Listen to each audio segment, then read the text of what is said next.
in my car sitting like this at 3:40. Is that when you drive? I do. Yeah, I can attest to that.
for a 7-year-old in my life. And let me just say, I want to be able to go home at night. So we're going to do all we can to keep things going for you so that we can get through a majority of everything we have to do today. And we'll be wrapping up a little early. So where we left off yesterday, it was still the state's case in chief. And so, Mr. Fitzmartin, if you would like to call your next witness. We'll call Tom Onding back to the stand, Judge. All right.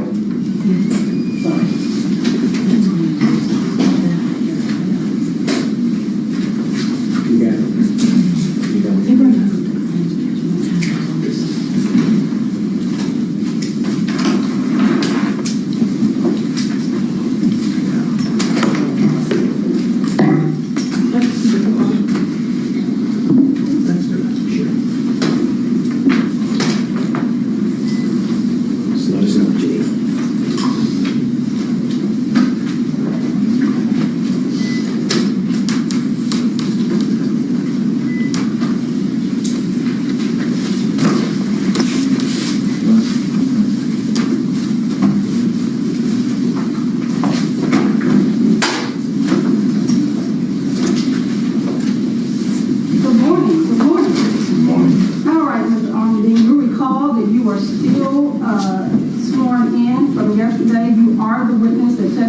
Yesterday afternoon, you are Mr. Tom Onding, correct? Yes. And you are still sworn in from yesterday, so you may proceed. Mr. Martin. I'll pass the witness. They wanted to talk. Okay.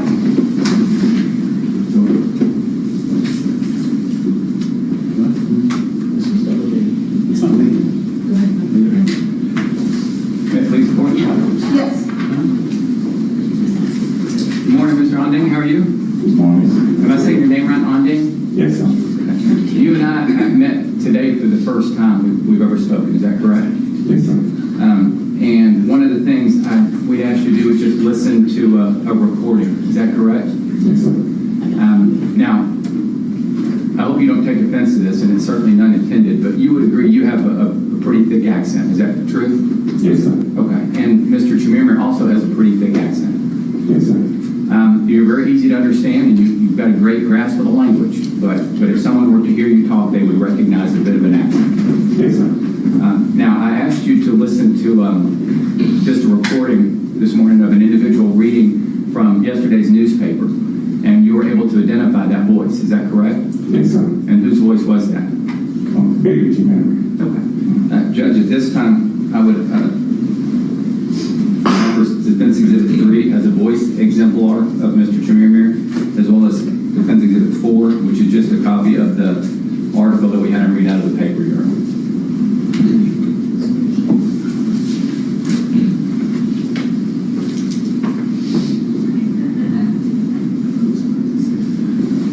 Judge, I've never heard Defense Exhibit number 3 or heard of any of this stuff, and so I will object to this as I have no idea what's on this, and that it's inappropriate. It's improper predicate is laid. Well, There's no legal foundation for this to happen. So all I judge is Defense number 3. Let me- There's no relevance, and it's hearsay. Sorry, just couldn't get them all. I mean, it's not hearsay, it's non-testimonial. A voice exemplar is always acceptable when an individual's voice is come into question. And 2 of the witnesses that the jury has heard from have said they identify an individual, or at least I assume the state wants them to think that's Mr. Chemirmir, but both of them said they didn't notice an accent. So because of that, we picked a non-testimonial document that the witness has identified as Mr. Chemirmir's voice. We think the jury's entitled to hear that so they can see whether or not that thick accent exists. All right. So at this time, let me get the jurors to step out. If y'all can go back to the jury room for me. Thank you. All right.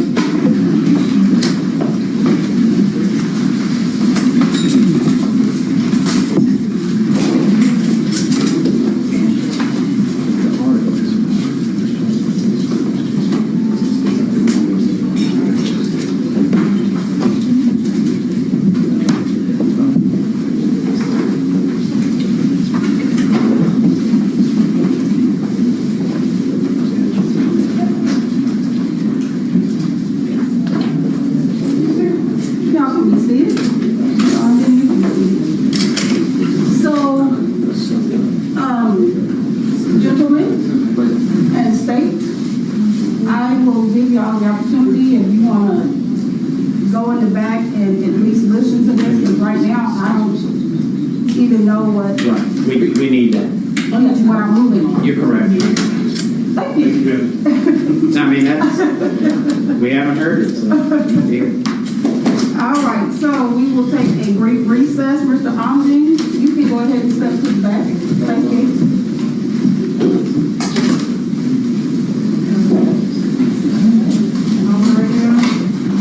And we're off the record.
I believe it's this defense exhibit number 3, as well as look at defense exhibit number 4, the item that was being read from for the voice exemplar. Yes, Judge.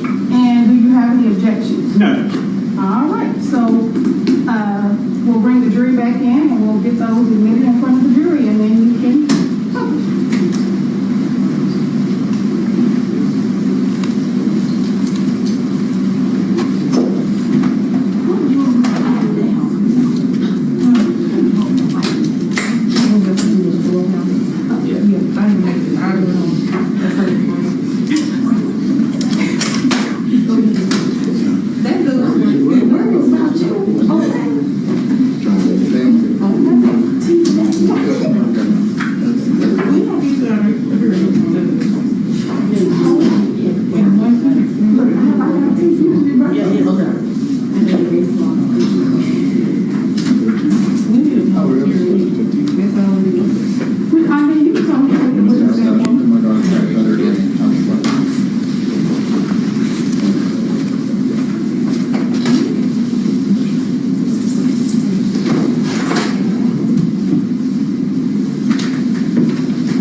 Does he need to stand, Judge, when they come in? Yes. Let's go ahead and stand up now and make it easier on you. Tight spot. By the way, how tall are you? 6'12". You know, that's a nice little deal up there. Where'd you find that? Is that behind the jury box? My staff, they didn't like the decor, so they started buying things. Okay. I didn't work here, I just. No,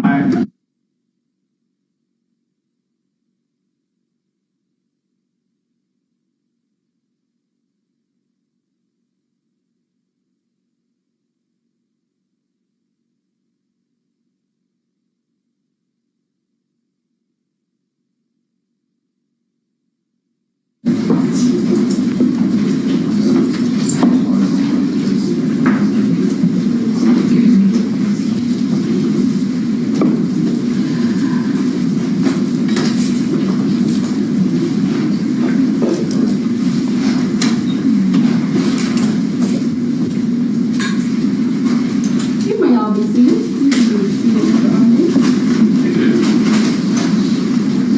All right, when we left off, I believe the defense had offered defense exhibit number 3 as well as defense exhibit number 4.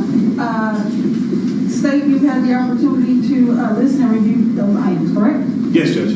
And do you have any objections to 3 and 4 being admitted? No, Judge. All right, so defense exhibits 3 and 4 will be admitted and you may publish, Mr. Craig. Thank you, Your Honor.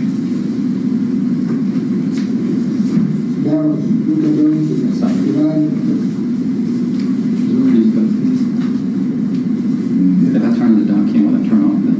Okay. Never mind.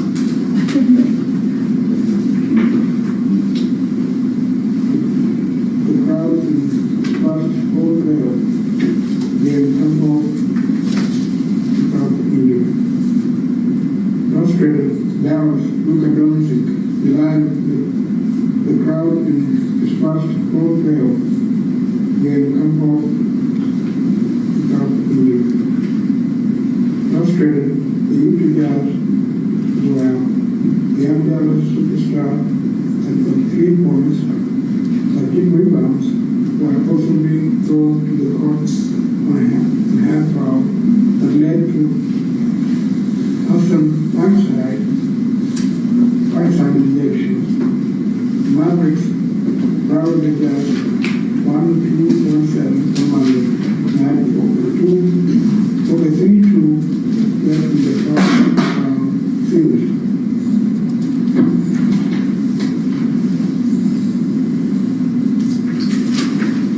And that's it, Your Honor. And that's, Mr. Onding, that's just Mr. Chemirmir reading an article about the Mavericks game out of the paper yesterday, but that's his voice, is that correct? Yes, sir. And that's how he sounds. Yes, sir.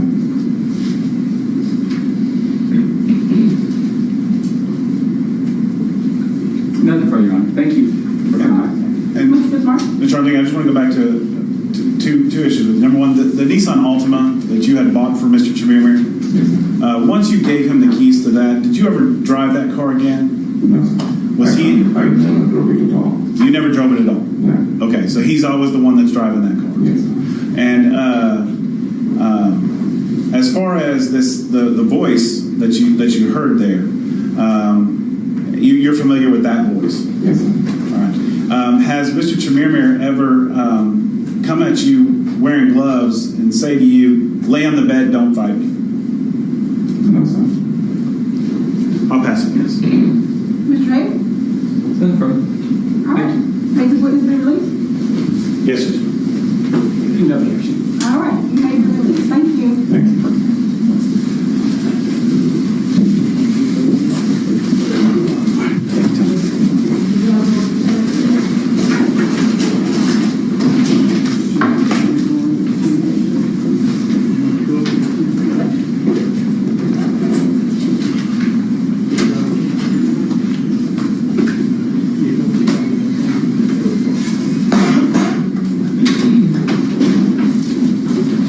Call your next witness.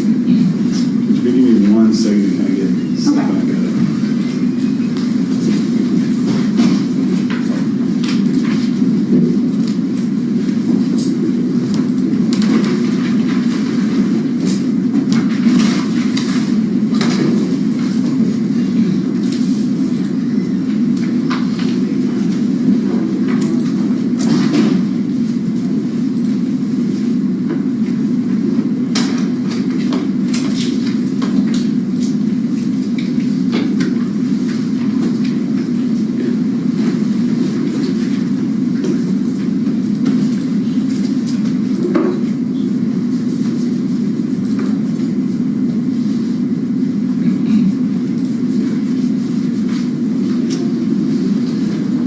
Okay, Judge, we'll call Detective Jennifer Chapman.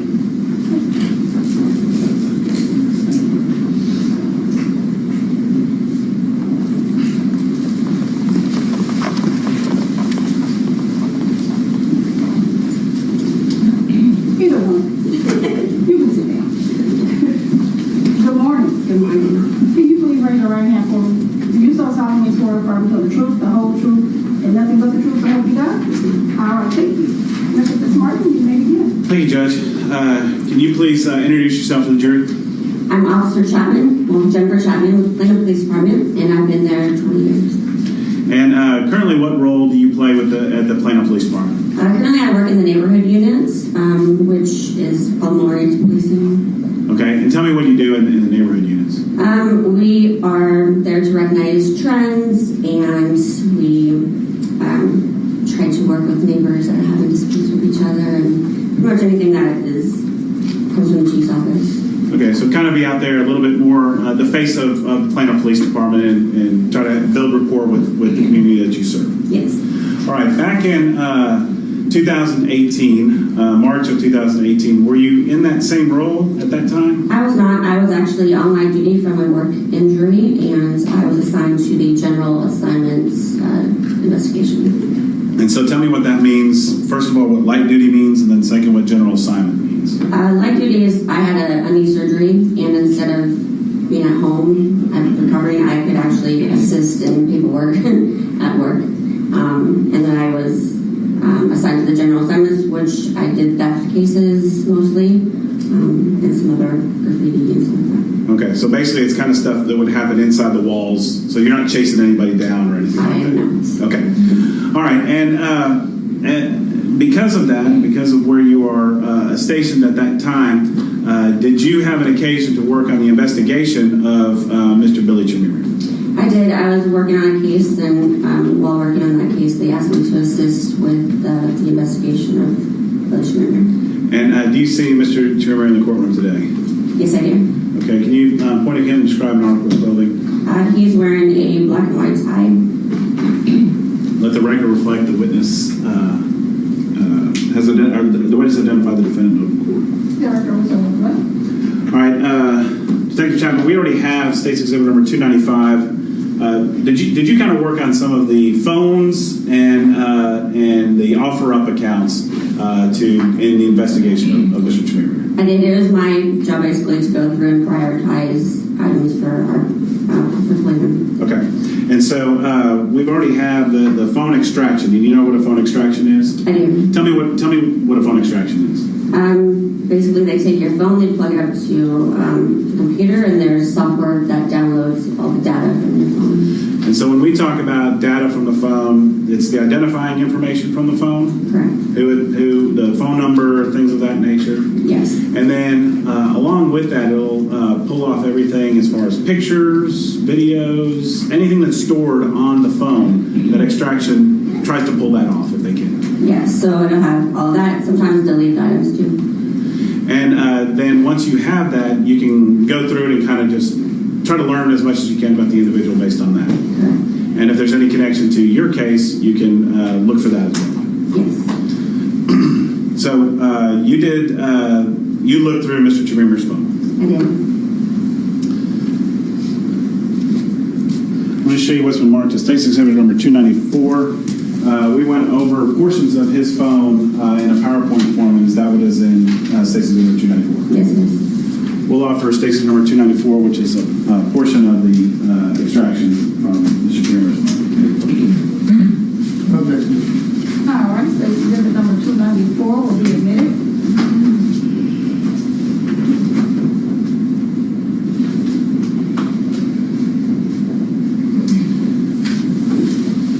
All right, so as we look here on State's Exhibit number 294, we can, this is like the, would you say this is kind of the first page of the extraction, kind of talking about whose phone it belongs to? Yeah, it's labeled as the extraction summary. Right. And when we look here, can you see that there is a MSISDN number? Yes, that's the phone number assigned to that phone. So there's a 1 in the front, but you see, what's the number that you see that's associated with that, the phone that we're doing the extraction on? 972 6747527. Okay. 972-674-7527. Correct. All right. If you need to use your glasses, you can. Okay. All right. Okay. And so that's the phone that we're talking about. You had developed it and knew that was the phone of Billy Chemirmir. Yes, it was. And we'll talk about how you all were able to develop that here through some of the other things that we have. Okay. But this phone was taken, and that became the phone number that the phone was taken, and it tells you by doing the extraction of the phone that that's the phone that the phone number associated with that particular phone. Yes.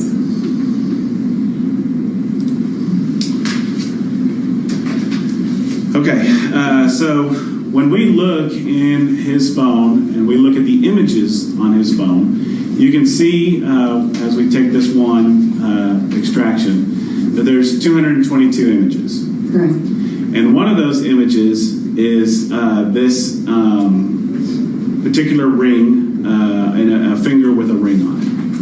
Is that right? That's correct. And are you familiar with that ring? I am. And what do you know about that ring? That ring is going to be Miss Bartel's. And Miss Bartel had identified that ring as being hers? She had. She has actually seen that picture. We saw in State's Exhibit, I believe it's 47, where she initialed that picture as being her ring. Yes. Okay. And so when you looked into Mr. Chemirmir's phone, you saw a picture, that picture is on his phone. Yes, it is. Now, there's other metadata for that phone, or for that picture, is that right? That's correct. Okay, and what is this telling you when you look at the metadata? Well, first the name. It gives the name actually is IMG underscore, and then the date. So 2018-03-19 underscore. The 10-945 is actually the time. Okay, so let me stop you there. So IMG image, and then there's a 2018 for the year. Correct. And then 03 for the month, Yes. and then 19 for the date. Yes. So we're talking about March 19th, and the photo is taken at, is that then a time stamp of the time of day it was taken? Yes, with the the seconds and everything. Okay, so we would have that at 10:29:45? Yes.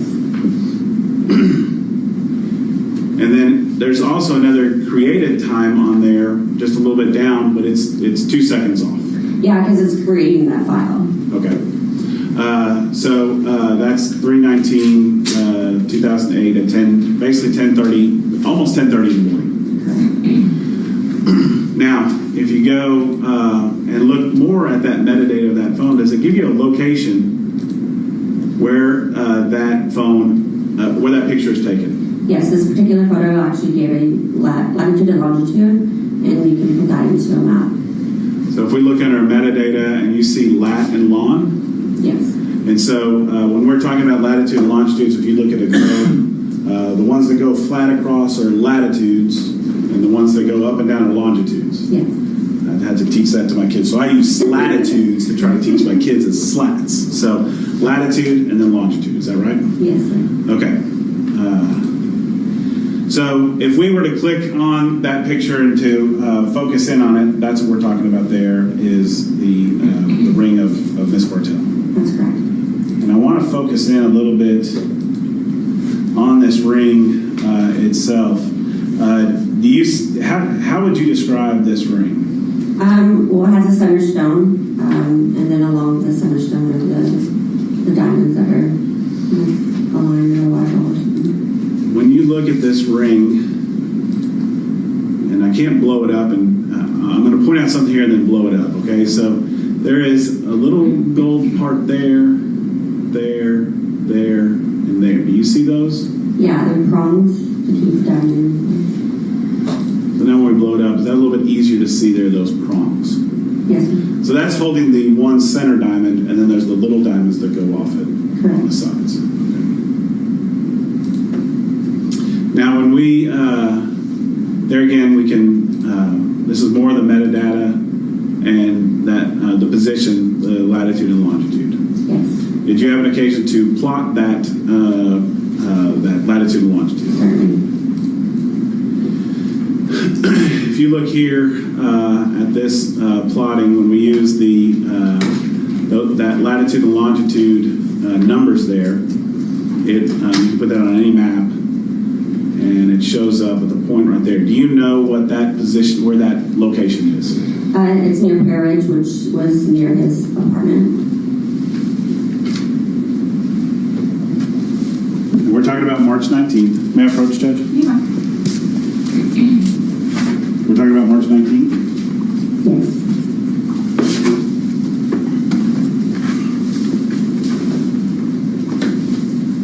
So I've got State's Exhibit number 316 here. And you're aware that Ms. Bartell was attacked the morning of March 19th, around 8:30 in the morning. Yes, you are. And that's at 5000 Old Shepherd. Yes. And then at 10:30, that same morning, this ring is being posted on his OfferUp account. I'm sorry, in his phone, taken on his phone at 4500 Pier Ridge by his apartment. That's correct.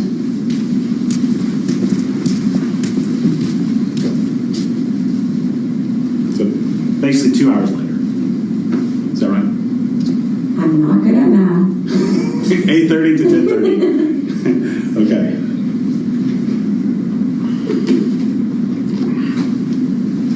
And we know that around, I don't know if you know this, I don't know if I've asked you this before, but that dispatch to Mary Bartell was around 9:40. So the 911 call was around 9:40. We had firemen tell us that yesterday. You're aware of that? Okay.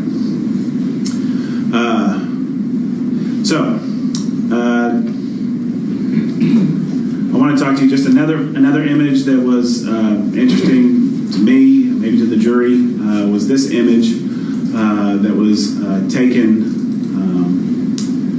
on this phone, or is contained on this phone, Mr. Chemirmir's phone. And when we close in on it, it's it's just information about a Nissan Altima, the Nissan Altima that he is known to drive. Yes, it was.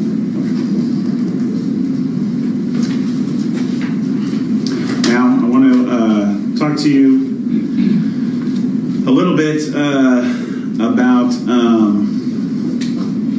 I'm sorry, that picture I should have pointed out was taken on March the 6th of 2018. Is that right? That's right. All right. Okay, let's talk about the offer up account. Okay.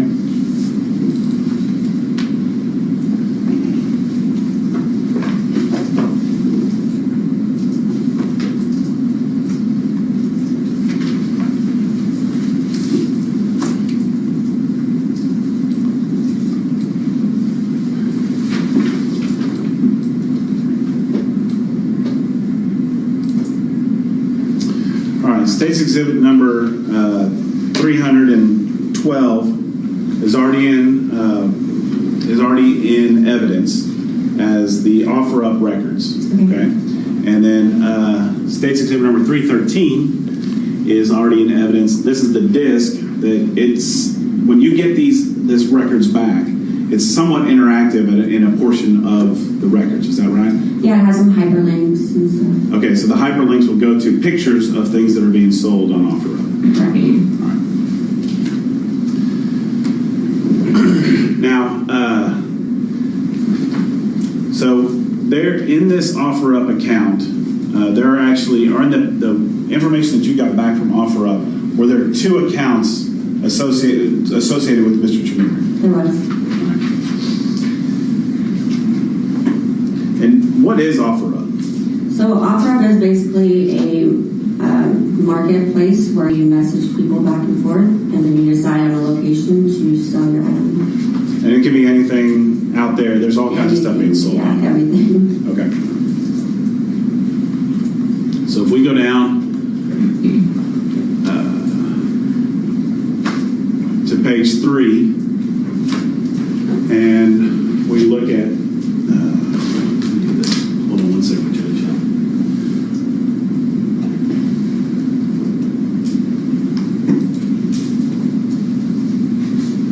Okay. When we look at page 3, we established yesterday that when Detective Martinez looked at the OfferUp account, that Zeb4 was one of the names that was used for that OfferUp account. Correct. It gives an email address of billchem@gmail.com. Is that basically a derivation of Mr. Chemirmir's name, Billy Chemirmir? Yeah, he used that email several times.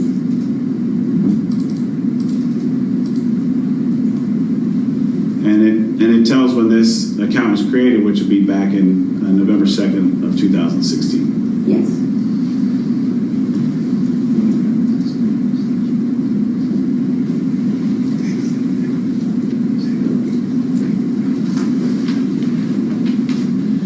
Okay, so this OfferUp account that's on that Zeb4, when there's communication, there's would you say there's buying and there's selling components of this? Yeah, this platform is basically the messaging of what they're trying to sell or what they're trying to buy. Okay, so when the records come back, there's a section of the records of all the items that he is selling. Yes. And then there's a section of the records where he is buying. Not necessarily what he's bought, though. Correct. What I'm saying is what he's attempting to buy. I see where we're disconnected there. Okay. So he is communicating. There might be communications where he is trying to buy something. Yes. And communications where he's trying to sell something. Right. He's trying to negotiate a price with the seller. Okay. All right. And so in some of these, there's a page of the devices that are potentially connected to this account. And then starting on page 5 of this document is the buying messages or inquiries of Mr. Chemirmir. Yeah. Anytime it says of the board from the sender side. So the first section of these are all buying. And the buying goes from page 5 until, and you see how it's still titled at the top there, buying messages. Right. And then when you get to page 117, we're talking about the selling messages. Yes. Okay. And then that would go down, so starting at page 117 and moving down from there. And are these in reverse order? So the oldest is at the bottom and then moves up. So if we have, let me go back up to the selling messages on 16.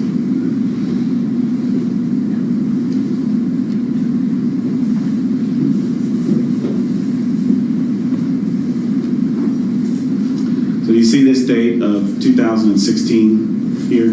Yes. And this is on page 116. And then if we go to page 5, see we're in 2018. Yes. Okay. And then there's a timestamp as well of 2033. All right, so it's military time. No, it's UTC time. Okay, well, first though, we just talk about military time as far as, so it goes 1 through 24. Correct. Okay, or 2330, 2359. Yes. Okay.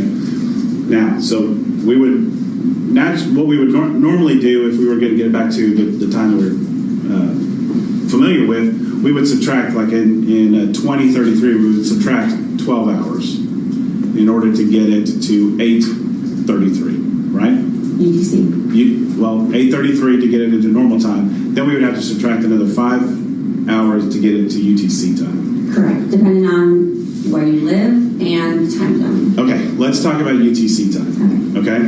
So what does that mean to you when it says UTC time? It's just a universal time. So that way, like if you are in Japan and you're in America, it's the same time, you just minus and subtract wherever you are. Okay, so they use, I think it's Greenwich Mean Time there in England as the 0. Okay? You don't know that, but you subtract, for whatever time we have here, at this time of the year, we're going to subtract 5 hours. Yes. Okay, so we'll do that in these calculations. We'll subtract the 5 hours first, and then we'll try to put it into our regular morning, afternoon time. Okay? So, a couple of things I want to just point out here, just so that we're clear on this, on the messaging from this ZebZeb4. In case there's any questions that this is not Mr. Chemirmir using this, I want to point out some of the messaging that he makes using this account.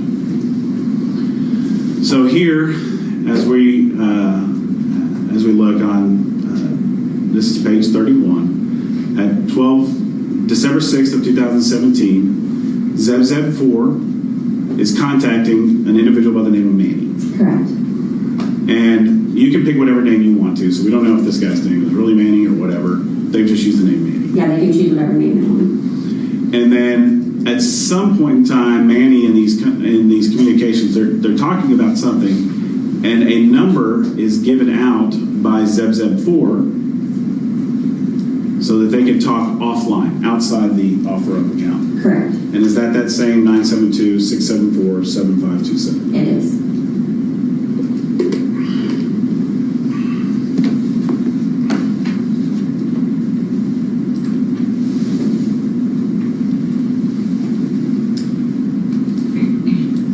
States Exhibit number 32. There's ZebZeb4 is now communicating with Luli. And there's a number there. Okay, 972-674-7527. Correct. Same number, right? On page 24.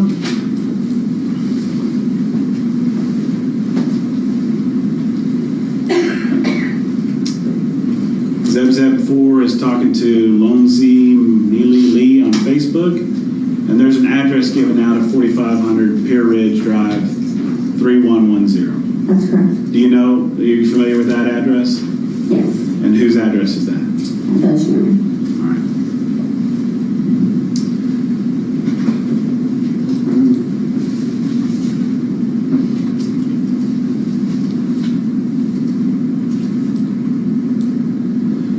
And then on 7/4/2017, there's a, hi, I'm interested in buying your car. This is from ZebZeb4. thank you, and then there's a name Billy and that same phone number. Correct. So throughout this ZEB4 communications, we can find indicators that are linking back to that known number and known phone of Billy Chemirmir, and actually the name Billy. Yes.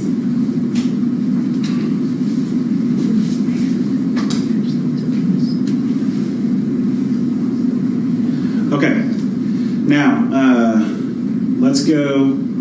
So when we talk about this ZEB4 making sales, I want to direct your attention to page 151 of this. All right, and do you see this item number here? This unique item number of BBE FC55E. Yes. And it's a white gold diamond ring, 14 karat diamond ring. Correct. The amount that's being offered to sell is $1,200, and that's at $319 on 2018. I'm sorry, yeah, $319 in 2018, correct? UTC. No, that's date first is $319 Oh, 2018. yes. Okay, so March 19th of 2018. Okay, and now 1530. And let's talk about UTC. So we would have to back that up 5 hours. Yes, so it'd be 10:31. 10:31. So we have just went through his phone where he took a picture at around 10:30 that we put up there at 4500 Pier Ridge.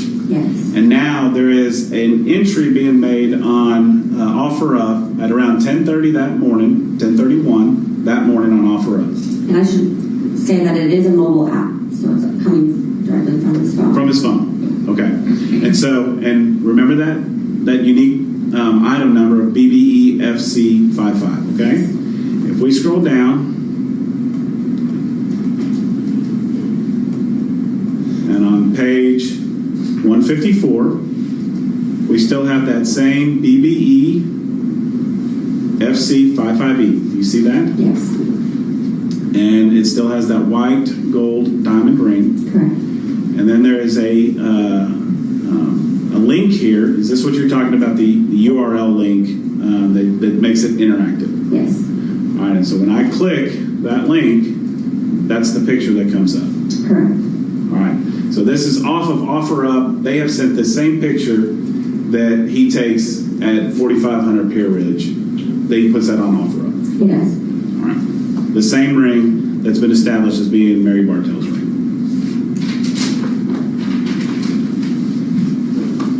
Did you say yes? Yes. I didn't hear you. I'm sorry. I was like, man, if you're thinking about this, I got a I problem. said it in my head. Okay. All right. Okay. All right. You didn't miss it, I Okay. All right. Okay.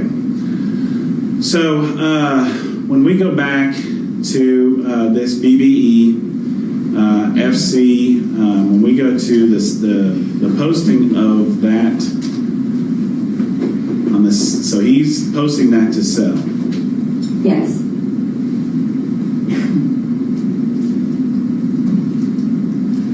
So here we have on 319, and then the 1624. Correct. So we back up 5 hours on that, so it's 1124. Yes. There is a communication between Mike Cousin and ZEB4 saying, can you, let me see.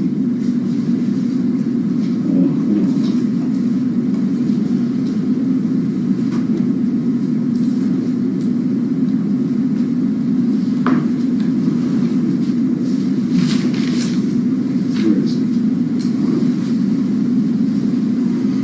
Let me just do it this way. Might be a little bit.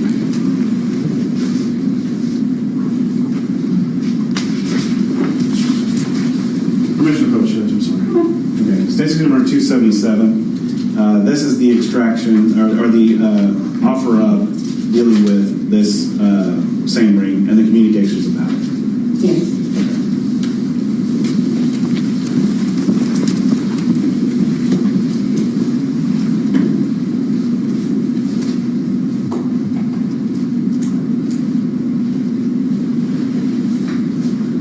Like we talked about, 277 is just a portion of the big records of OfferUp dealing just with the ring of Mary Bartell.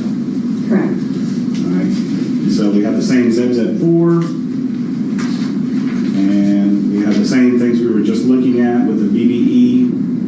And the thing that I clicked on pulled up the picture out. Yes. And the BBE, him listing it there at that 10:31 time frame. There's our picture of our ring.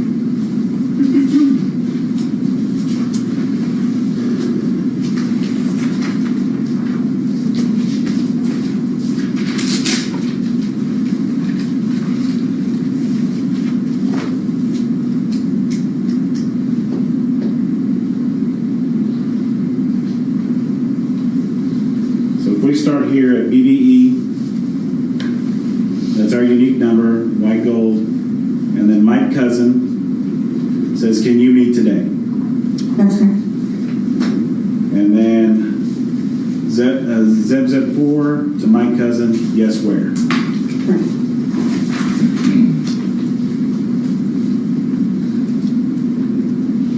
We're now at 16:25, so that's 11:25. Yeah, right? Yes. And my cousin is now saying to ZEB4, do you have a number?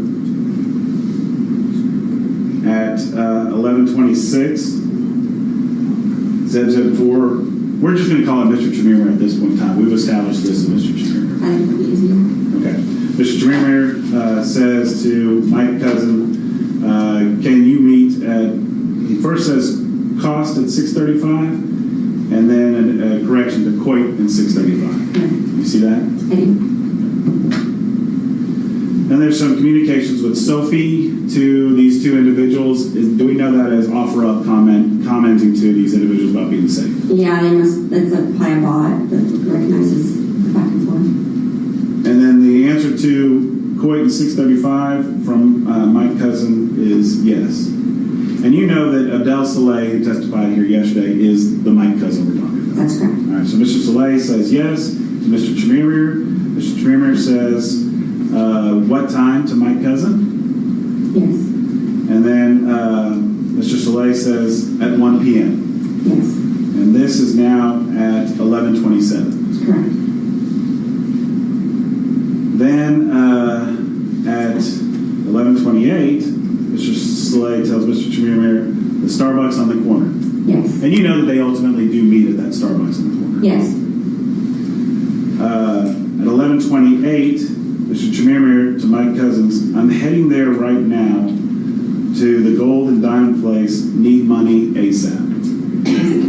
And you know that there's a Diamond and Gold exchange right next door to this Starbucks. Yes, there is.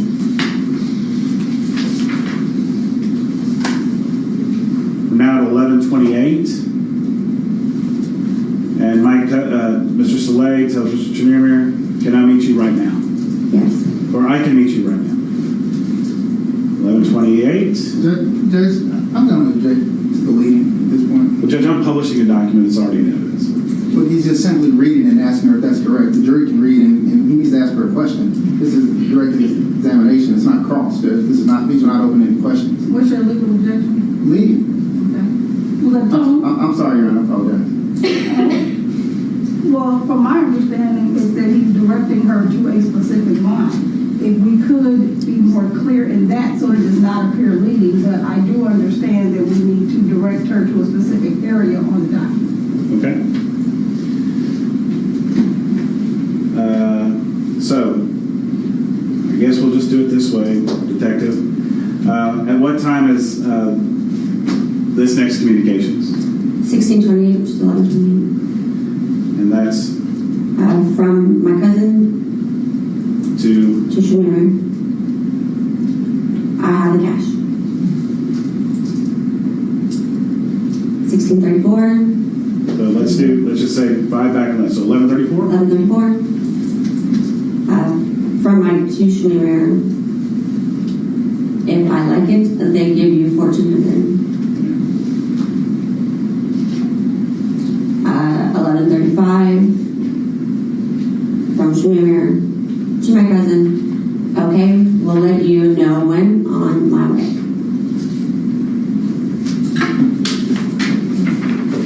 Thank you.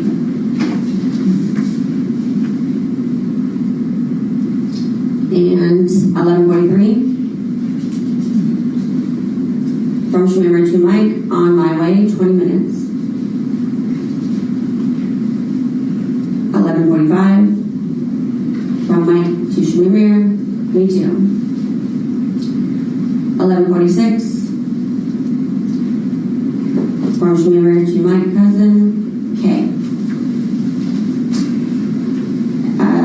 That would be 12:05. From Chemirmir to my cousin, I'm here outside Starbucks. Sorry. 12:09. My cousin to Chemirmir, I'll be there in 2 minutes. 12:11. Chemirmir to my cousin, okay. 12:14. My cousin to Chemirmir, true, but I'm inside. 12:15. Chemirmir to my cousin, I'm outside by the door with green coat. The last communication on this is after Mr. Chemirmir is even arrested, is that right? Yeah, and some guy named Johnny messages him. Wants to know if it's still for sale. Okay, and you know that that Mr. Soleil does meet with Mr. Chemirmir, and he's wearing a coat at the time, and he's sitting outside that Starbucks. Yeah.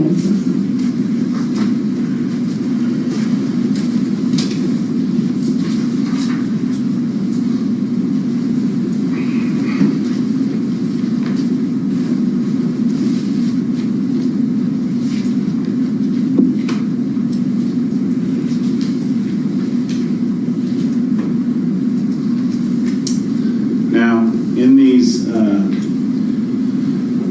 so those are all contained for this item under the ZebZeb4 username for OfferUp. Correct. Did you have an occasion to go through all of these records? Yes, I did. And you've looked at all the communications back and forth? Every single one. Did you see a whole lot of times like this where they're getting down to the meet me outside, 5 minutes, 2 minutes, those types of communications, either with him buying things or with him selling things? Not a whole lot. There's a few that look like they might have given phone numbers to each other or something like that. And we would call those numbers and they would tell us they never met up. Okay.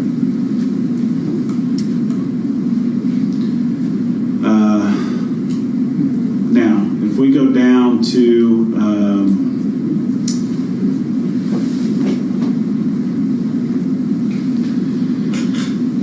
contained in these same documents, there's another user account for that came back from OfferUp. Yes, with a different email. Okay, and if we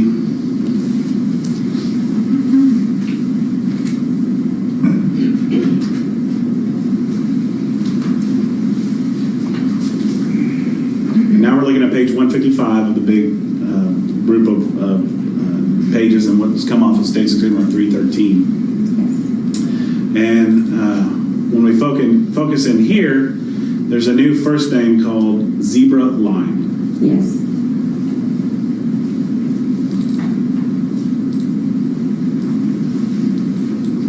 And there's a different email address. Molding, as you know.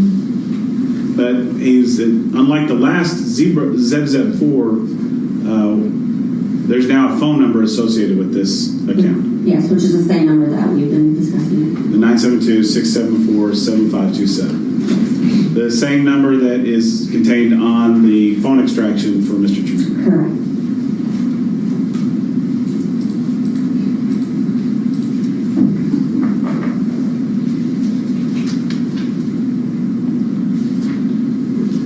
And then similar to that other account, the ZebZeb4, if we are to look at some of the communications on page 174, you see a call me at this number. Correct. And that's that same number. Same number.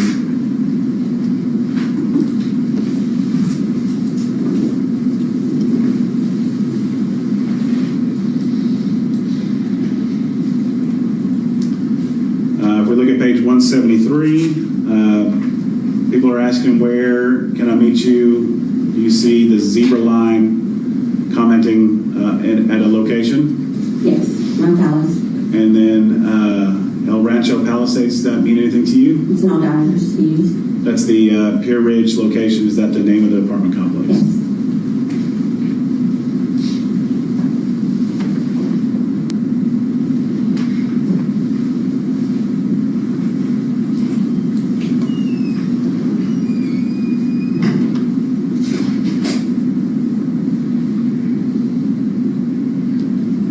And then on page 175, this is January 15th of 2018. You see he gives up that, a portion of that Pier Ridge. I think he maybe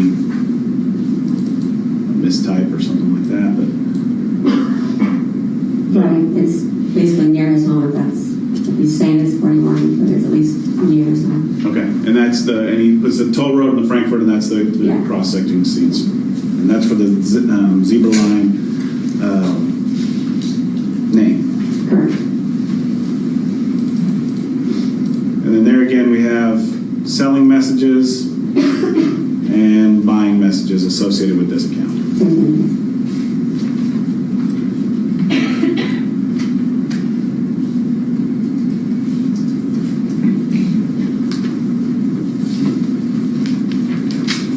Now, are you familiar with an investigation that was done through the Richardson Police Department? Yes, I am.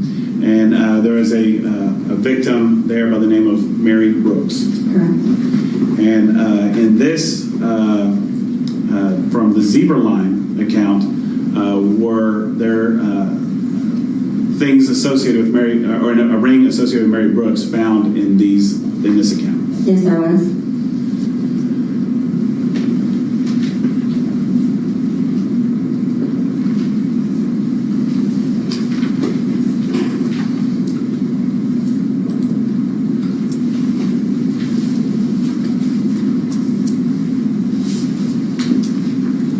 So on the items, if we look at this second one down here, there's a unique number,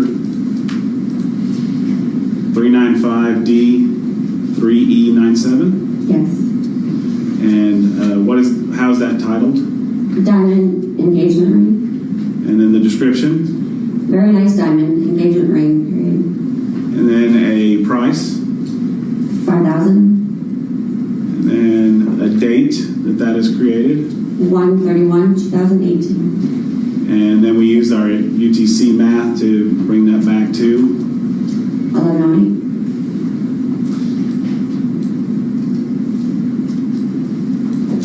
And then if we go down to page 182, we have that same unique number, that 395D3E97, Yes. and a diamond engagement ring, the same title. Yes. And then is this that URL that we're able to click on to bring up that image? Yes. You are not connected. Hold on.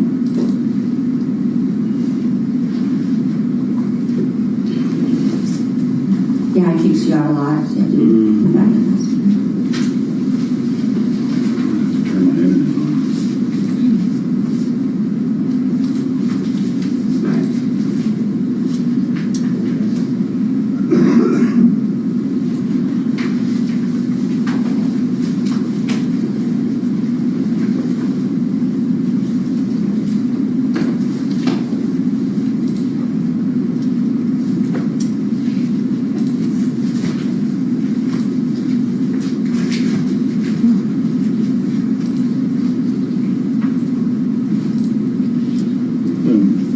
That ring? That ring. Okay, and you're familiar that is the subject of an investigation of Mary Brooks. It is.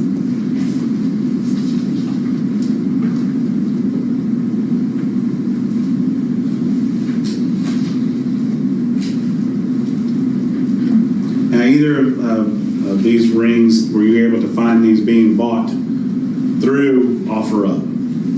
this ring or Miss Bartell's ring. You mean prior to their being trying to be sold? Correct. Like Mr. Chemirmir, do you ever see in his accounts these rings being bought through through OfferUp? No.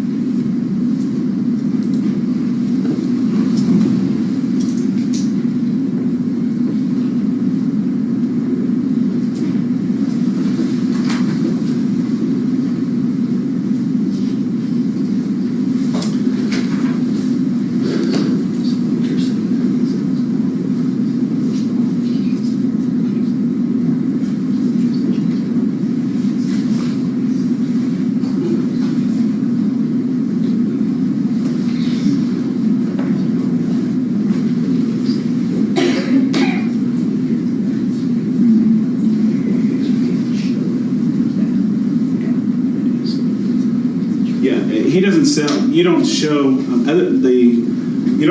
You don't show him selling that Brooks ring on that app, do you? No.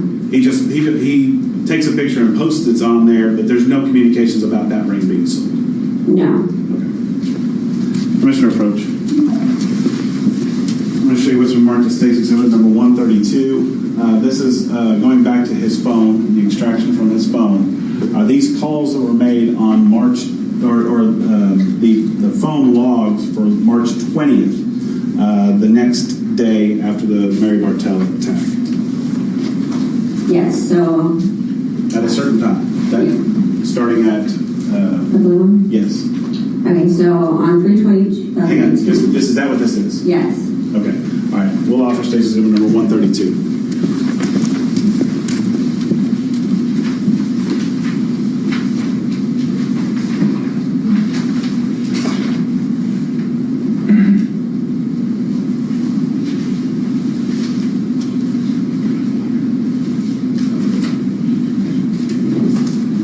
No objection, Your Honor.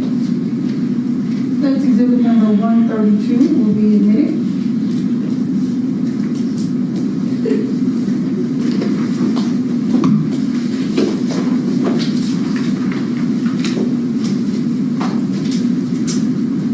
So these are now, we saw images before in a similar format, and now we're looking at a call log.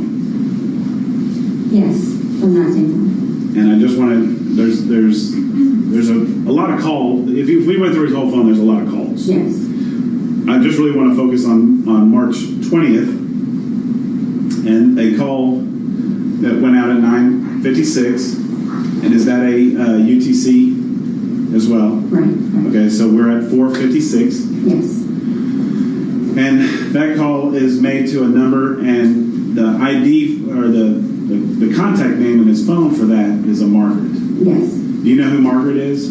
I know Margaret, associated with him, believed to be his girlfriend, wife, significant other, Okay. mother, everything. So there's an outgoing call, so that means Mr. Chemirmir is using his phone to call at 9:56 a Margaret. Yes.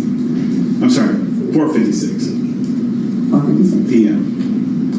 And then he's calling, and then about 4 minutes later, maybe 3 minutes later, about 3 minutes later, makes a call to a number, and in his contacts, it's called African Fusion. Correct. And, you know, we took that number, put it into the internet, and it does go to African Fusion, which is a restaurant.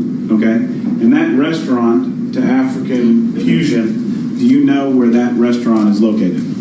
It's very close to his home. Okay, so back up here at 4500 Pier Ridge, if we were to move these pictures, that's the toll road coming down there? Yes. And that's the George Bush? Correct. Is it right off the toll road? Yes, it is. Kind of to the left of his apartment complex.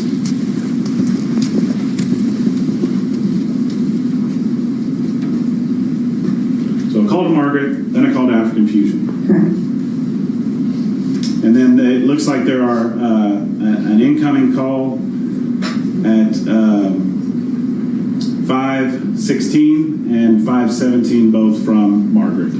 Yes.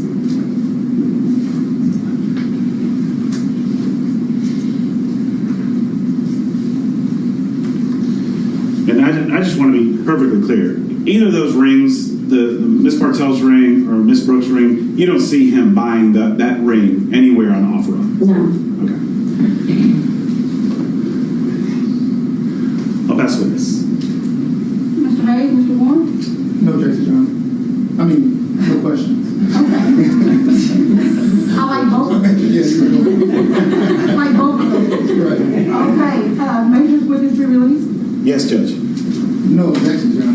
But, all right, you may be released. Thank you.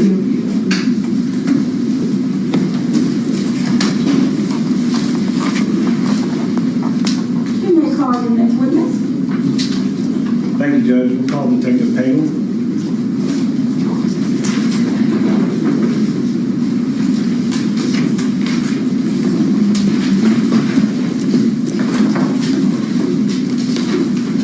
Good morning, Detective. Could you please raise your right hand for me? You so solemnly swear to affirm to the truth, the whole truth, and nothing but the truth to help you God? Yes, ma'am, I do. All right, you may proceed, Mr. This morning. Thank you, Judge. Good morning. Good morning, sir. How are you doing? I'm fine, thank you. Good. Can you please introduce yourself to the jury and spell your last name for us? My name is Kelly Pagel. My last name is spelled P-A-G-E-L. And how are you employed? I am a sergeant in the Richardson Police Department. And how long have you been working at the Richardson Police Department? 18 years. And what are your current assignments? I'm currently assigned to the Patrol Division. And what do you do in the Patrol Division? I supervise the officers that respond to 911 calls. Do you actually patrol the streets yourself? Yes, sir, I do. Okay. And if you're out there that night and I call 911, you might be an individual that comes to my door if I live in your area. Yes, sir. All right. And then you also supervise the other officers that are out there doing the same thing that are under your care. Yes, sir. All right. Back in March of 2018, did you serve in that same capacity for the city of Richardson? I did not. What was your role back then? I was a detective in the Crimes Against Persons Unit. And what is the Crimes Against Persons Unit? We investigated homicides, assaults, sexual assaults, essentially anything violent where the suspect is an adult. And we've heard from some detectives in Plano, we've heard some detectives in Dallas. I think we generally have an idea of what that means. Would you be assigned a case as a lead detective in that capacity? Yes, sir, I would. And we're back in March of 2018. Were you given an assignment to look into an unattended death of Mary Brooks? Yes, sir, I was. This was, at this point in time, had the Miss Bartell, and you'd learned of Miss Bartell and you'd learned of Miss Harris. Yes, sir. And your task was to do what? To investigate what had taken place. And what did you do when you first got that information about that you had an unintended death in, when was Miss Brooks found? In January of 2018. It was January 31st of 2018? Yes, sir. And did you start looking over the police reports and things of that nature for the encounters with Miss Brooks? Yes, sir, I did. Now, back at the time when Miss Brooks was found on January 31st, what did you all think had happened in that situation? Originally, we thought it was a natural death. Okay. She was an elderly individual? Yes, sir. And do you know where she was found? In her living room. And do you know who found her? Her grandson. And but were there indications in that the next day made to the Plano Police Department of something not adding up with her death? Yes, sir, there was. Tell me about that. She had just recently come from Walmart, and all her shopping bags and everything were still in the kitchen, unpacked. And there was some question about the front door and some items that came up missing as well. Okay, so the next day, as family members are arriving and dealing with her estate, they noticed some missing jewelry items. Yes, sir. And that was reported back then in January of 2018. Yes, sir. At that time, did you know of a Billy Chemirmir? Not at that time. Okay. So, you said that there was a Walmart. Where's the Walmart located? It's at Arapahoe and Coit Road in Dallas. And at the time that the investigation was going on, did you all know that she had found her on the 31st, but when was her visit to Walmart? It was on January the 30th. And you had said some things had been left out in her kitchen. The frozen items or the cold items were still out in the kitchen. Yes, sir. And so did that give you kind of a last known alive type scenario? Yes, sir, it did. At some point in time, did you look at some Walmart video to try to establish when Miss Brooks was there? Yes, sir, I did. And was there a receipt that went along with that trip to Walmart? Yes, sir. And that kind of help you figure out what time frame to look at? Yes, sir. So that night, was there Plano or Richardson police officers that reported out there? Yes, sir. And they did an investigation into Miss Brooks's death. Yes, they did. And like we had talked about, there was nothing really suspicious that night that clued you into thinking this was anything other than a natural death. No, sir.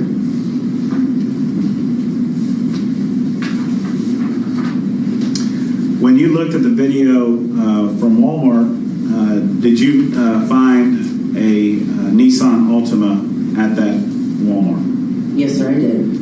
And why were you looking for a Nissan Altima at that time? I had information from the Plano police that a suspect was driving a similar vehicle.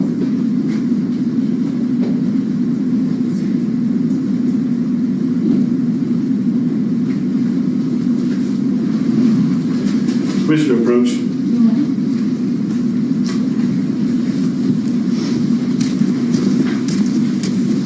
going to show you what's been marked as State's Exhibit number 298.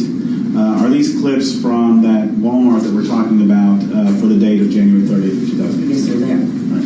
We'll offer State's Exhibit number 298 for all purposes. No objection, Judge.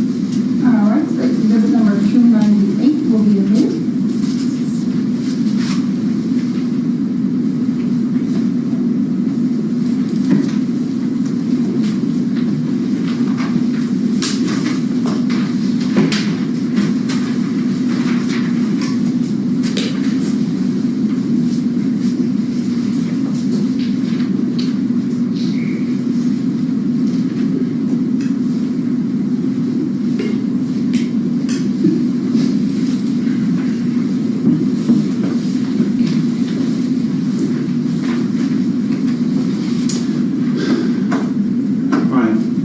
I think the jury's pretty familiar with this scene as being in front of Walmart. And we can see the timestamp down here at the bottom of 10:49 and 18. Yes, sir.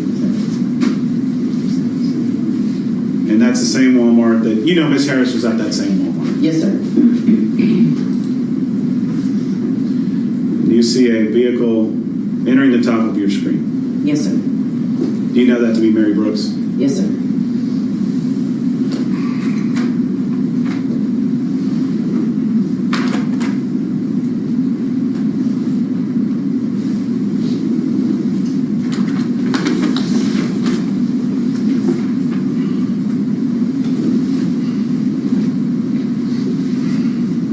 That vehicle park? Yes, sir. You can see the tail end of that vehicle sticking out there. Yes, Where sir. my cursor is.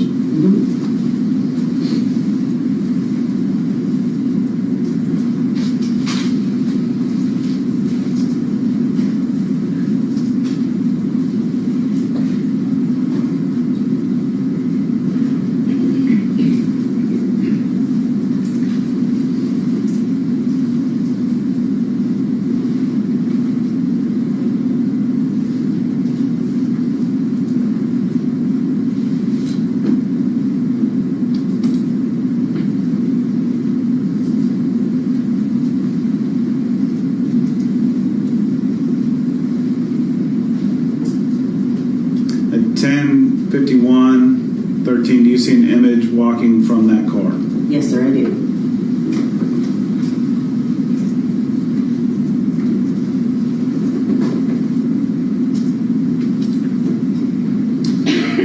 And at 10:51:25, are we looking through the front doors of that Walmart? Yes, sir, we are. And do we see that image walking up? Yes, sir.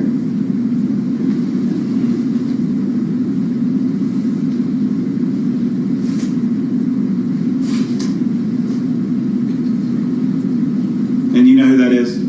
That is Mrs. Brooks.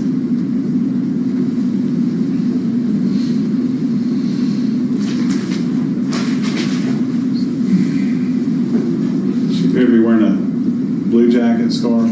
Yes, sir. She has a cane. Yes, sir.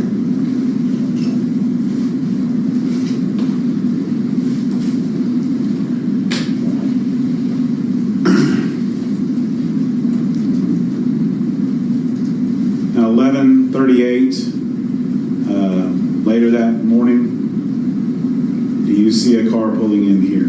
Yes, sir. This is that's a different aisle from her aisle. Yes, sir.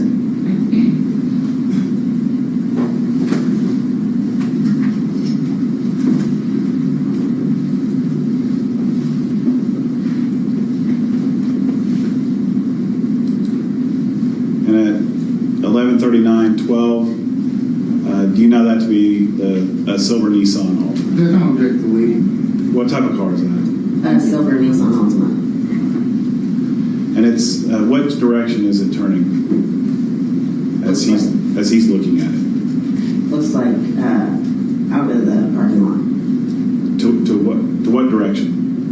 To the left or the right? To the left. Okay. Sorry. Okay. And if we pick up here, is it what are we seeing here? Is that a continuation of the same video, just from a different aisle now? Yes, sir. And direct your attention to my cursor up here, and whose car is that right there? Mrs. Brooks.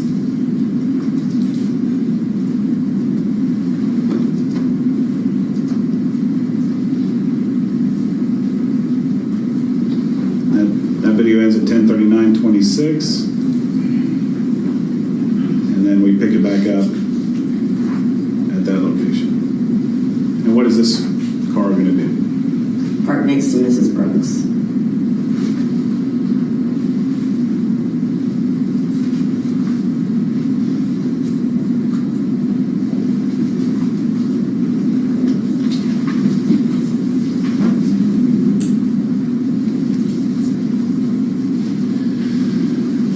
At 10:39, well, at 11:40 in the morning, is that car? Where is that car located? The Altima. Park next to Mrs. Brooks. And you've watched the video up until the time that Miss Brooks comes out. Do you ever see an individual emerging from or coming from that Nissan Altima? No, sir.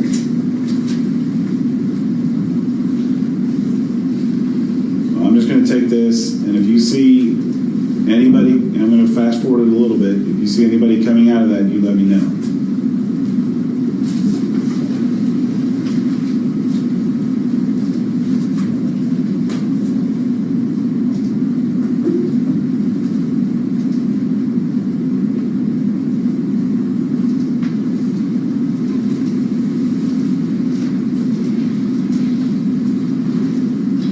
This clip ends at 11:42:55. Yes, sir.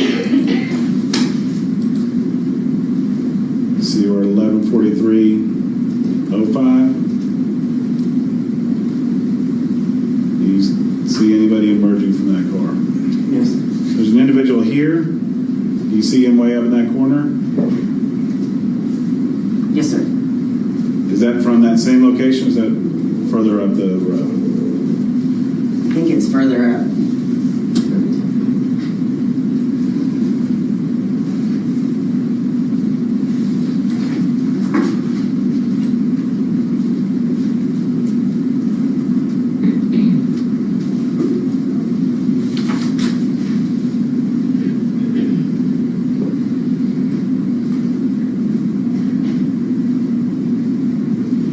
And then these clips end around 11:46. 11:46:26. Now, we're going to jump to 11:47. Do you see that on the timestamp? Yes, sir.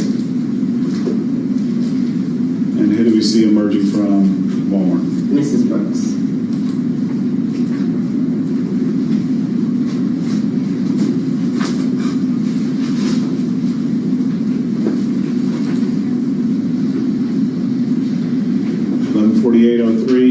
You see Mrs. Brooks in this clip. Yes, sir.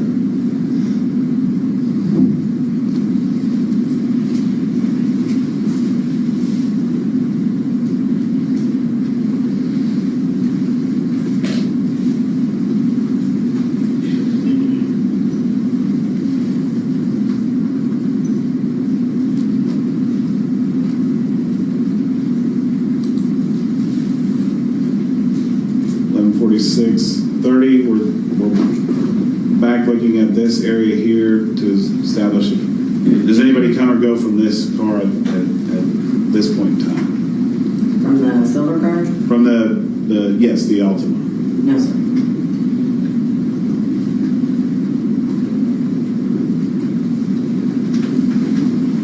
And now who do we see entering the frame at 11:48:25? Mrs. Brooks.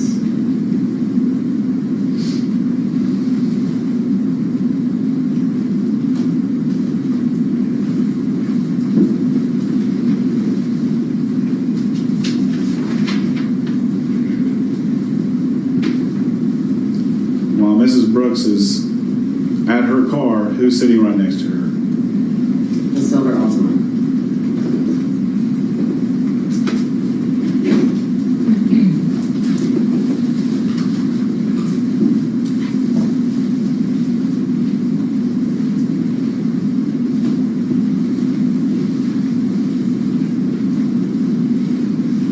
Do we still see Mrs. Brooks and her movements up here as she's unloading her car? Yes, sir.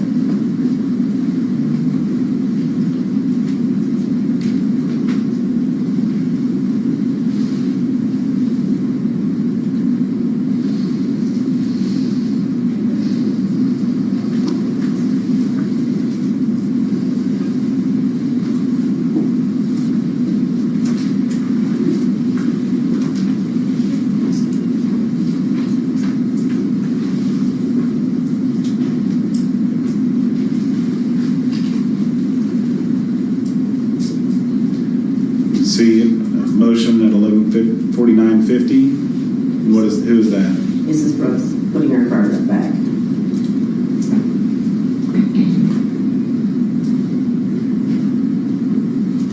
$11:50:04. Who's coming back? Mrs. Brooks.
What do we see happening? Mrs. Brooks start to back up.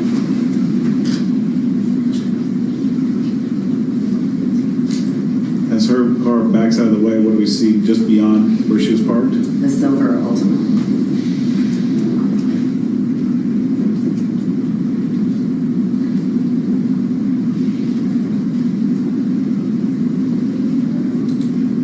Which direction does Miss Brooks turn? To the right.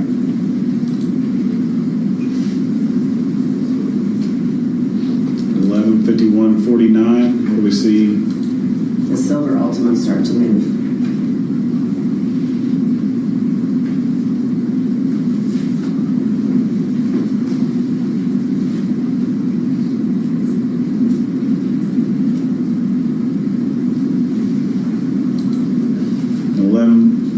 115206. What do we see there? The silver Altima going the same way as Mrs. Brooks had left.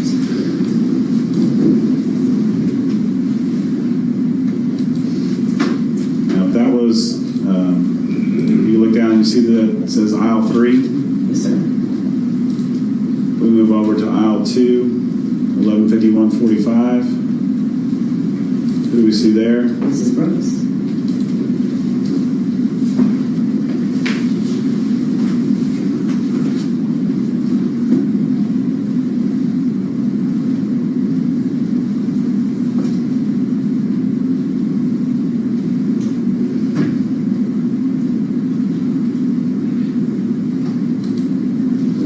Who do we see? What do we see there? The silver Altima.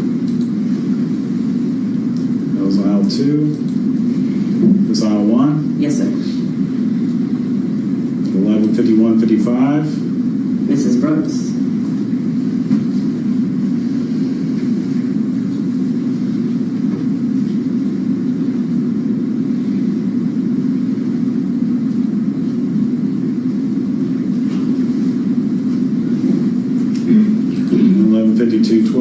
The silver Altima.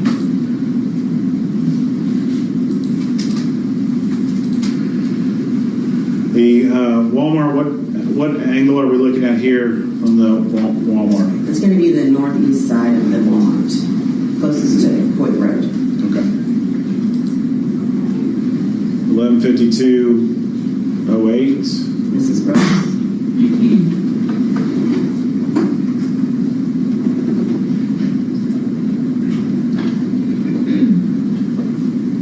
115220. The silver Altima.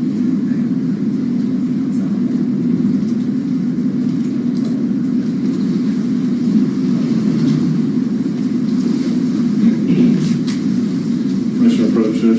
Right.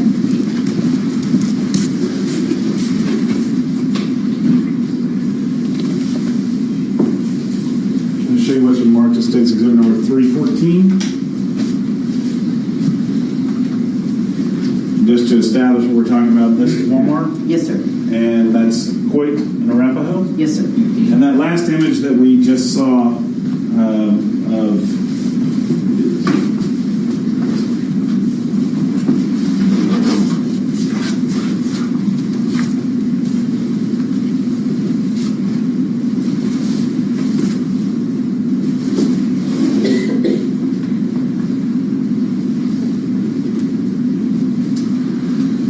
So as we're looking at Stacy's number 314 with Arapahoe here and Coit here, the last image that we see there is going up this way and turning. Yes, sir. Okay, and then if you wanted to get over here to 77 Custer, is there a significance to that? That is where Mrs. Brooks lived. All right. So to go in that direction, would you exit out that way? Yes, sir.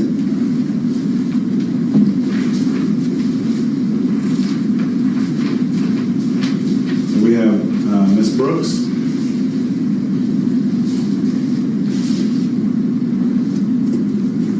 And then that Nissan Altima. Yes, sir.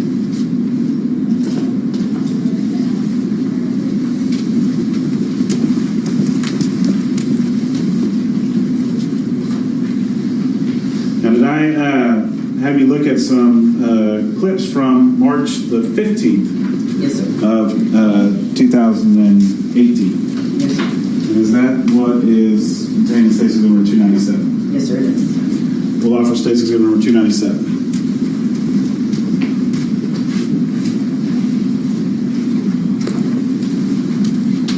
No objection.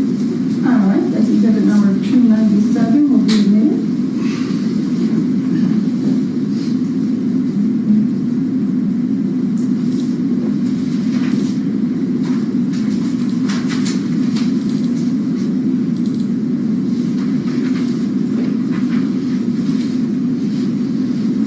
So if we look at the timestamp here, it's 3:15 and 2:55:56. Yes, Is sir. that right?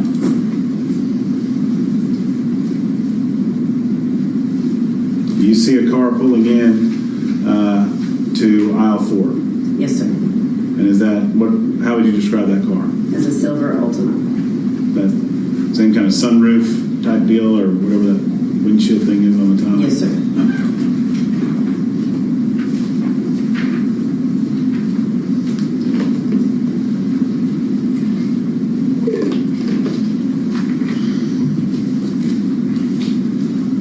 I'm going to fast forward this a little bit. Just keep your eye on that Altima. Does it park? Yes, sir, it does.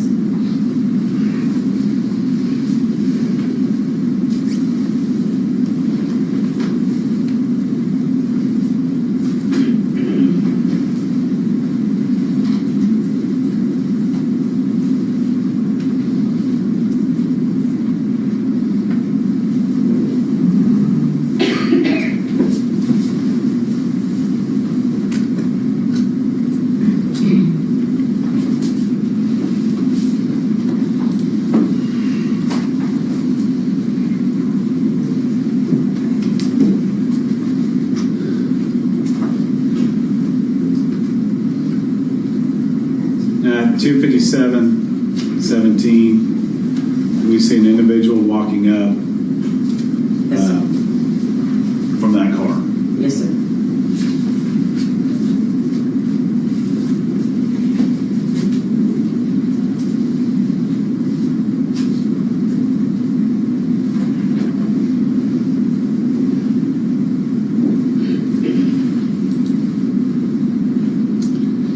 And at 2:57:46, we said individuals standing outside. Yes, sir. Do you know who that is? Mr. Chemirmir.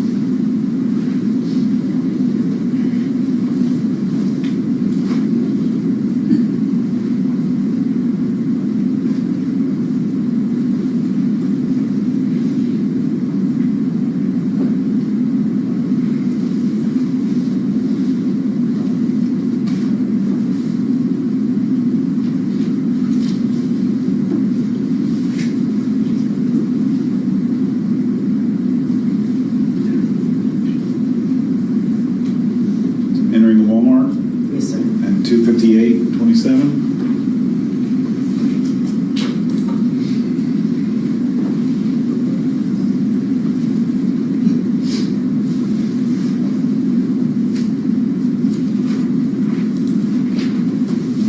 Now at 3 o'clock, so just about 2 minutes after he went in, he's coming back out.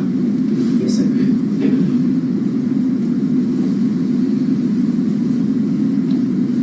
So that ends at 3 o'clock and 13 seconds. Pick him up again. He just appeared to be kind of standing, loitering around. Yes, sir. I don't know, maybe using his cell phone, maybe. Yes, sir.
He's walking out.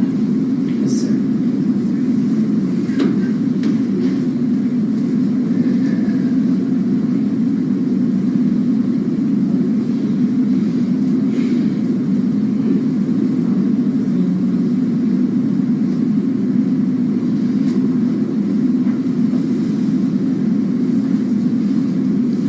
And 3:30, leaving that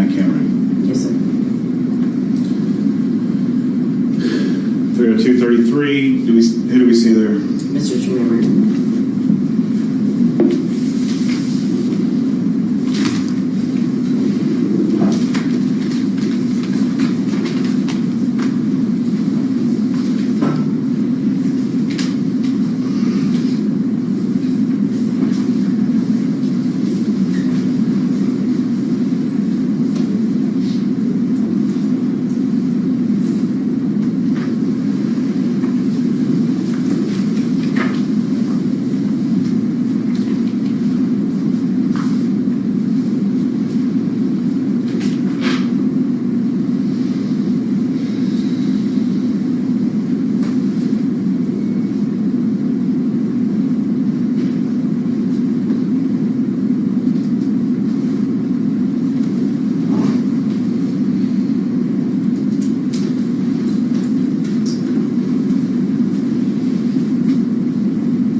So this next clip starts at 304.10, about there.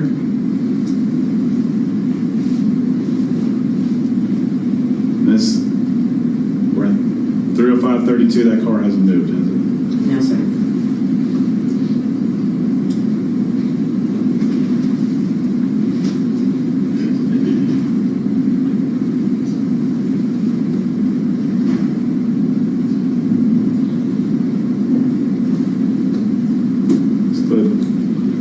Ends at around 307.30, something around there.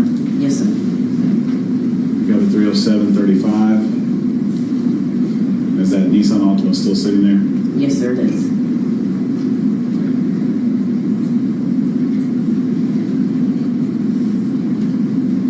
And then at 308.57, what do you see?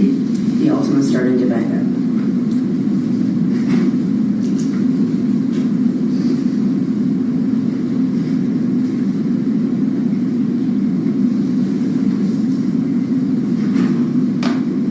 Turns in what direction? To the right.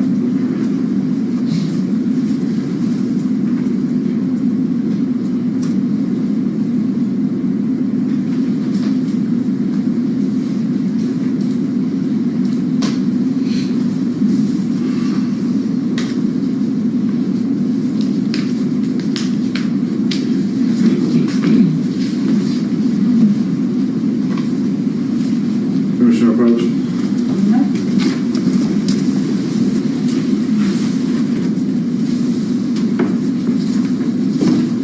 On March 15th, States Exhibit number 315. 3 o'clock in the afternoon.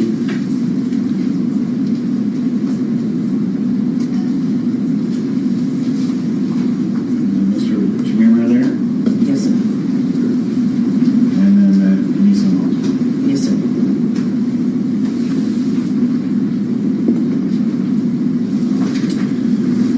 And did or do we look at a comparisons between 330 and 315 for that car? Yes, sir. And is that what's contained in State's Exhibit number 300? Yes, sir.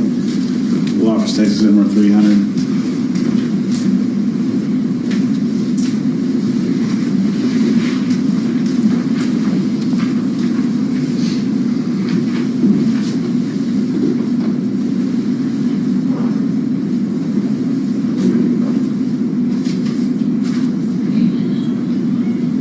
Move that, John.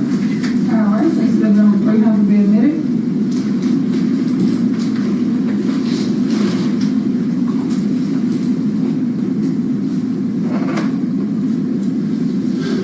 So on the left-hand side, Detective Pagel,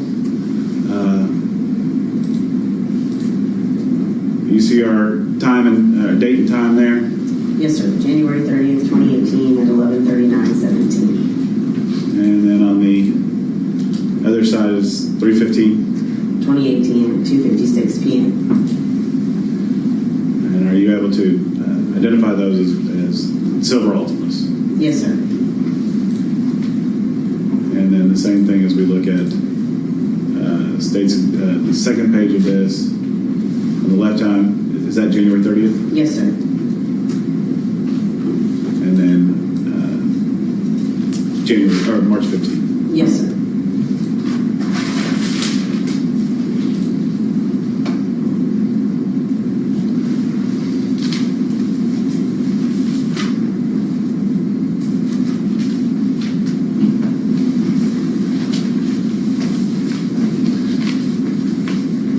Okay, thank you, Judge. Any questions? No, I'm sorry, for the lights. Oh, for the light. Yeah, I'm sorry. I didn't know if you were done.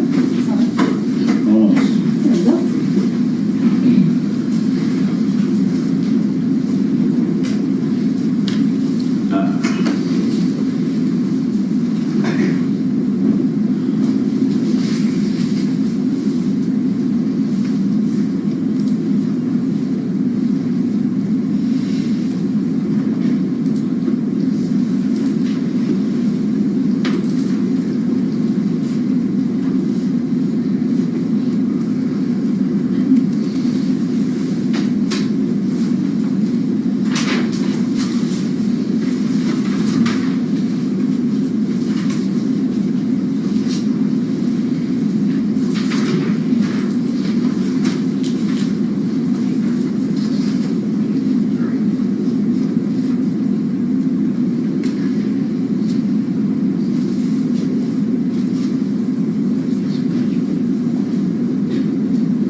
So you're familiar with the OfferUp account?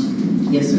And we had Detective Chapman come in to talk about the different things that she looked at in the OfferUp account, and she actually talked about the ring that's associated with Mary Brooks. But you had an occasion to look at that same OfferUp account and to see that this ring right there was being sold in that OfferUp account. Yes, sir. And that was on January 31st. Yes, sir. Permission to approach? You may.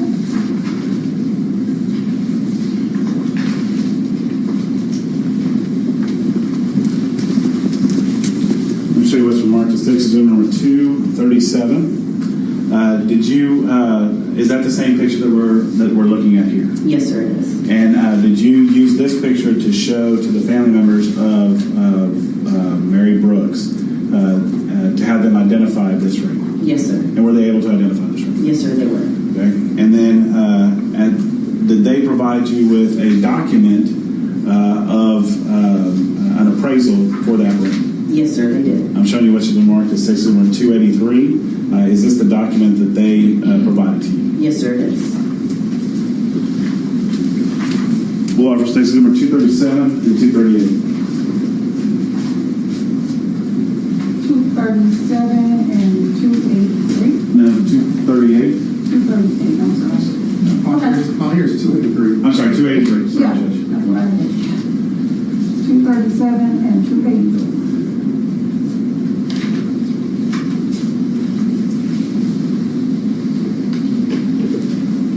Okay. All right, states 237 and 283 will be in. Thank you, Judge.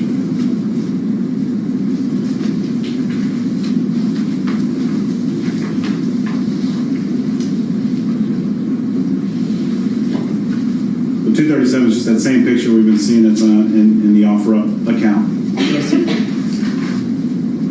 And then 283, is this from February 7th of 1989, from William Noble? Is that a jeweler here in the Dallas area? Yes, sir, it is. And an appraisal that was done for a Mrs. Brooks?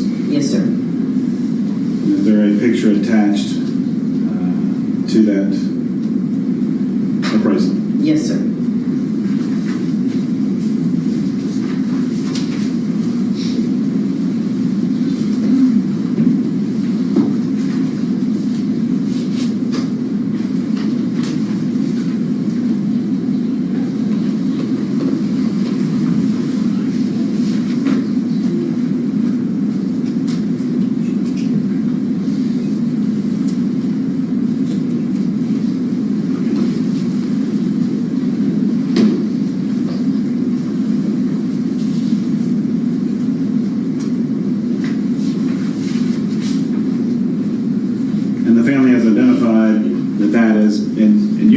yourself, that's the same. Yes, sir. I'll pass the witness. All right, Mr. Warren, Mr. Hayes, any questions? Briefly, Your Honor, thank you. Good morning, Sergeant. Is it Pagel? Yes, sir. Okay, good morning. How are you? Good morning. My name is Kobe Warren. I just have a few questions for you. So you stated that your current assignment now is you're the sergeant of patrol. Is that correct? Yes, sir. Plano, right? No, I work for Richardson. Richardson, I apologize. And back in 2018, you were a detective in Crime Against Persons. Yes, sir. Okay, which is your connection to the case. Is that right? Yes, sir. So how long have you been in patrol now? Since December of 2020. Okay, so a couple of years. Yes, sir. As the supervisor of the patrol unit, do you still do some patrol? Yes, sir. Okay. And part of you guys' task in the patrol unit is to obviously enforce traffic laws and drive on and observe other motorists and vehicles. Is that correct? Yes, sir. Okay. If you look for unsafe driving, conditions of vehicles and things to that effect. Is that correct? Yes, sir. Okay. And you would agree with me, Sergeant Hayward, that a Nissan Altima is an extremely common vehicle. You see a lot on the roadway. Is that true? Yes, sir. Okay. I mean, it's not like it's a super rare vehicle like a Bugatti or something like that. Like, it's a very common vehicle. Is that right? Yes, sir. Going back to March 30th of 2018, and specifically the video as well as the photos that Mr. Fitzmartin showed you back on that day, you were unable to get any kind of license plate or anything from that Nissan Altima that was shown on March 30th of 2018. Is that correct? That is correct. You looked at the videos, did you look at the videos received from Walmart on that day, inside as well as outside? Yes, sir. Okay. At no point were you able to see and or identify my client, Mr. Chemirmir, at any point at that Walmart on March 30th of 2018? March 30th?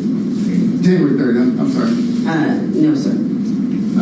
Not inside nor outside, is that correct? That is correct. Also in the videos, the several different angles of the photos as well as the different aisles from the different cameras, you're able to determine the race, sex, and or age of the driver of the Nissan Altima. Is that correct? That is correct. Yeah, honestly, can you tell if there's more than one person in that vehicle, right? That is correct.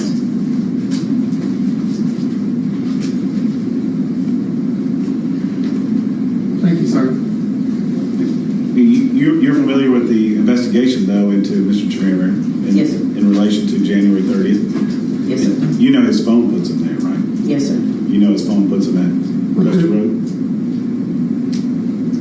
Yes, sir. Now, I would agree with Mr. Warren that Nissan Altima is a very common car. I think I've seen 10,000 of them since I've started working on this case, driving on the roads. What about that ring? Is that a very unique looking ring? Very unique, sir. That's kind of a Bugatti of rings, would you say? Yes, sir. I'll pass it. That's further. No more questions, Mr. Chairman? All right, may the witness be released? Yes, Judge. No objection, Your Honor. Oh, I'm sorry, Judge. Can I do one thing real quick? I'm sorry. Let me show you what's marked as State's Exhibit number 278. Is this just an excerpt of that offer-up account dealing just with this ring? Yes, sir. We'll offer State's Exhibit number 278.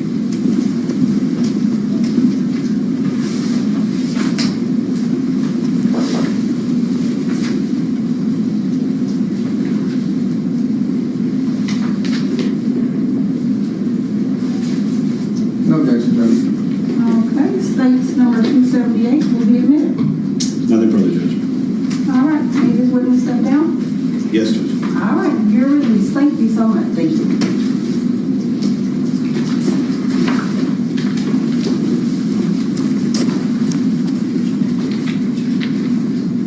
All right, ladies and gentlemen, we're going to take our morning break. We've been going for quite a bit here, so let's take our morning break.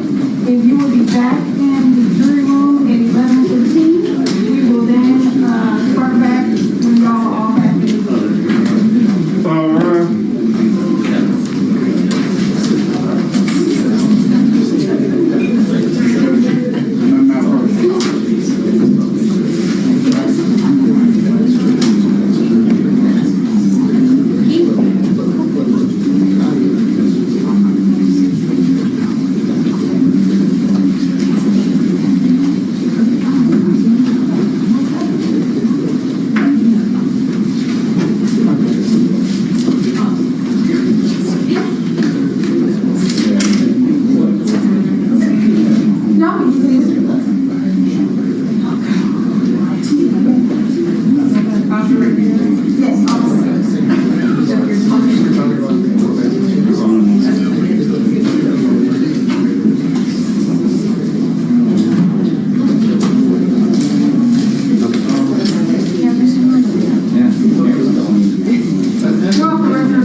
Good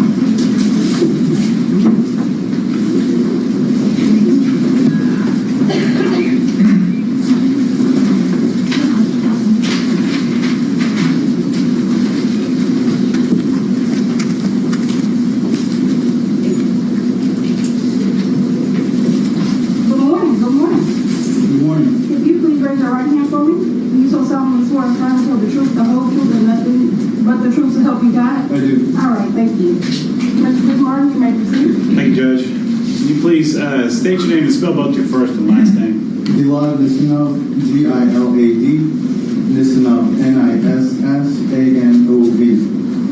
And Mr. Nisnov, how are you employed? I work at Diamond and Gold Exchange And Diamond and Gold Exchange, where is that located? in Dallas, Texas, Where? 635 in Court Road. All right, if you look up to your left, there's a couple of maps there. You see 75 and 635, and then a red dot right there. This is Diamond and Gold Exchange. Is that what we're talking about? Yes, sir. And who also works there with you? Fear, my brother.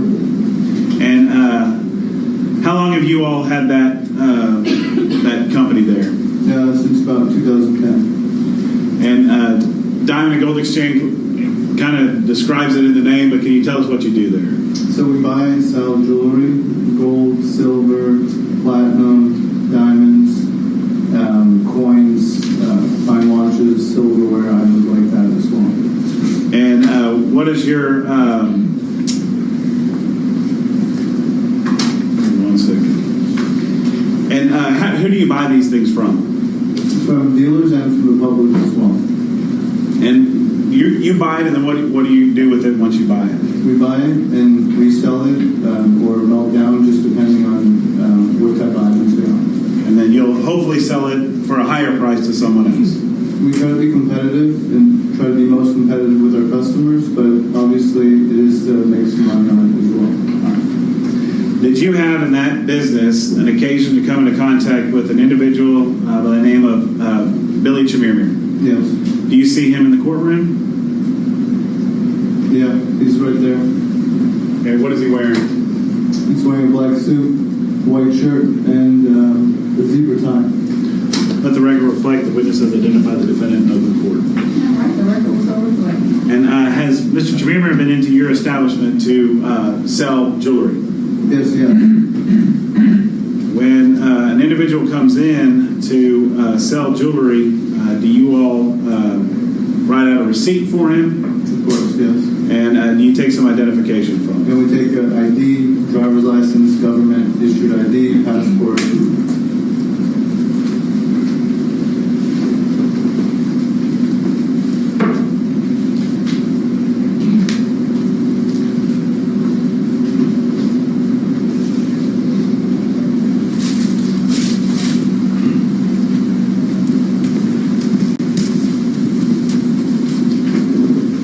First show you what's from March 6th, exhibit number 286. Are these copies of some of the IDs that you've taken, that you took from Mr. Chemirmir? Yes.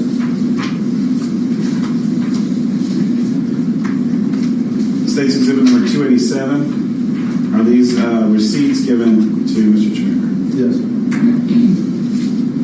State's exhibit number 288. Is that a summary of the receipts given?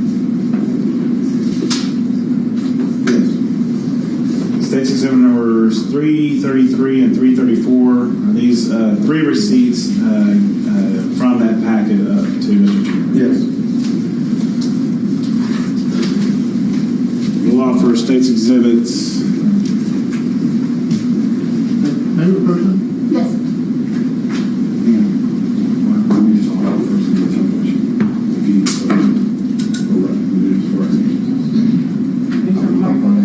So, I'm sorry, Judge. if you're just giving me a second to offer, and then we'll see if we need a question. I'd like to offer State's exhibit numbers 288, 287 for record purposes, 286, 334, and 333 for all purposes. Those are the last three, 286, 334, and 333. 333. Okay.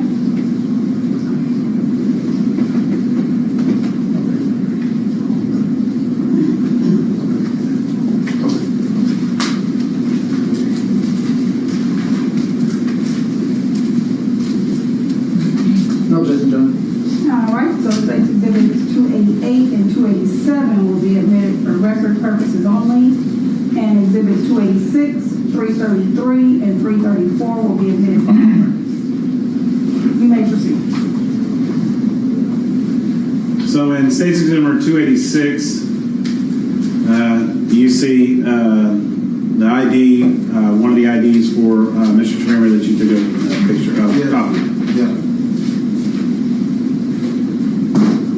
To page 2 of that same document, the Texas driver's license, permanent resident card, and then the Republic of Kenya card. Yes. All for the same individual. Yes.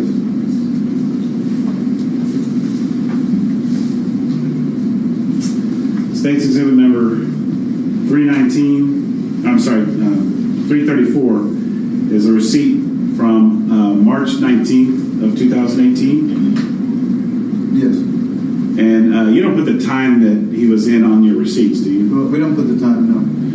But this is a receipt that you would have generated for Mr. Chemirmir for that day. Correct. And in the top there, you have some writing. What does that writing mean to you? That 14K and 925? It's 14 karat gold and 925 sterling silver. And you take pictures of the items that you purchase from individuals? Sometimes, but not always. All right. If you had taken pictures of any of the items that Mr. Chemirmir had sold you, would those be contained in your business records? It would, yes. And you don't have any of those? We didn't have that to provide.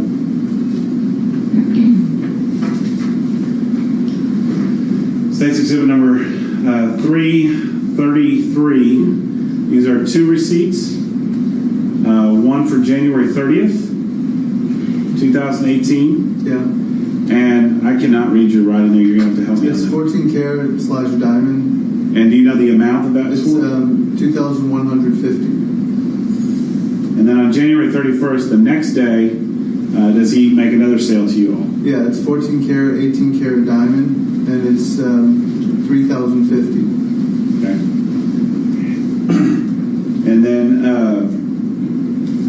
and I didn't list off that back on the 19th, that amount was for $105. Yeah, that's right.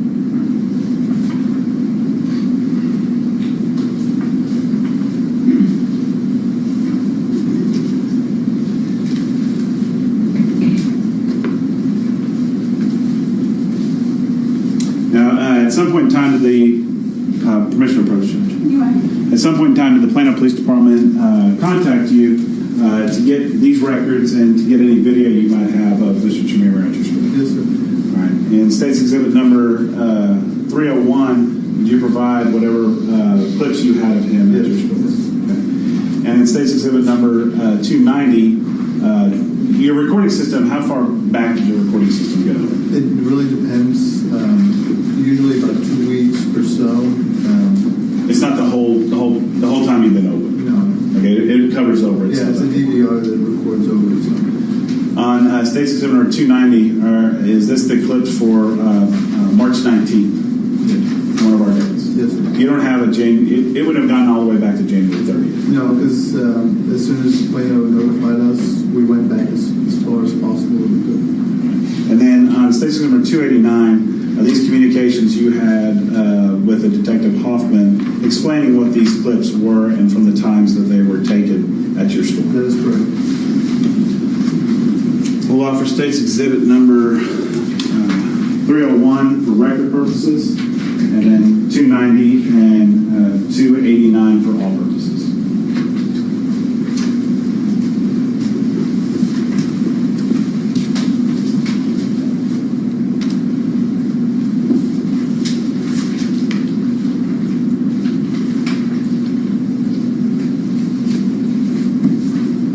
No objection.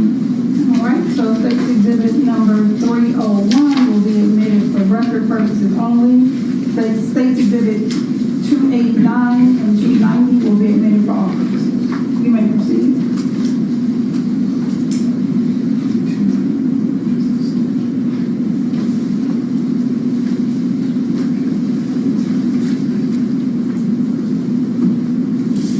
One second, Judge.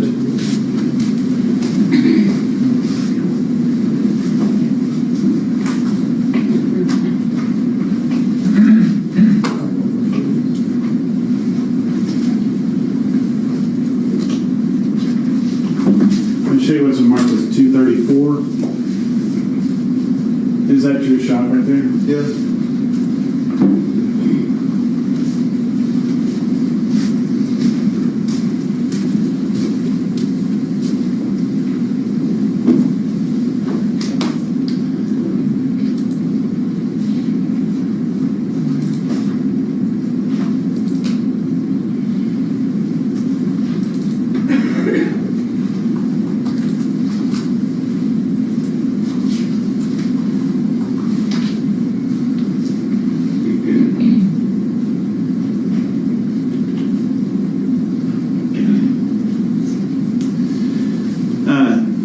We had just offered in clips of Mr. Chemirmir at your store.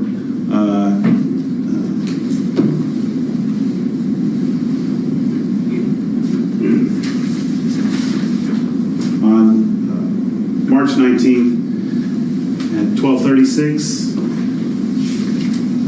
at 12:56, and 1:01. Right, yes. And are these those clips? Yes.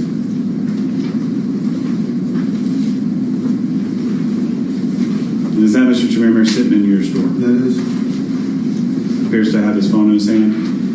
yeah.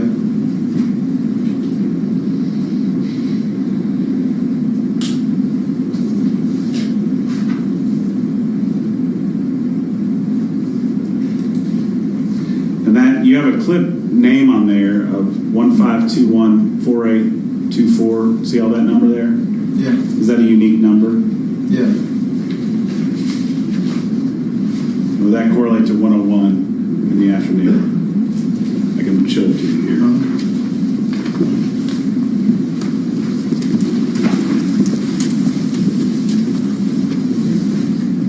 1864. Yeah, that's right. 101 at 319.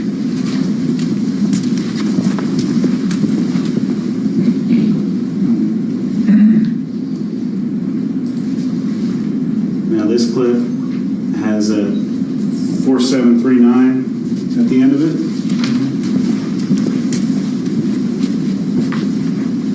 The 1256. Yeah. And then obviously I've got one more clip that's going to have 3984. We're going to be at 1236. So we're kind of going back. Yeah.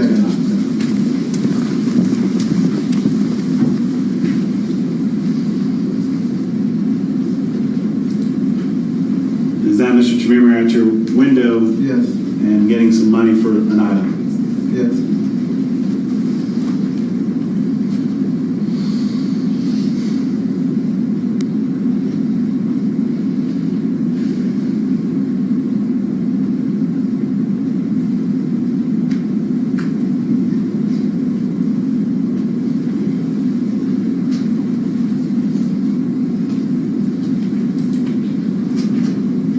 And this is that last clip, 3984, to establish at 12:36 p.m. Yes.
We just looked on, this is case number 316 for March 19th. You have him making that sale and sitting in your shop. Yes. How many times well, whenever you've communicated with him, has it been easy enough for you to understand him? Yes.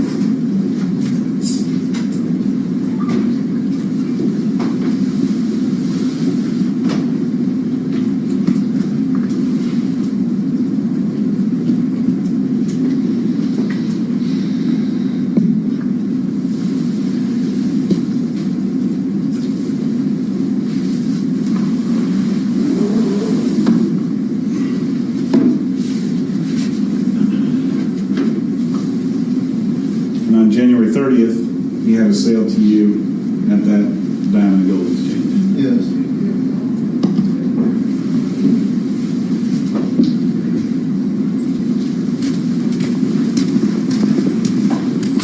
I'll pass the witness. Mr. Hayes, Mr. Warren?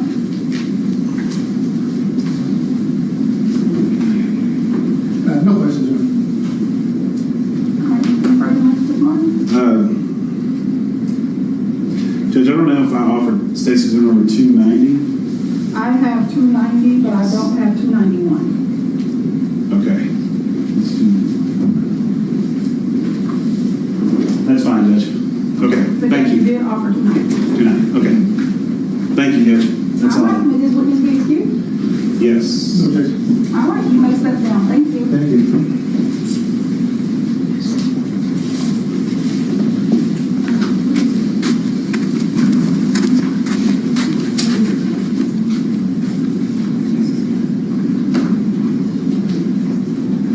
All right. You may call your next witness.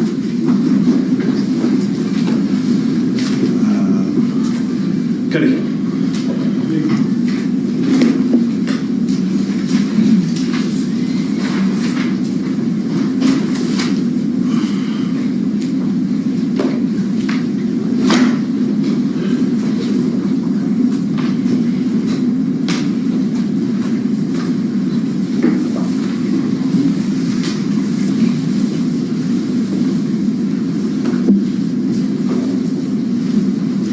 Good morning.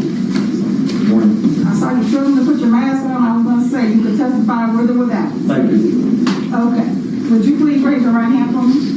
You so solemnly swear and affirm to tell the truth, the whole truth, and nothing but the truth so help you God? I do. All right. Thank you. Mr. Martin? Thank you, Judge. Can you please introduce yourself to the jury? Yeah, my name is David Cuddy. I am the grandson of Mary Sue Brooks. All right. And we've heard a little bit about Miss Brooks. We heard from Detective Pagel already today and how they were doing the investigation into your grandmother's death. Okay. I want to bring you back to that time, January 30th and 31st of 2018. Okay. Were you married at that time? I was. And did you have any kids at that time? No, Do you have kids now? I do. Okay, how many kids do you have? I have two. I have a 4-year-old and an 18-month-old. And what's your wife's name? Lauren. And at this time in January, was she expecting at that time? Yes, she was about 7-8 months pregnant. And did you live in the Dallas area?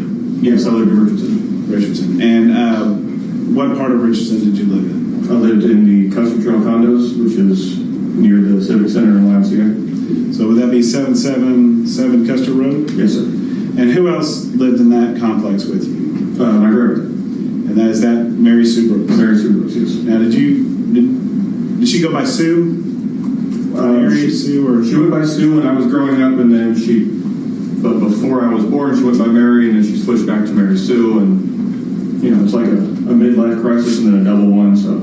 Okay, all right.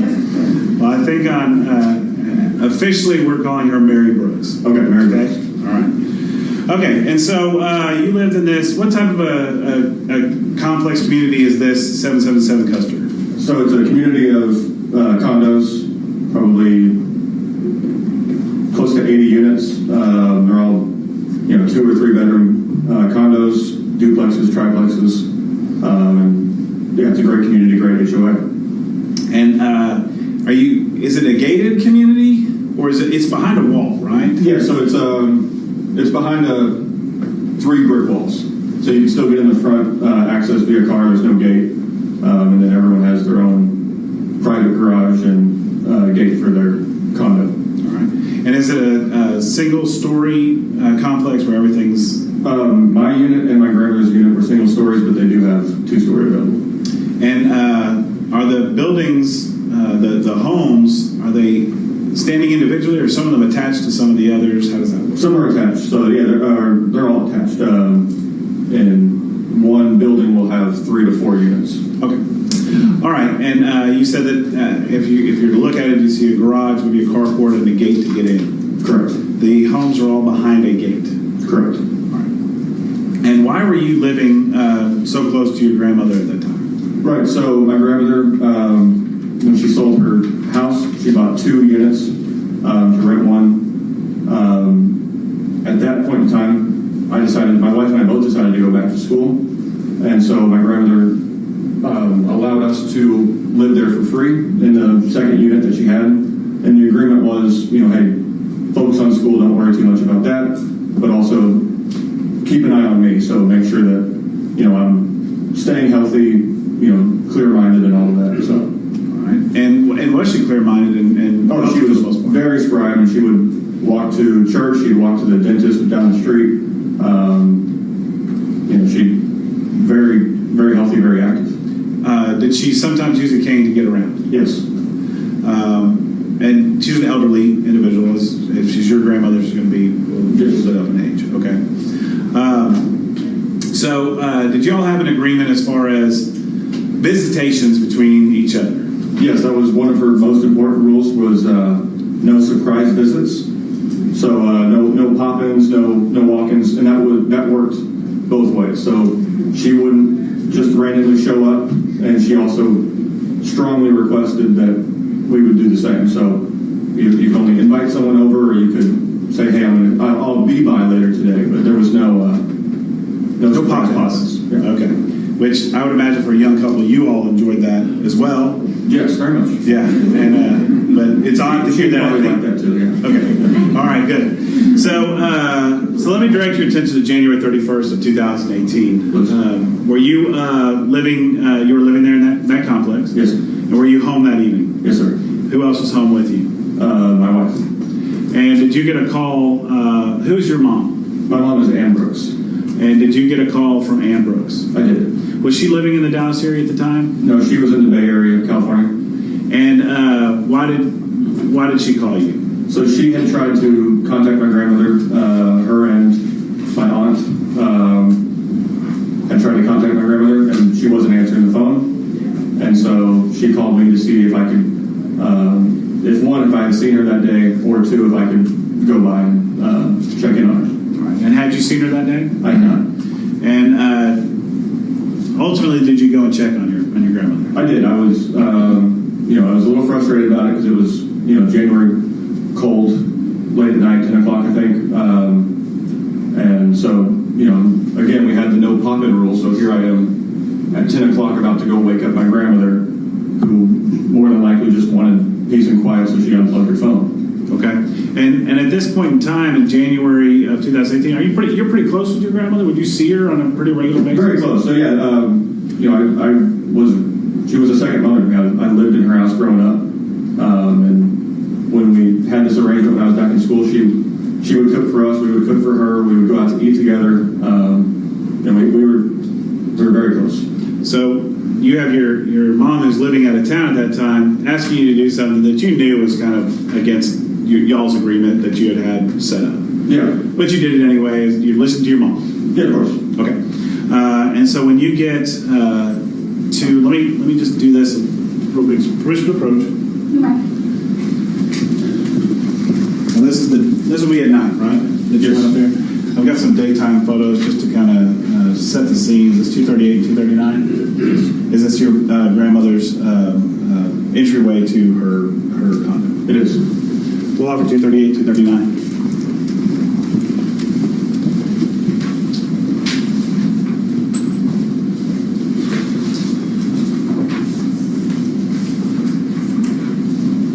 No objection, John. States exhibits 238 and 239 will be admitted.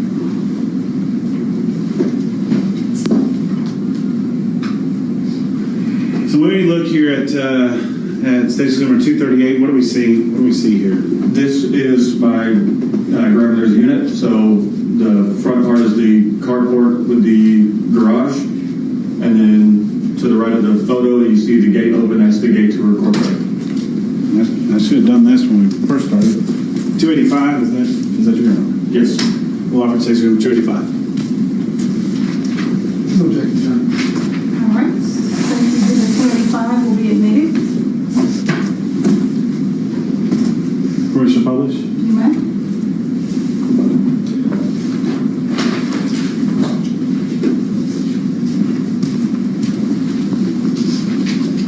Okay, so we have a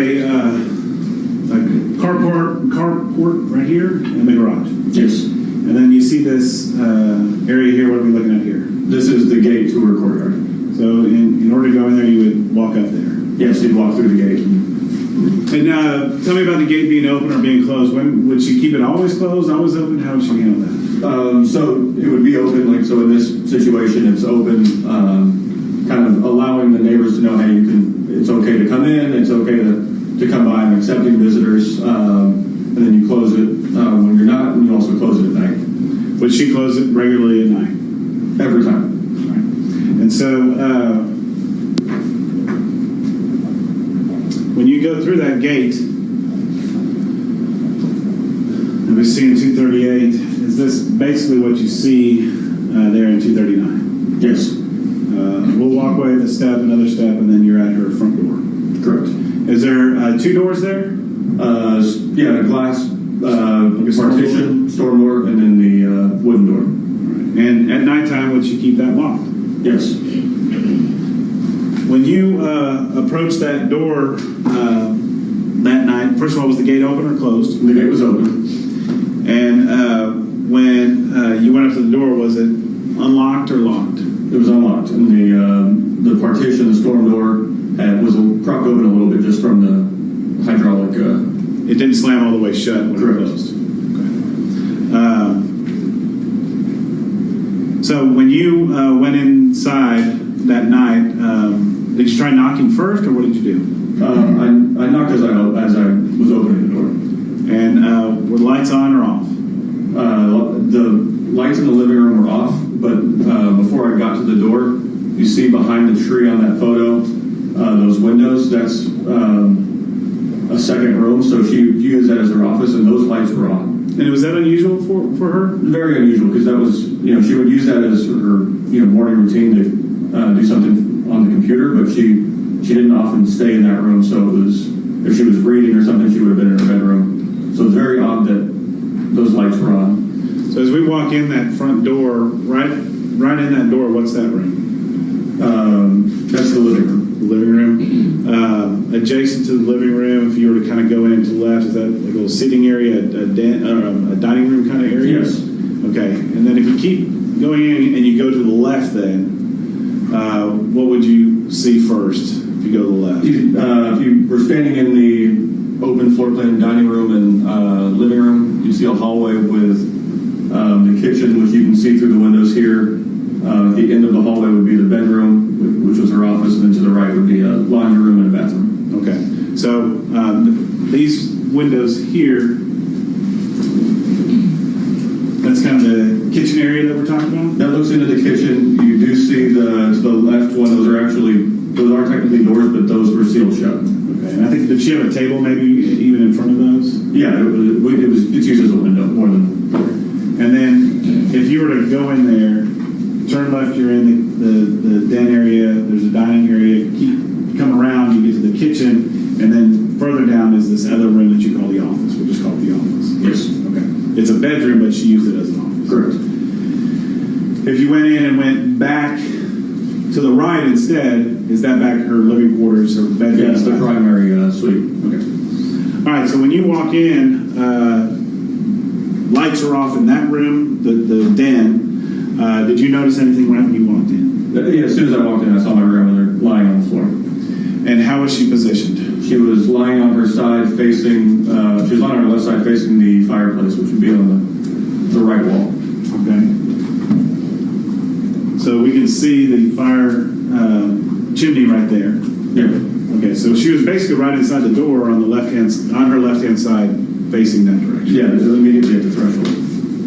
And what did you do at that point in time? So I went down to check, and so I rolled her over onto her back, and she let out a lot of gas out of her lungs, and so I took that as a breath. So I started checking for a pulse. I got my phone out on speakerphone, calling 911. I'm trying to continue to check the pulse, do CPR, and yeah, so called 911 on speakerphone during all this. Do you remember when you touched her to check for a pulse? Could you the temperature of her body? Could you tell at that time? Do you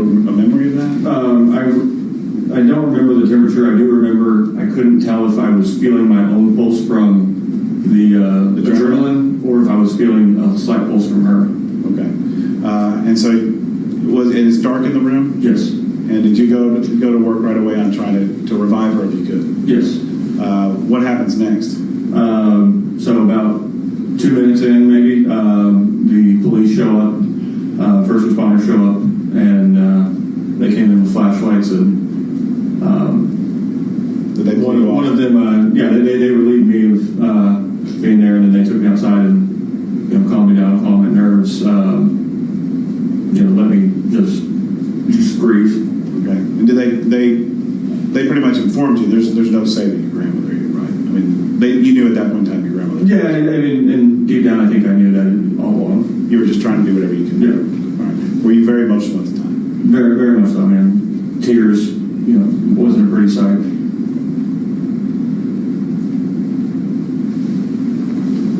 I'll pass witness. Any questions, Mr. Warren, Mr. Hayes? No questions? Okay. All right, may this witness be released? Yes, Judge. All right, you may step down. Thank you.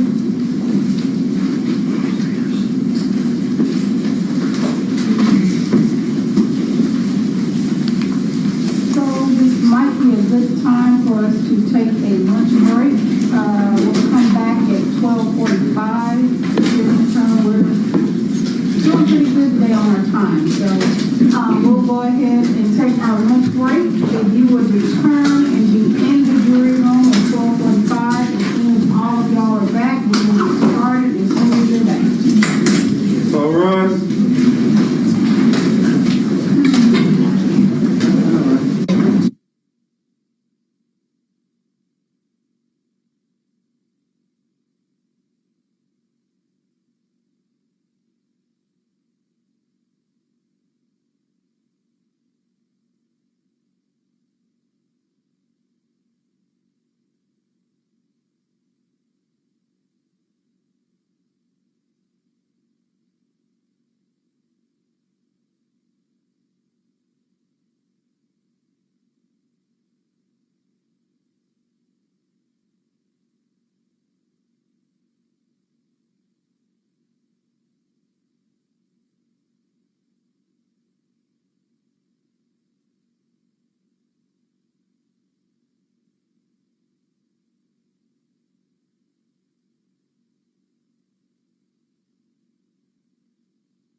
F1875401, Style the State of Texas versus Billy Chemirmir. I understand that there are some things that the state would like to put on the record outside the presence of the jury. The jury is still currently during their lunch hour.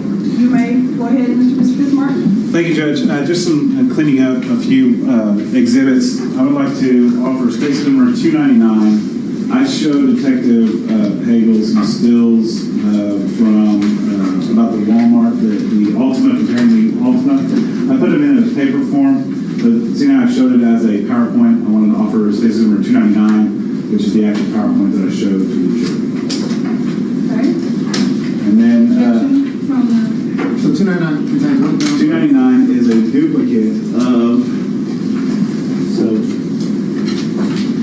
300 is the paper form. Okay. Yeah, still photo. The paper form is the still photos of it, and then 299 is the actual PowerPoint. So just 4 photos? 4 photos that are in 2 slides, 4 photos. Okay. It's the exact copy of that. That 299 is printed out into 300. And we have no reason not to believe what he's representing is true and correct. So that being said, no objections to. Okay, 299. All right. 291 is the, I put up a small picture up on the board of Mr. Chemirmir, snippet from the Diamond and Gold Exchange. And I meant to offer this before, but it was lost in my pile of stuff. And so we'll offer just 291, which is an excerpt from the videos that we already put in from him and Diamond and Gold Exchange. No objections. All right, so State's Exhibit 291 will be. We'll also offer for record purposes, Judge, State's number 308, which was the redacted portions of the statement, the full statement given to Detective Martinez. I put in a redacted version of Detective Tabor's portion of it, and this is just a redacted version of 308 that we had at one time agreed upon. I just want to put it in for record purposes just to keep it in the file. That's the one that was what did you play the first one? No objections to 308. Okay. All right. For record purposes. All right. And Exhibit 308 will be admitted for for record purposes only. And then I would also offer at this point in time 281, 282, and 284, which are other William Noble appraisals that were given to the Plano Police Department by the Brooks family of items that were missing from Mrs. Brooks's home after this incident. I'll just put those in for record purposes as well. So 281, 282, and 284 are for record purposes. Yes.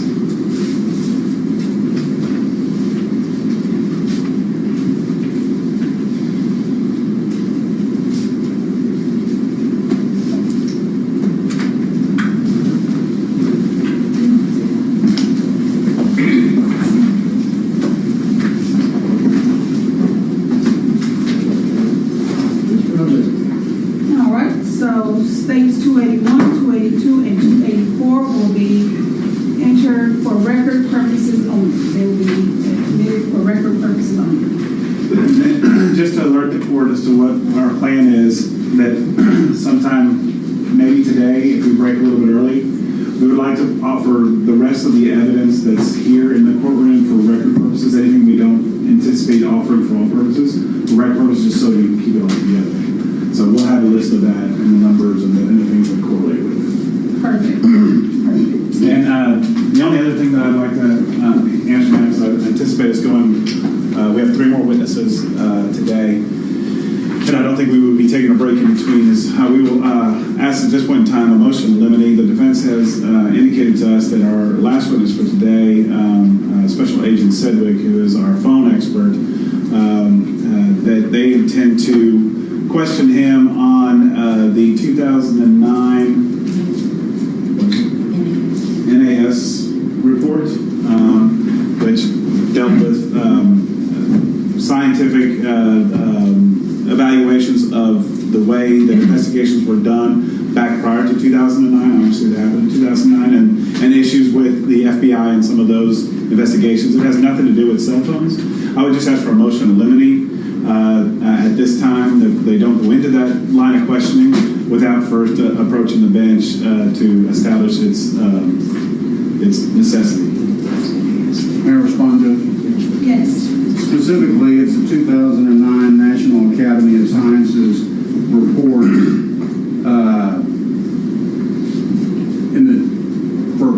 approximately 15 years, the FBI sponsored and traveled and taught hair follicle analysis and testified throughout the country in state and federal courts using hair follicle analysis. It was as good as you can get, gold standard FBI testimony for approximately 15 years, probably more, but I'll narrow it down to 10. And the highly sponsored, put people in prison, a lot of people in prison, and highly respected, gold standard stuff. In 2009, the National Academy of Sciences, which is a governmental agency, it's the equivalent of the CIA, DEA, FBI. It's just what it is. The National Academy of Sciences, they did a study and they completely debunked hair follicle analysis. And so what I'd like to do is use it the reason I brought the entire thing on disc is in case the DA objects to me just using parts of it. But what I want to do, I really don't plan on publishing it to the jury except to show it's a real thing, it exists, and it discusses the hair follicles, and the testimony is basically junk science. And the way I'm going to proffer it is, Agent Jones, you're currently a proponent of Cellphone, isn't that correct? Yes, sir. And you firmly believe in it? Yes, sir. And yet 25 years ago, your own organization, blah, blah, blah, published and used and swore by it this other technology. And it's no longer, it's basically been discredited. So it's mostly just as an analogy and to put it in perspective. And I think it's relevant for cross-examination purposes. Have you heard? Yes. So, this is an interesting conversation because I'm probably the only one here who was trying those cases back then. And I will tell you what the limit Judge, I thought we were going to have one person objecting per issue.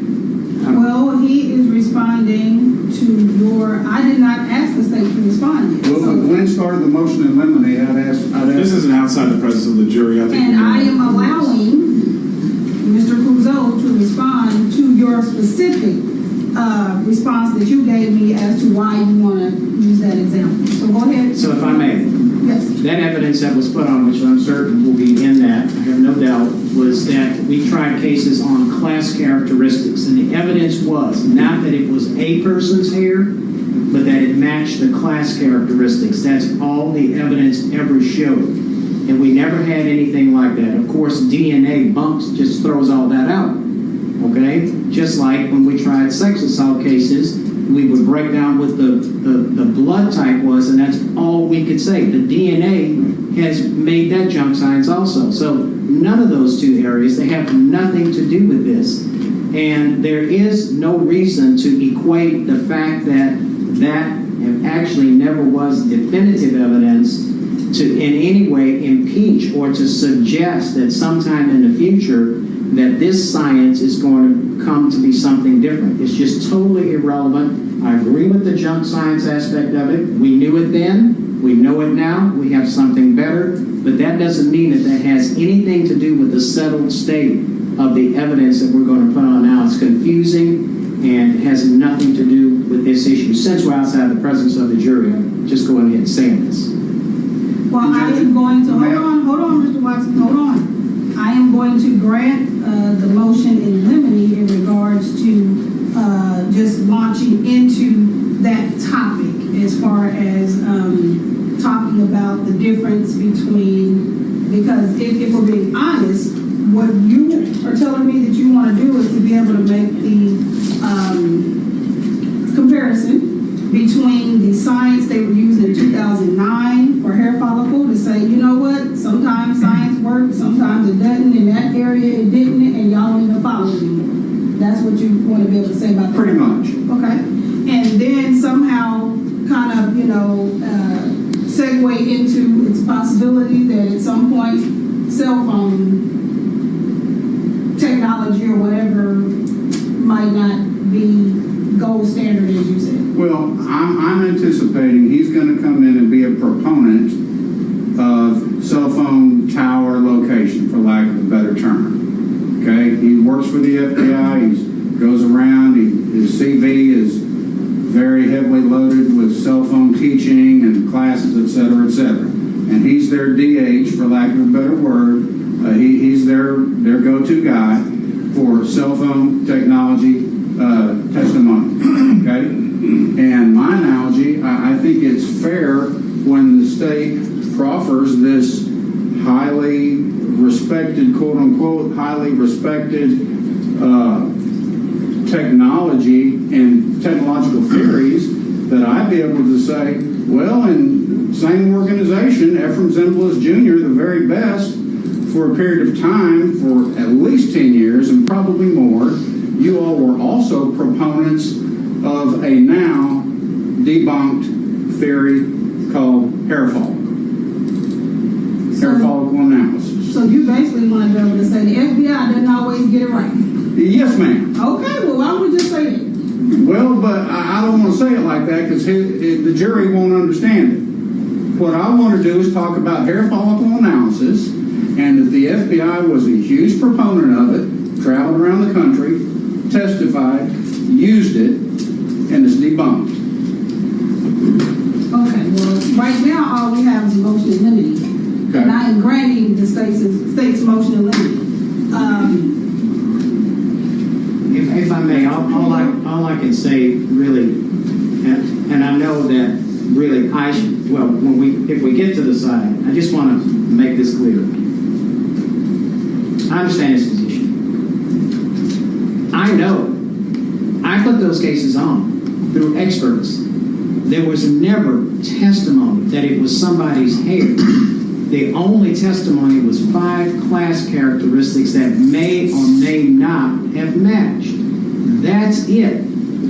I understand when he's saying debunked, but I'm not even sure we bumped it with that, okay? And we got some guilties and not guilties, but it wasn't all that great when we had it, is all I'm saying.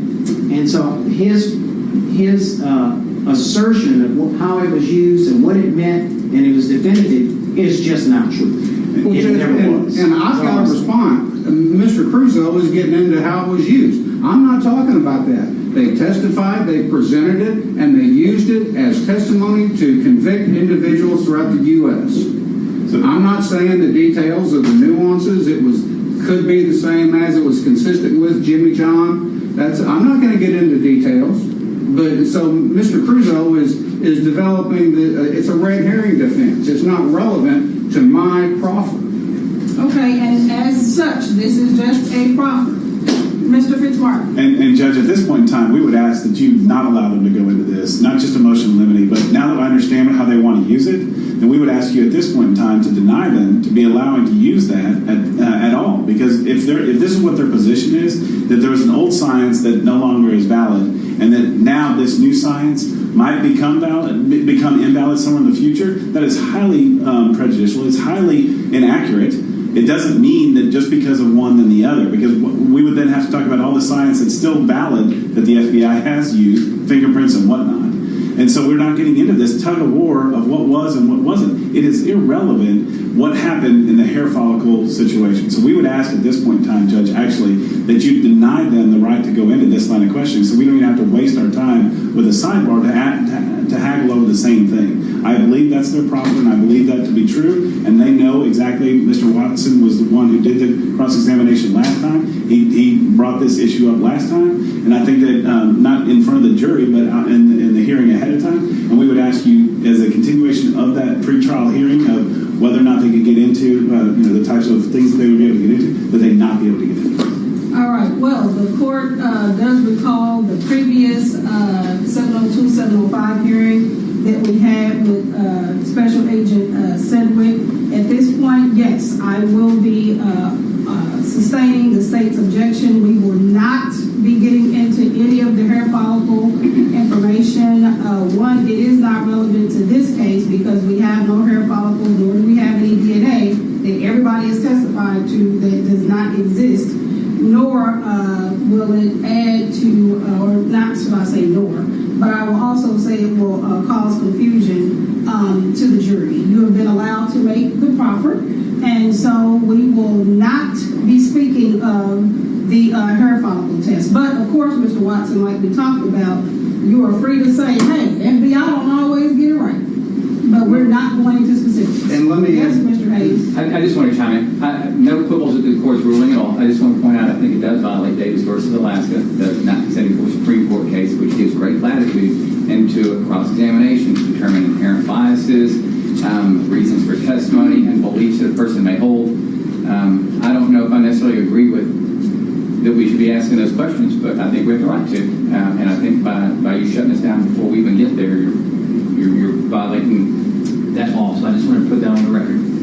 And as we did last time, well, you know, even in this one, I am not saying that you cannot ask certain questions that will show that agent's bias or prejudice, or even show that maybe, you know, the science that they're using is not good. What I am saying is that we will not specifically talk about the hair follicle bunking and debunking that happened back in 2009 that does not have any relevance on the issues that we have today in 2022. But you can still go into your line of questioning regarding the science that they use now and all of that regarding cell phone technology. And Judge, just for the record, the last time during the trial, I went into the fact that bite mark evidence is no longer used and that hair follicle evidence is no longer used, and the agent agrees. I recall. And that basic line is fine. What I'm trying to limit is us trying to go into the actual report itself, but that's just along the lines of, hey, it's been a lot of stuff that y'all used previously that doesn't work, or hey, it's a lot of stuff you've learned since then and you use new technology. Okay, so I'll be able to go in, will I be able to ask the question that the FBI used to be a proponent of hair follicle evidence? Judge, that's what we're objecting to. And if it got in the last trial, it really doesn't matter to me now. What I care about now is that that's really an inappropriate line of questioning. And what we have here today is cell phones. If they have an expert that comes in here and can say that this cell phone stuff is junk science, then let's hear it. But they don't. That doesn't exist. And so that's why we are now saying we do not agree with that line of questioning at all. And we would appreciate the court's ruling and ask you to stand by it. From the previous trial, the generic questions were allowed to be asked. I believe, and I still have my notes up here actually, I believe that it was, the questioning went somewhere similar to, they used to do hair follicle. And he said yes, and you asked if they still do that, he said no. You then asked about the bite mark, that they used to use bite marks. And I believe he said yes, and you asked if they still do that, and he said no.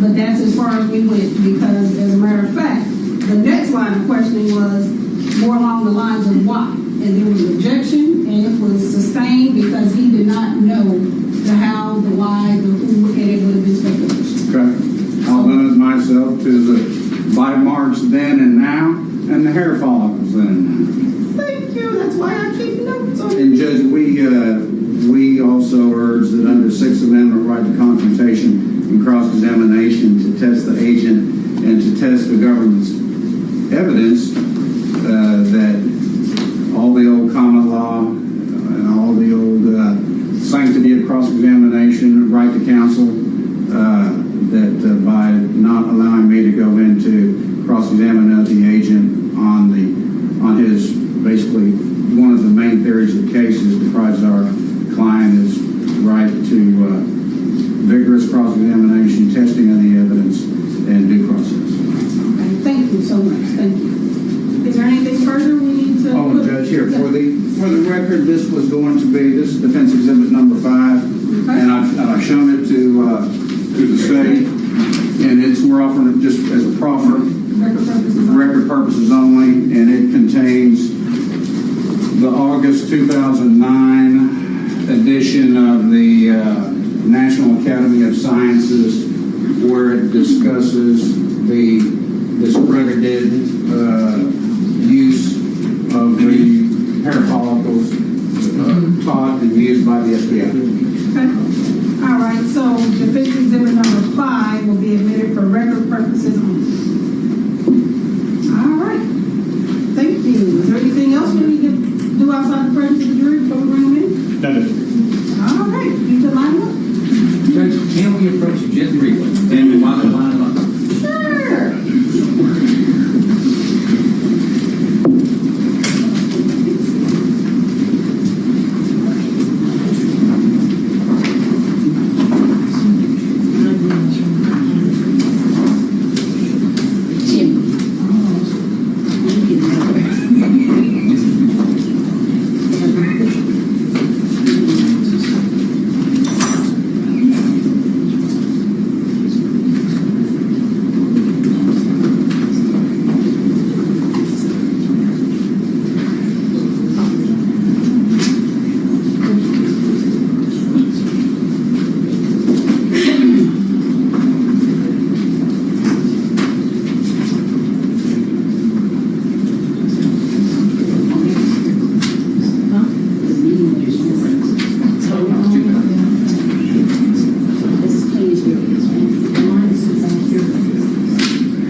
We'll call Officer Harris.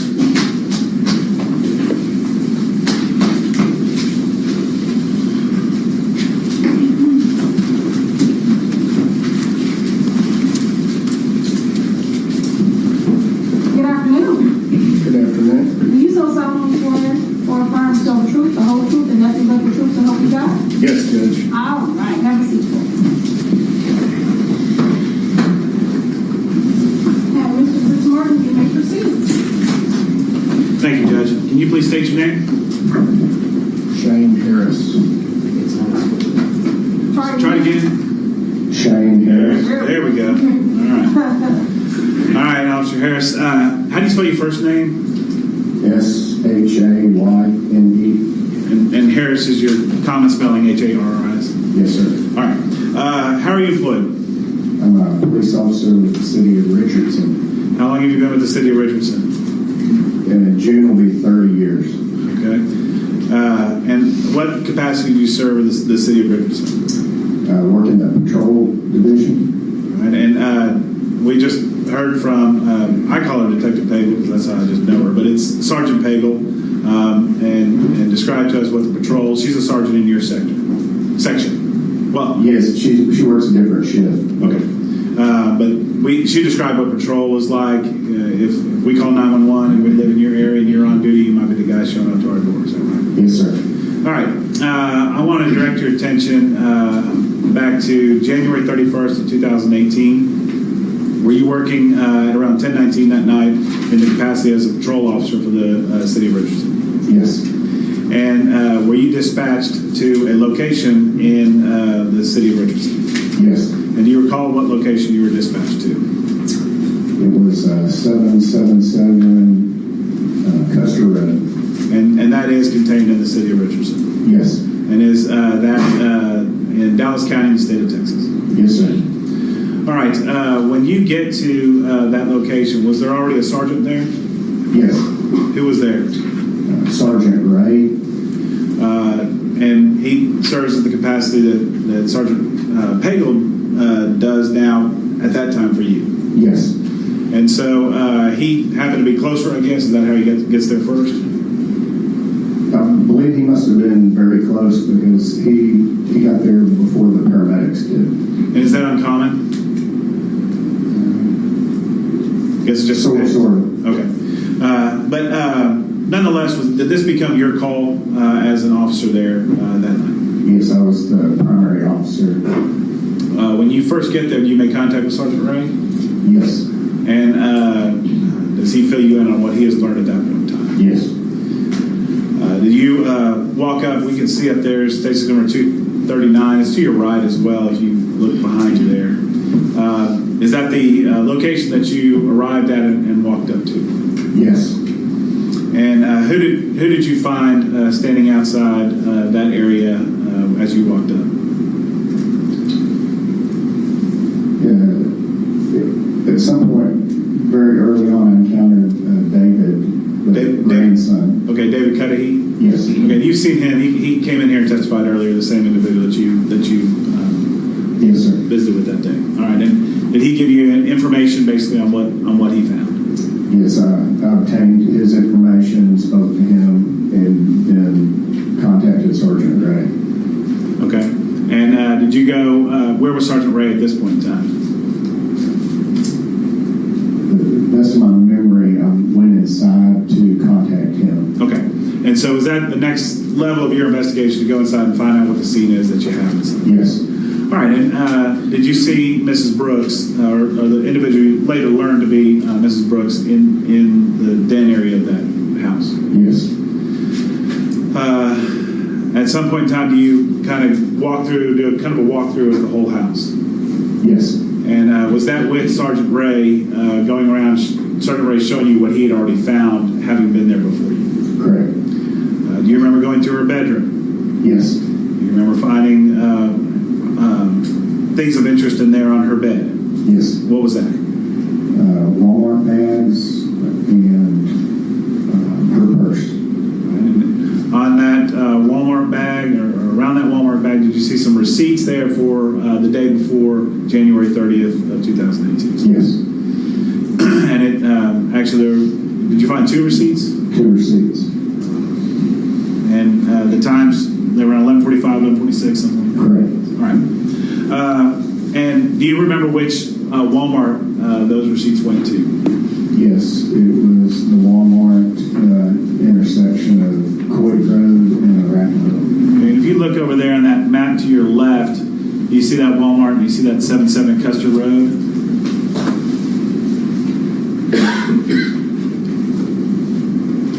Yes. Yeah.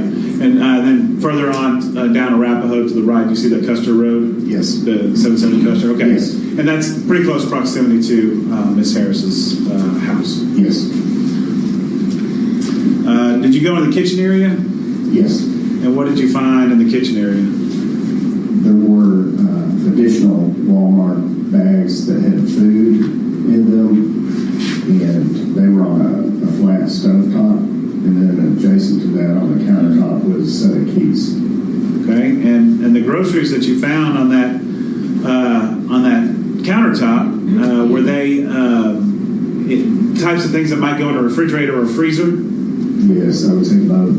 And did it appear that they had been made it into the freezer, or had they already thawed it out? No, they were still out. Was that something that you noted at the time? Yes. Do you go back into the living room area? Yes. And what did you find in the living room area? It was an open area, kind of a living room, dining room, I would say kind of a combination. On the table, there was a blood pressure cuff and the monitor machine that attaches. All right. And was there a notepad there jotting down what looked like blood pressure readings? Yes. Could you tell how she was keeping track of her blood pressure readings? There were 2 entries for each day, almost like a AM/PM type, 2 readings. Okay, and was it given the dates as well? Yes, And was there a morning for January 30th, a reading for that, or Yes. documentation? Was there an afternoon no, or an evening? Now, there was a newspaper found.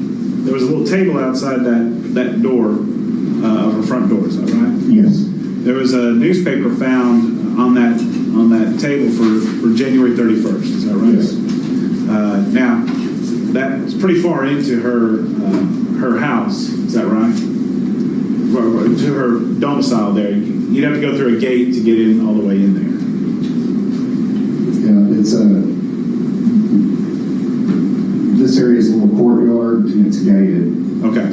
And so this January 31st newspaper is in there. Have we determined how that newspaper got all the way in there to that door? Yes, How did that newspaper get all the way in there? as the fire department was responding, one of the firemen or paramedics picked it up and carried it inside and placed it there. And do we see that on either your body camera or someone's body camera? Yes,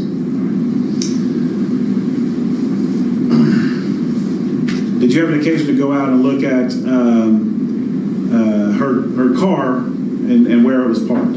yes, And where was it parked? in the carport that's adjacent to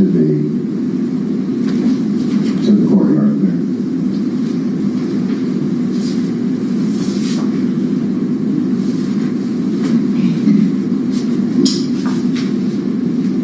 State's Exhibit 238. Are we seeing that carport that you're talking about? Yes, And her car was there, parked and locked. correct.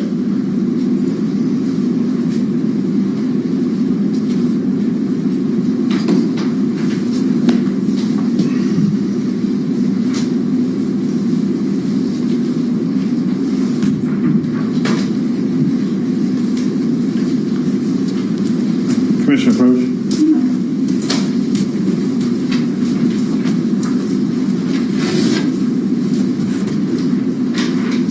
Were you wearing a body-worn camera that night? Yes, State Chemirmir 240, is that the full body-worn camera that you wore that? yes, 253, are these some selected clips from that body-worn camera? yes. I'm going to show you State Chemirmir 241, and then 243.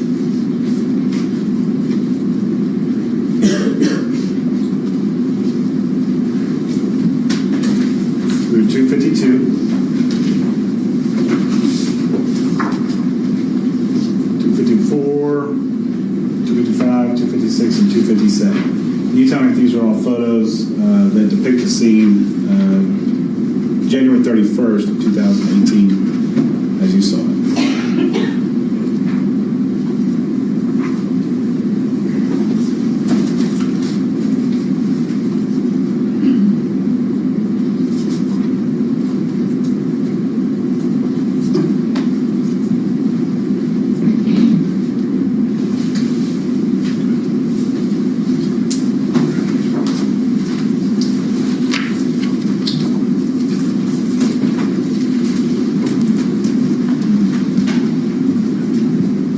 Yes, they are.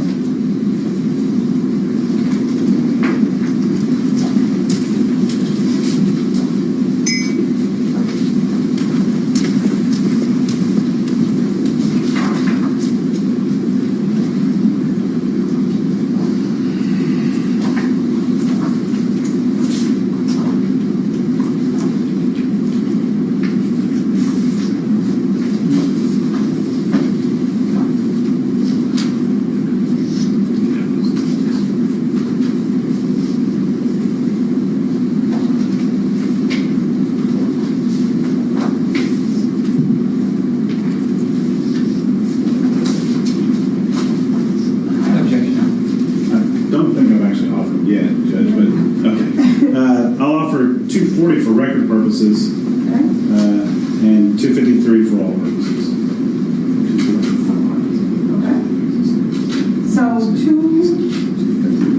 So admitted for record purposes, and 253 will be admitted for all purposes. And then,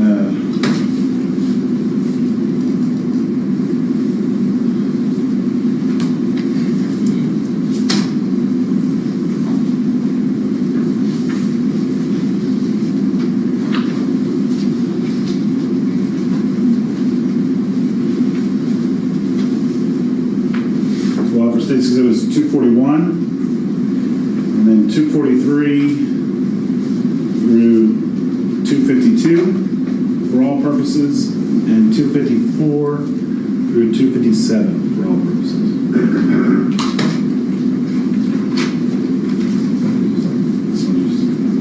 No objection. All right. So, State Exhibits 241 through 252 will be admitted for all purposes, and then Exhibits 254 through 257 will be admitted for all purposes. Thank you. Commissioner Rutledge. You may. 241. It's that bedroom area that we talked about with on her bed. There's some purse and some Walmart bags that are there on the bed. Yes. We had talked about in the kitchen, State's Exhibit number 243, the items that are on the stovetop. And it looks like there's some eggs and some blueberry waffles that you'd probably house in the freezer. Would you agree? Yes. Maybe the eggs in the refrigerator, the waffles in the freezer. Correct. 244, you had talked about a blood pressure cuff. Yes.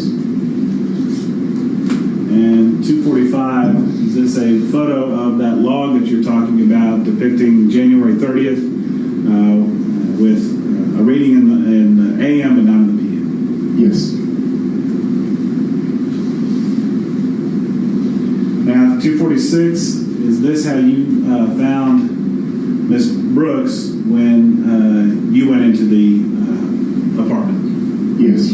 At the time that you got there, it was pretty evident that Miss Brooks had passed away. Yes.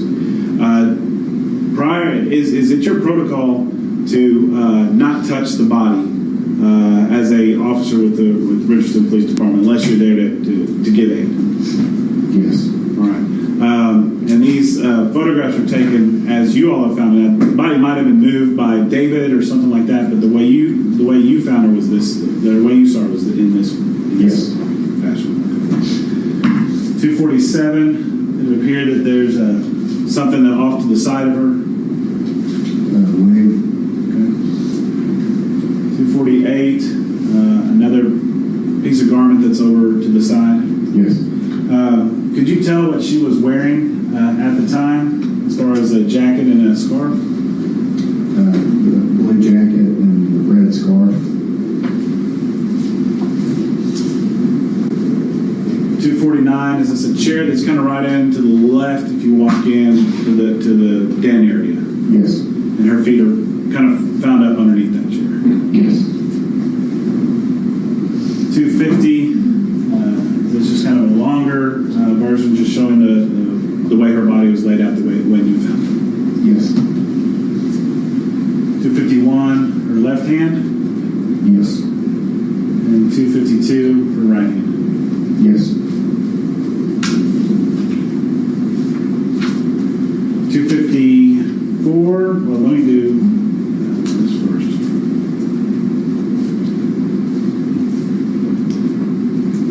As we discussed, you had your body-worn camera on that night, Yes. and we have some excerpts from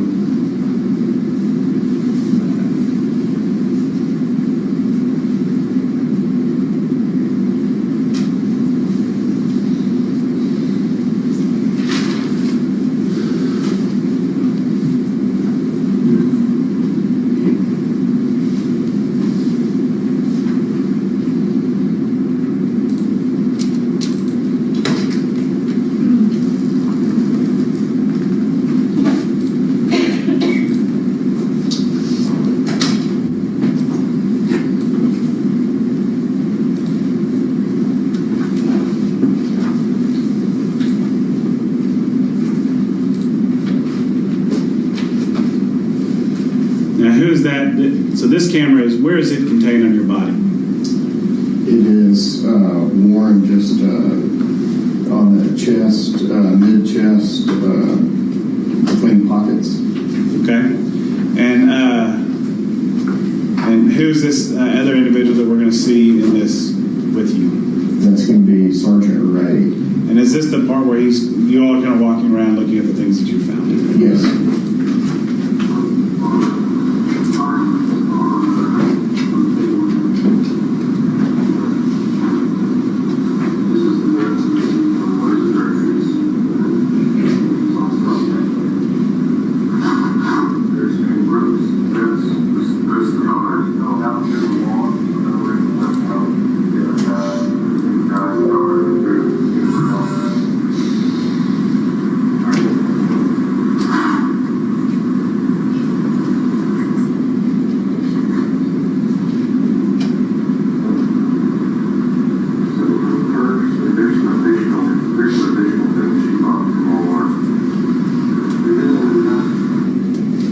Now, at this time, are y'all trying to determine kind of what's going on in this situation? Yes.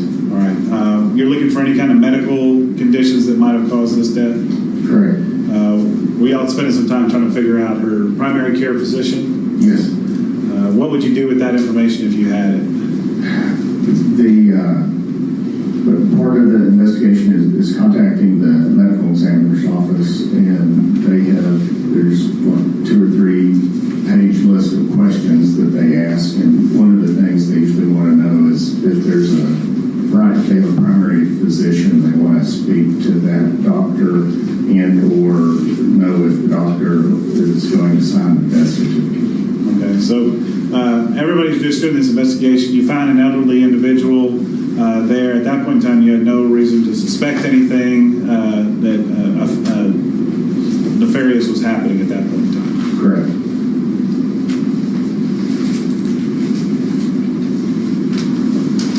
You all move into the kitchen area? Yes.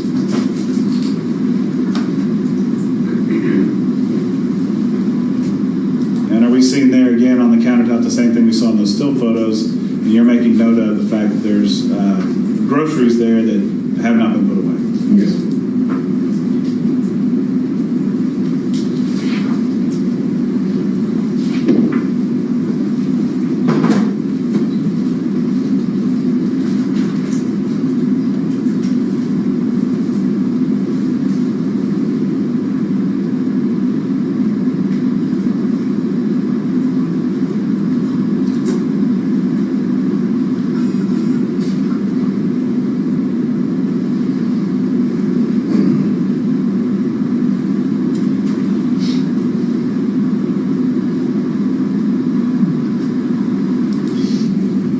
There's kind of doors here and a table in front of those doors? Yes.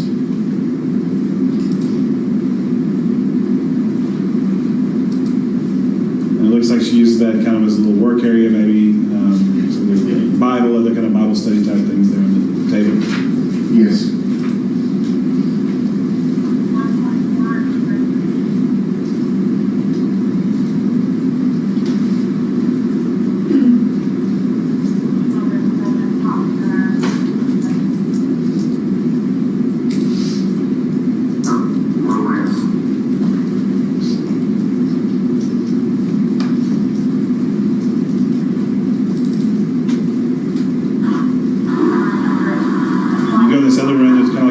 Or a study type room? Yes.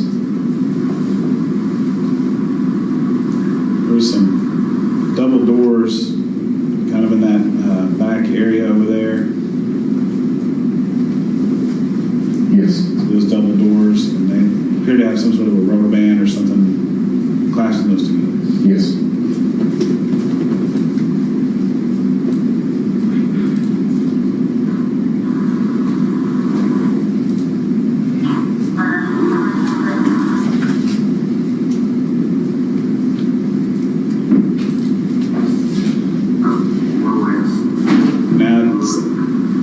At some point in time, do you contact the medical examiner's office? I did.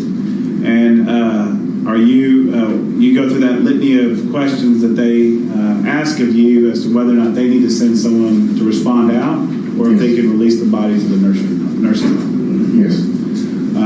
Based on the information that you had collected that night, the information that you had at that moment in time, which we're talking about now the early morning hours of February 1st, as we progressed through the night, they did not determine that there was a need for them to come out to collect Mrs. Brooks' body. Correct. You have some knowledge of the information of how this investigation has progressed since that time and since learning about Mr. Chemirmir, is that right? Yes. Had you known that information at that time, would there have been a different call here to be made with the body of Mrs. Brooks and where it would have been taken? Yes. And where would that have been? Well, CIA would have came out, detectives from the Criminal Investigation Division. Okay. And then most likely the medical examiners would have taken the body to the medical examiner's office. Correct. But when you get the information that Mrs. Brooks is not going to be transported to the medical examiner's office, did your training and experience want you to do something else? Yes, I've been a detective for 12 years, so it had multiple calls like this, numerous calls, and it was a little rare to me that they weren't going to send a transport team to transport the body at a residence. It's common for them to do that, to release straight to the funeral home for deaths like in nursing homes or a rehab facility where there's doctors present, and it was a little bit rare, it seemed to me, for a private residence with no one at home. So based on that, did you want to take a closer look at the body of Miss Brooks? Yes. And is that what we're going to watch here? Yes, sir.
Yes, I'm obviously not a doctor or a medical examiner. I just felt like I wanted to be thorough and make sure there wasn't some type of injury that we didn't see, or that the paramedic, I don't know how thorough the paramedics treatment was, so I just wanted to be as thorough as possible.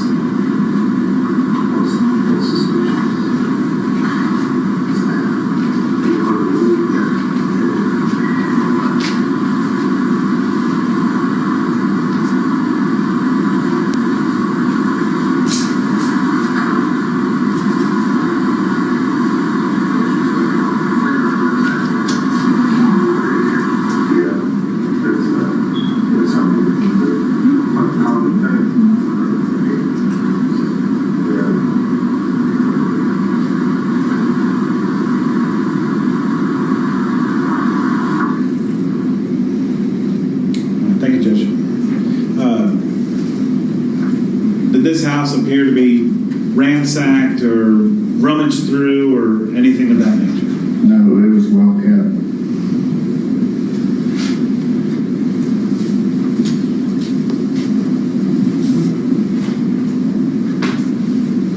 Commissioner Approach? We put that picture in already in larger form than this is smaller form where groceries left out at her house. Yes.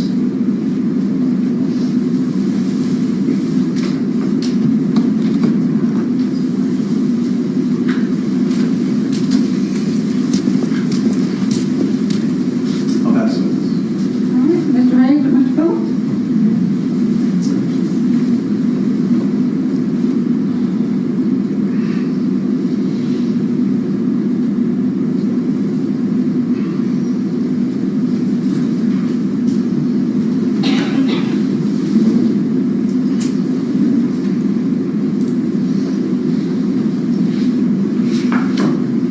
No question, John.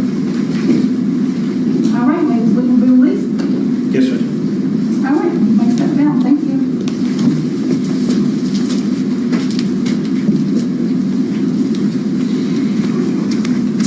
And you may call your next witness.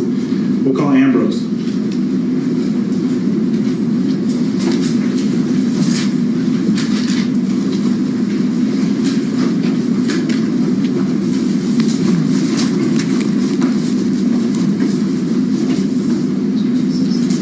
Good afternoon.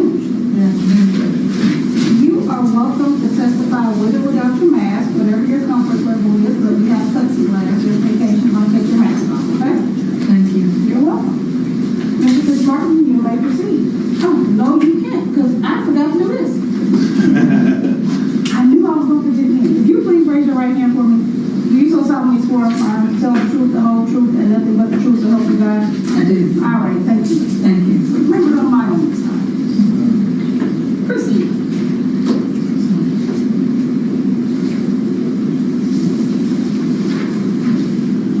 Hi, Ms. Brooks. How are you doing? Fine. Good. I need to, can you please introduce yourself to the jury? I'm Ann Brooks. And do you know a Mary Brooks? She's my mother. All right. I'm going to show you what's been marked as State's Exhibit number 285. Is this your? That's you. Okay. All right. Let me ask you a few questions about your mom. Where was she born? She was born in Oklahoma City. And how long did she live there? Do you know? Till after she married.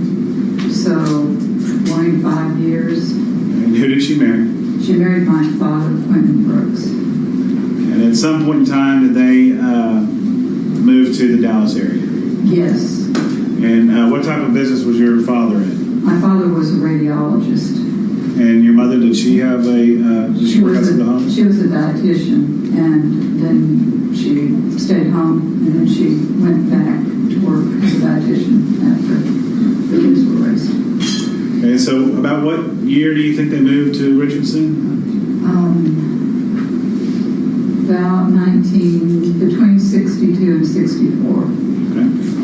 And where were you born? I was born in Ardmore, Oklahoma. And do you have brothers and sisters? I have 2 brothers and 2 sisters. One sister predeceased my mother. Okay. And at that time when the family moved to Richardson, everybody moved to Richardson? Everybody did. All right. Well, my 2 youngest sisters were born here. Born here, okay. Now, your father passed away at some time? Right about 2007, I think. And at some time, did your mom move to a location at 777 Custer Road? Yes. And do you recall what year that might have been? I want to say 2012. Okay. Somewhere around there, 2011, 2012, something like that. Something like that. Okay. She had been there on January 30th of 2018, she had been living there for a good little while. Good, yes. And your sister, the one that passed away, was that her name June? Jane. Jane, okay. Your sister, can't read my own writing, I have a U there. Okay. All right, your sister, when she she passed away in what year? 2016. Okay. And did she also live in that same complex at 777? She did. There are groups of 3 or 4 units, and she lived about 4 units, 4 sets down. And was that somewhat by design? That she's alien health, she's close to your mom, that kind of a symbiotic relationship there between the two of them? They were very close. We were all very close, but I think Jane and Mother were the closest. And Jane had worked for my father when he had an office. She ran his office, and she is the one. The rest of us kind of moved in and out of Richardson after we grew up, but she always stayed in Richardson. So after Jane passes away in 2016, at some point in time, is your son, David, we met him earlier, he moves into that unoccupied now condo of Jane's. He moved into Jane's condo. Yes. Are you all a close family? Very. Okay. We've been calling her Mary Brooks. I think David kind of brought us through. She's Sue, Mary Sue, a couple of different ways of knowing her. Right. Would you all spend some time checking in on her, maybe take turns, family members, making sure that someone talks to her almost every day? We were always there growing up. Somebody was always around. My younger brother and I lived in Richardson. Our children went to the very same schools that we ourselves went to. We lived, within right there. And then after my father died, we made more of an effort to stay in touch. So when I moved away, the 3 of us who were not in town made an agreement that we would be calling every day. At least one of us would call every day, that we would be coming in. Somebody would come in once a month. So that was like every quarter at the least. So we were there a lot. And then my niece lived in town and was over probably twice a month, and my son was there and saw her a lot. We saw each other. So a lot of people, but you all stayed as much contact as you could as your life allowed. Right. Getting closer into the early January of 2018, did you come in for a visit? Where were you living at the time? We were living in California where my husband was working forward, and we had a house in Houston. So I would go back to Houston to take care of the house. And every time I did, I'd come back through Dallas. So it was a good way to see her. Okay. And 2000, maybe a couple of weeks before this, in January, did you have an occasion to come and visit? So mid-January, I was here. I think I flew out on the 15th of January. Somewhere around there, either the 12th or the 16th, the 13th or the 15th, something like that. I was there that weekend before. Okay. And did she take she was generally a healthy individual for her age. She was very healthy. Okay. How old was she at the time? She was 87. She was almost 88. Okay. And now after you had left, did she get a little flu-like symptoms? I think she got the flu. She went to her regular doctor, her internist, got Tamiflu, was staying at home. We talked to her a little bit, but mainly she was tired. And then a couple of days before the end of the month, she said she was feeling better. She was ready to start getting out. She had a friend who was making layettes for babies at Parkland, and so Mother was one of the things she wanted to do was go out and get some baby clothes and blankets and things to make up the layettes. And these are things that you would have talked about even just days before January 30th, maybe 28th, 29th, things like that. Yeah, she was always showing me the newest thing that she bought for the little babies, and some of them were preemies, so she'd buy really tiny things, and she just thought they were cute. Okay.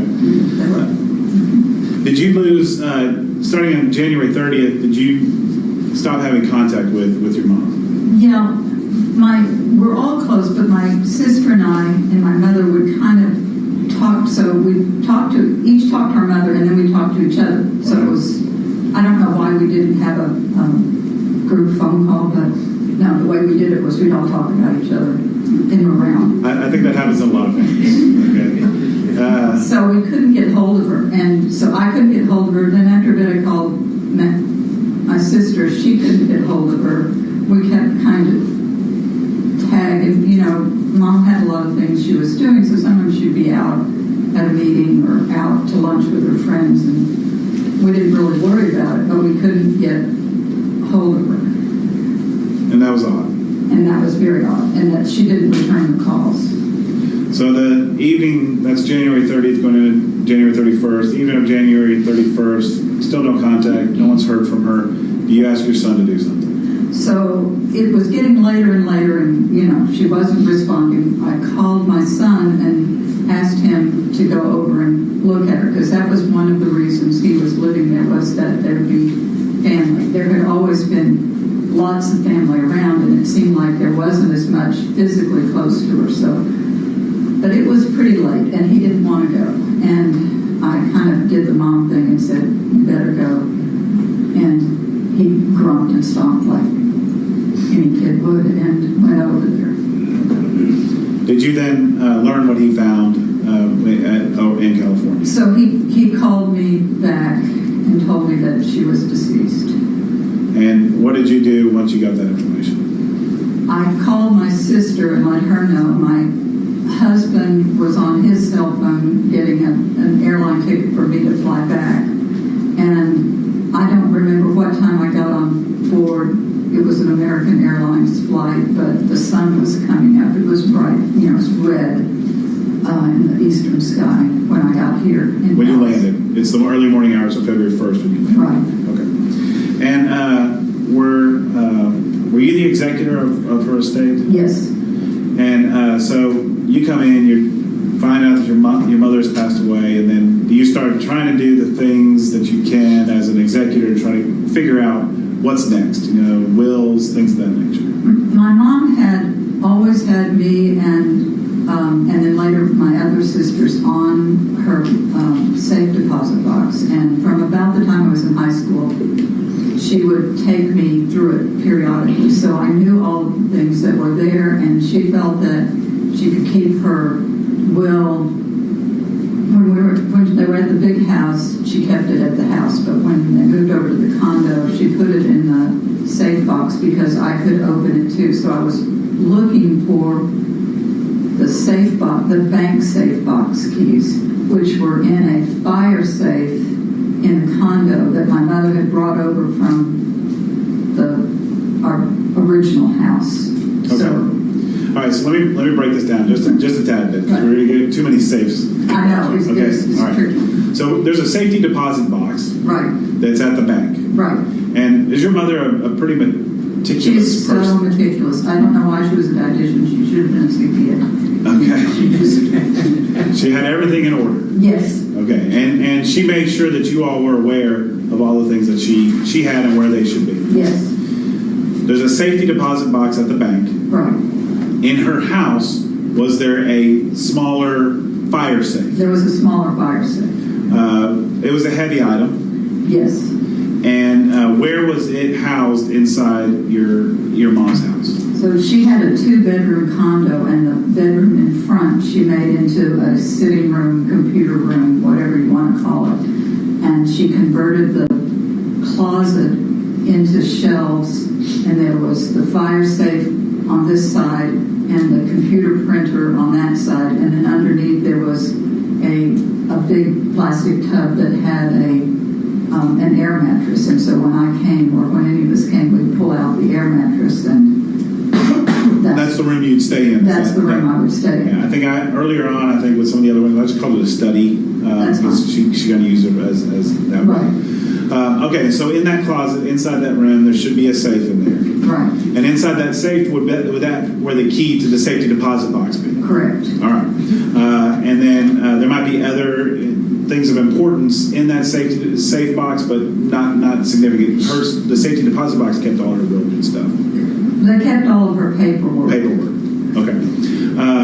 Now, when you were looking for that safe, and you started looking around the house, other family members kind of come over as well. Right. Do you all start realizing that things are missing? Right.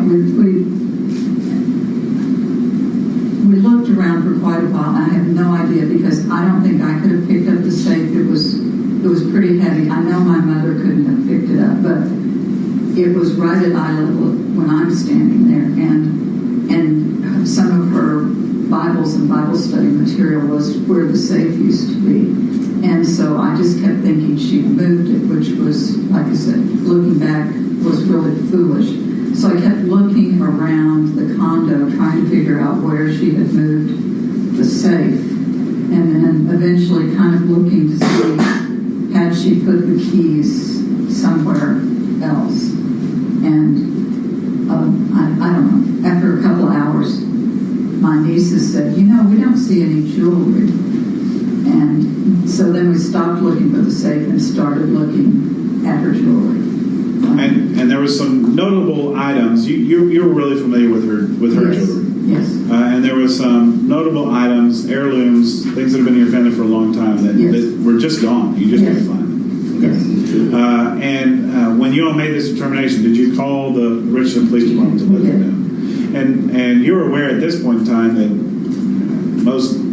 the evidence that they had was that she had been alive at Walmart the day before, right, and found that next night. So there's a considerable amount of time passing between the last time she's alive and the time she's found. right.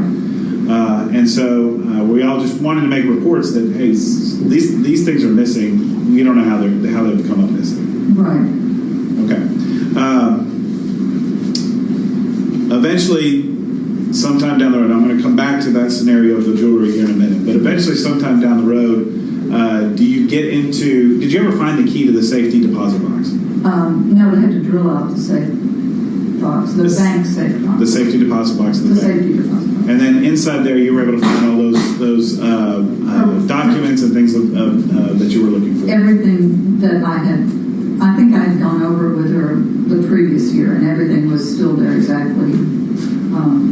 All of her titles to her condo and her car, and she had inherited property from her parents, and so those leases and deeds and titles were in there. And previous, the trust that she and my dad had, and her will, and previous copies of family members' documents were in there. And it was all grouped and labeled and, just her usual neat self.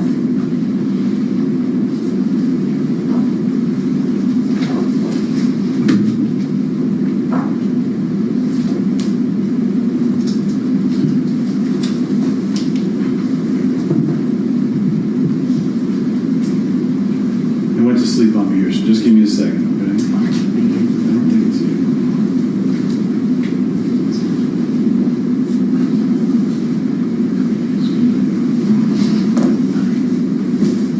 It's coming up, Lynn. Okay. Might have been me, Judge, sorry. I don't know.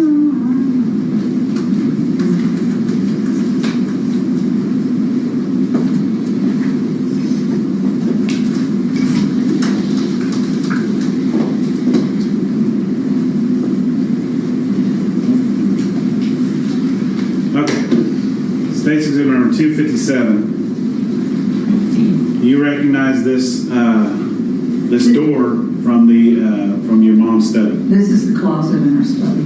All right, and you see that there's something keeping it closed there. Right, a big rubber band. All right, with those doors, if that rubber band was on there, they kind of off their hinges and would kind of flop. They would just kind of come open, and that was her solution. I'm not sure why.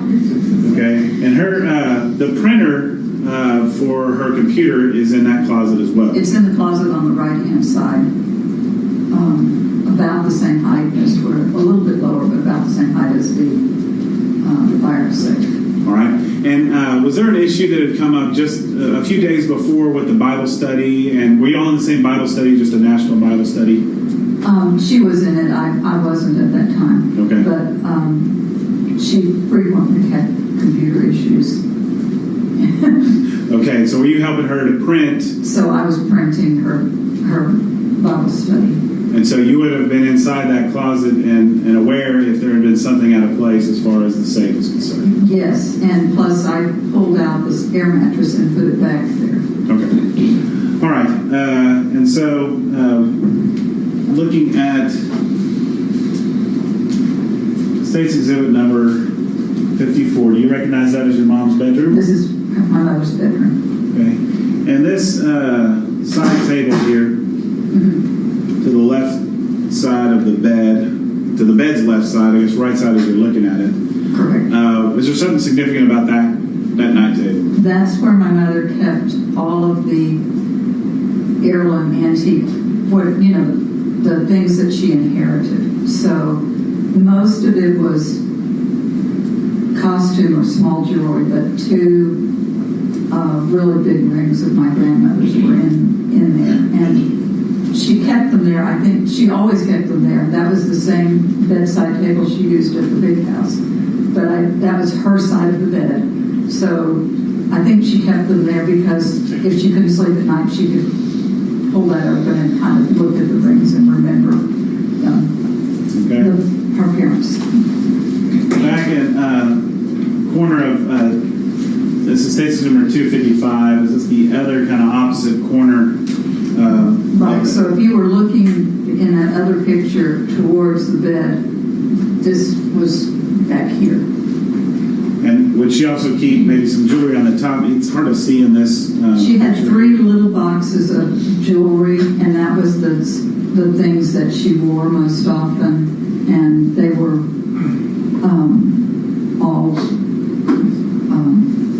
more valuable, real pieces. And then in the top drawer of that tall dresser, she had a little plastic bin that had a lot of divisions, and she kept a lot of costume jewelry. She had some glass beads, and she had different things that we'd given her as kids that were. And were there items that you are familiar with that your mother cared about missing from both of these locations? Everything from all. Everything was missing. Yes, except the costume jewelry. Okay.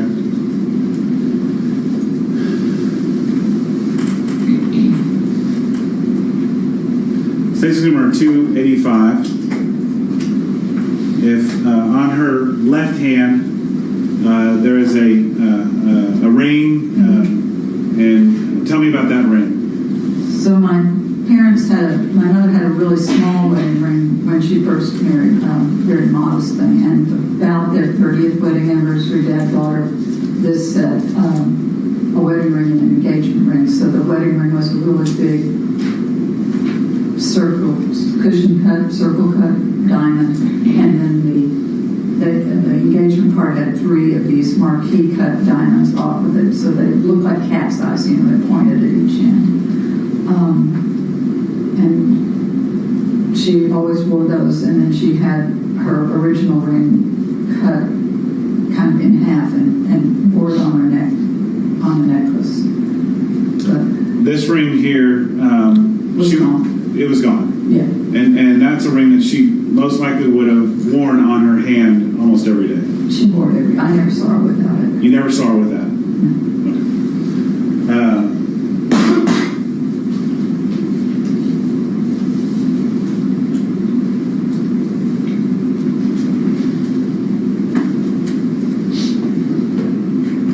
Looking here at State's Exhibit 250. That's her writing.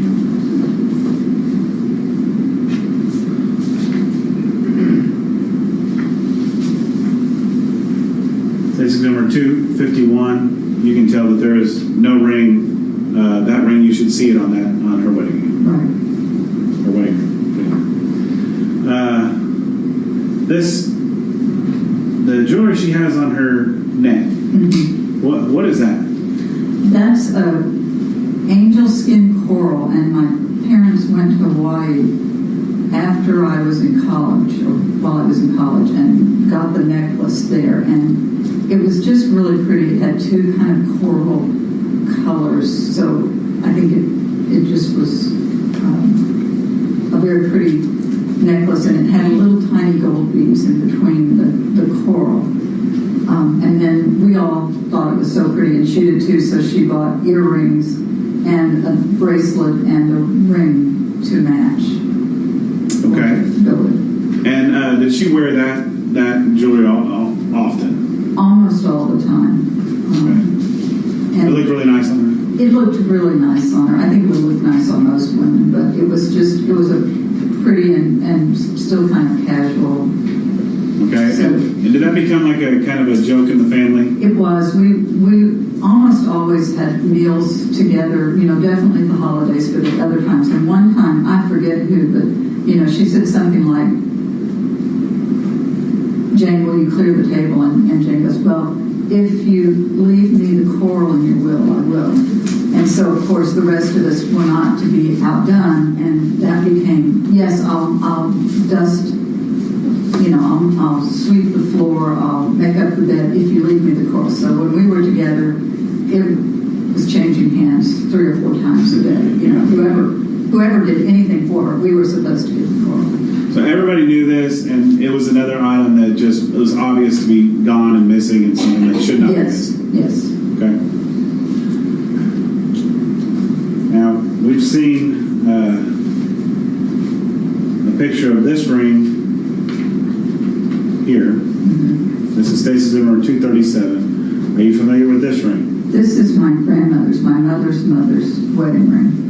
And it was kept in the bedside table. And the last time I actually saw it was at Thanksgiving, the Thanksgiving before she passed away. Okay, so November of 2017. Yeah. Okay. And are you super familiar with this ring? I am so familiar with this ring because my grandmother, kind of like my mother, she had just a plain gold band, and then my grandfather bought her the center stone as an engagement ring later when they had a little more money. And then at some point, I think when we were born, they went and got this ring made. So it was really sparkly, and of course we were kids, and so we just loved it and made over it, and we counted all of the stones, and it turns out on that inner side there's 7 little diamonds on each side, and there's 7 of us in the family. So I'm not really sure that's how why she had it made, but of course she told us that was to represent us, and we fell for it. And was it actually 2 rings kind of soldered together? It was 3 rings. 3 rings soldered together. So it was just a big, almost knuckle to knuckle ring. And see, I was talking about those marquee cut, and all of those little diamonds looked like that. They looked like little elongated things, but they're each a little circular diamond, and it has a little dot of white gold at each end. It's really smooth, and it made it so sparklier than the diamonds, I think, themselves. It just was really shiny, and it was, my grandmother's style. Did your mom, in February of 1989, get that ring appraised? And is that what we see in Stacy number 283? It is. And was this one of the documents that you found inside the safety deposit box when you went inside there? Yes. Okay, and did you provide this document to Detective Pagel with the Richardson Police Department? Mm-hmm. Yes? Yes.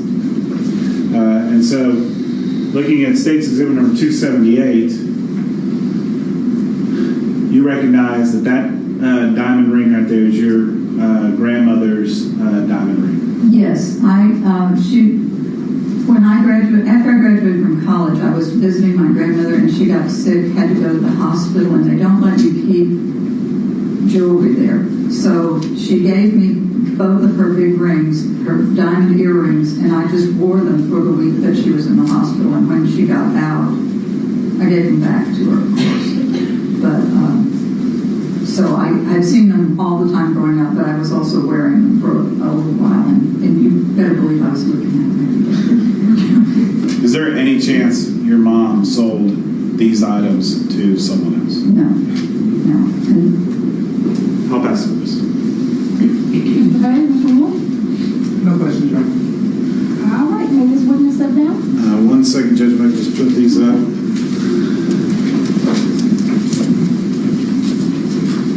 Let your mom and her mother ring. It should have been there at Custer Road.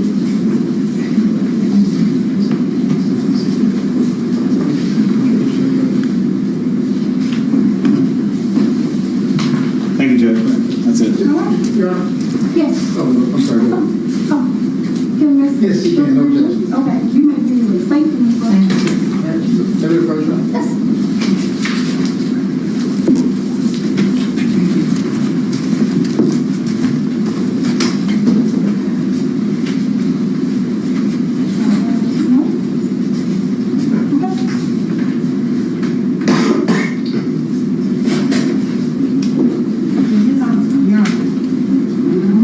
Yes, sir.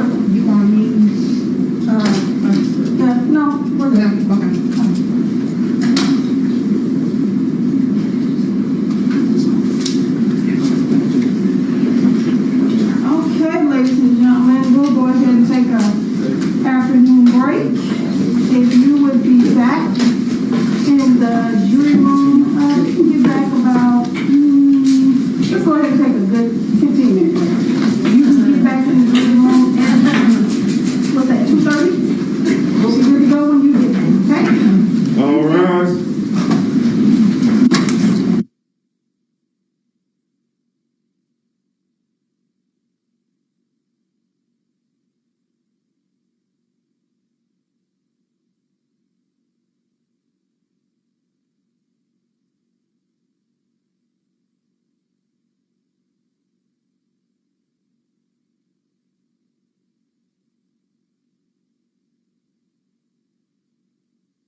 particular address, or it doesn't include a particular address.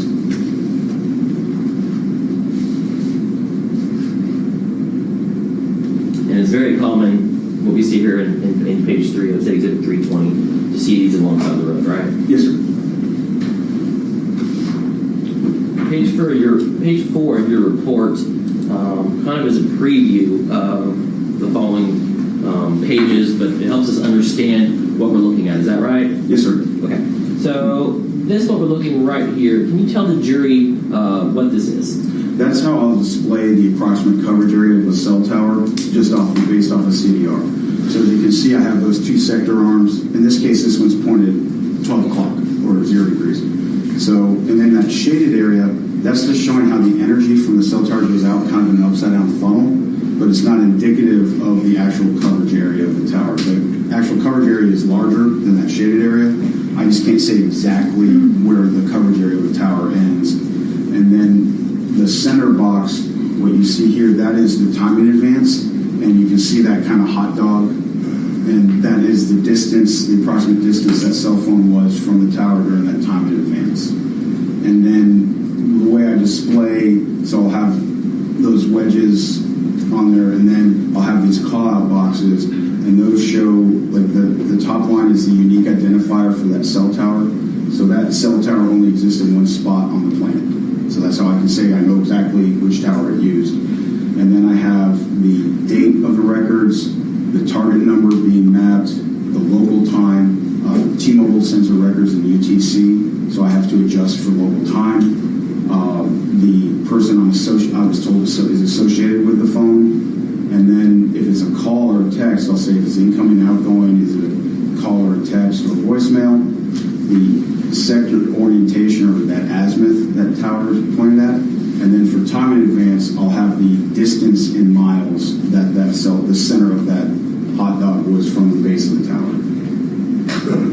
So just to zoom in here, what we see right here would be reflective of what a call detail record would produce. Something where you can give the cell phone tower and the sector. Is that right? Yes, sir. And then here, there's a little bit more detailed information. Would you agree? Yes, sir. Okay, and this is the timing advance records, which not only does it give us the cell phone tower and sector, but you mentioned we have an arc right here, right? I would call that an arc.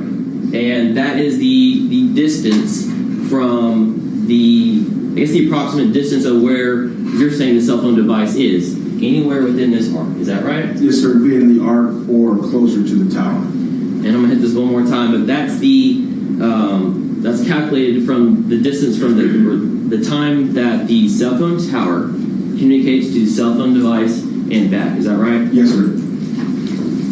And so to understand what we're about to see here, you have this box at every one of these cell phone towers, right? Yes, sir. When there's YouTube, I'll display it. And what we see here, number one, that's an identifier for a cell phone tower, right? Yes, sir. And your report is based on the T-Mobile cell phone towers from 2018, is that right? Yes, sir. When I didn't join this case till late 2021, so I want to use the towers in existence in 2018 in January, March timeframe of 2018, not the towers that exist in 2021. So I use the most contemporaneous tower list to the records.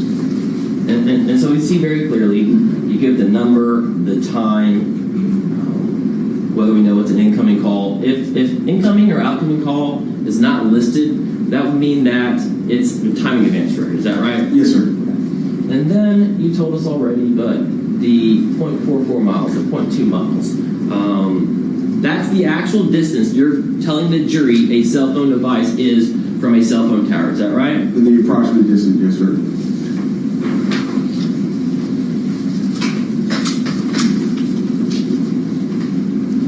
And on page 5, you told us you were asked to review the cell phone device of Billy Chemirmir in comparison to, the cell phone records of Billy Chemirmir in comparison to important locations. These important locations are what's on page 5. Can you go through each one of these for us? Yes, sir. I was provided the defendant's residence as 4500 Pear Ridge Drive in Dallas. I was provided, and that will be shown in a yellow tab with a house in the middle of it. And obviously the tabs are bigger than the location on the maps, so there's a little arrow at the bottom, so the address is actually at the tip of that little point at the bottom. Then a Walmart at 15757 North Coit Road in Dallas. That was a blue tab with a WM for Walmart. Diamond and Gold Exchange, 7995 LBJ Freeway in Dallas, Texas. That's a yellow tab with DGE. Enterprise Rent-A-Car, 9850 North Central Expressway, Dallas, Texas. That's a green flag with an E. And then I was provided 3 different crime scenes. One, Mary Brooks, 777 Custer Road in Richardson, Texas. That's a red flag with an MB. Preston Place, 5000 Old Shepherd Place, Plano, Texas, with a PP. And then Lou Harris, 6609 Warm Breeze Lane, Dallas, Texas, with another red flag with an LH. So like page 7 of your report. So this is where I start getting into my analysis. This is the time frame from January 30th, 2018, from 10:05 a.m. to 11:25 a.m. And what you can see is during that time frame, the phone utilized, and these are all time in advance records. I had one call during this time frame, so these are mostly time in advance records. But what you can see is the majority of them kind of have that intersection that I talked about. So if I was looking for a fugitive or a kidnapped victim or something like that, I would start in the area of the Walmart and then work my way out based on these records. Okay. And just briefly, because this is the first time the jury's seen now the actual analysis that you described to us, just want to point out a few things if that's okay. But every one of these pages following, we're going to have the actual date and the time range of the cell phone activity, whether it's a timing advance or whether it's an incoming or outgoing call or text message. Is that right? Okay. And so you're telling us from 10:05 to 11:25, this is the approximate location of the cell phone device of Billy Chemirmir. Is that right? The phone associated with Mr. Chemirmir, yes, sir. And so I won't go through every box, but I'm going to point out this one. All right. So between 10:06 and 11:25. It says 57 calls, but for timing advance records, does that actually mean phone calls? No, sir. Just it's the way the program displays it. It says, there are 57 calls, but that could be 57, 40 time advance records, 3 texts, whatever it happens to be.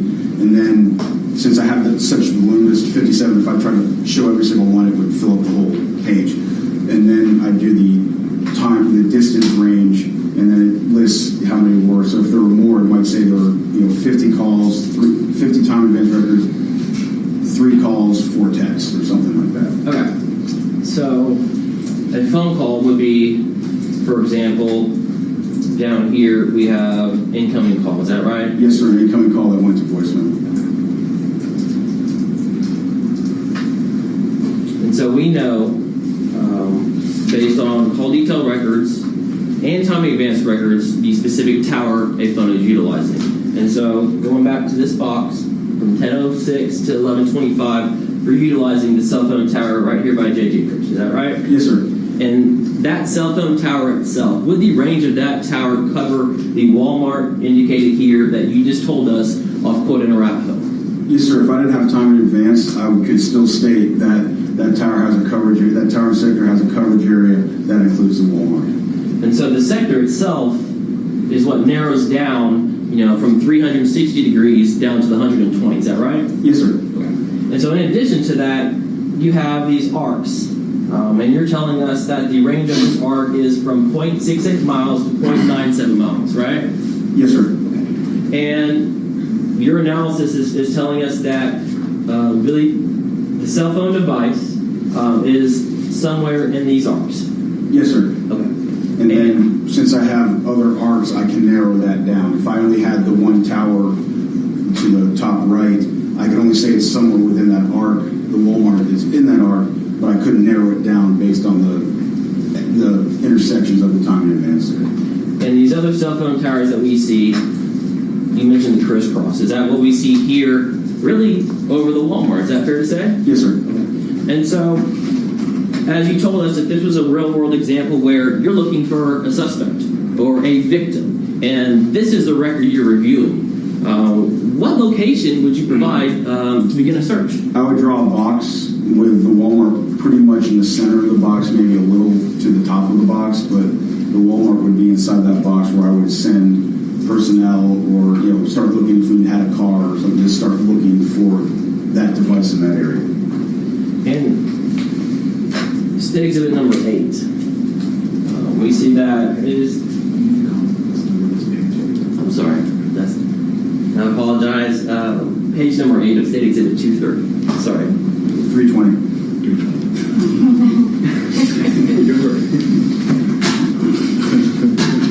Okay, let's get going. 1126 to 1138. Can you just kind of in summary tell us what we see here? You understand? Just to point the screen? Yes. Okay. So basically what I have is at 1136, 1126, 1127, 35, 36. There's a pointer for you, right? Oh, awesome.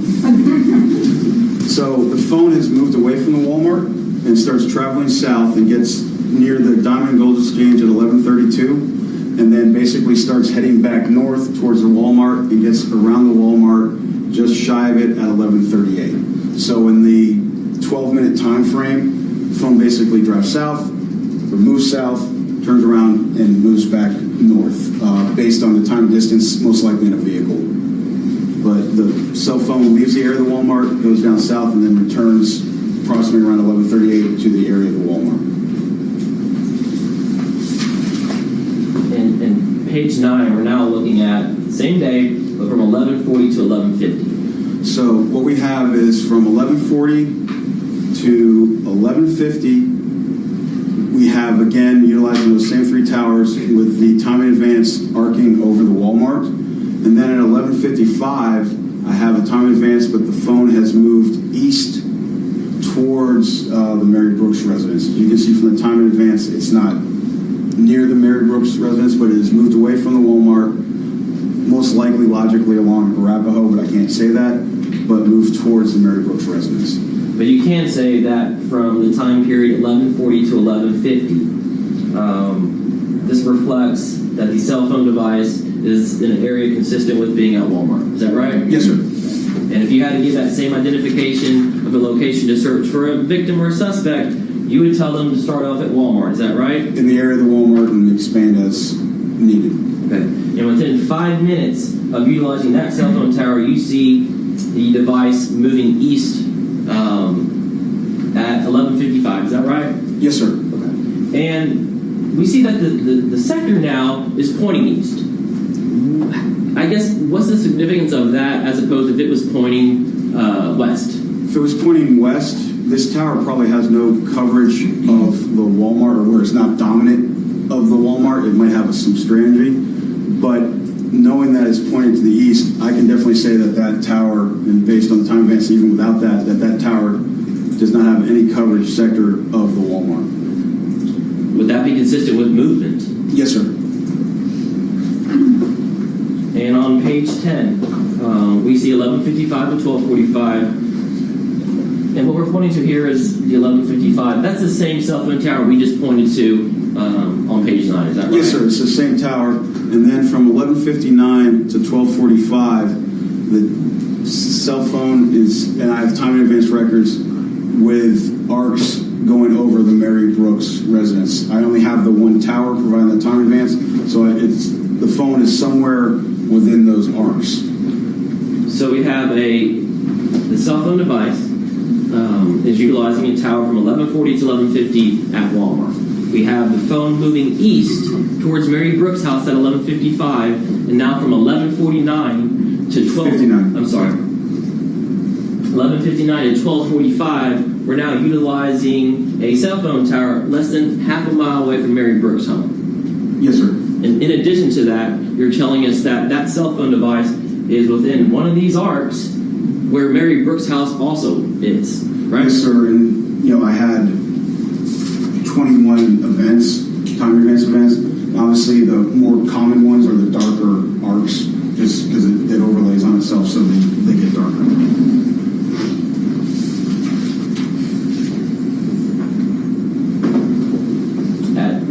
12:54. So 9 minutes after utilizing that tower, half a mile from Mary Brooks' home, where is this cell phone device? So the last activity was at 12:45. So 9 minutes later, it is utilizing this tower, and it has the arcs that include the diamond and gold exchange, and it is there for approximately an hour and a half, give or take. And so these arcs that range from 0.34 miles to 0.53 miles, you're telling us that that device is somewhere within those arcs. Those arcs would include the diamond and gold exchange. Did I say that right? Yes, sir.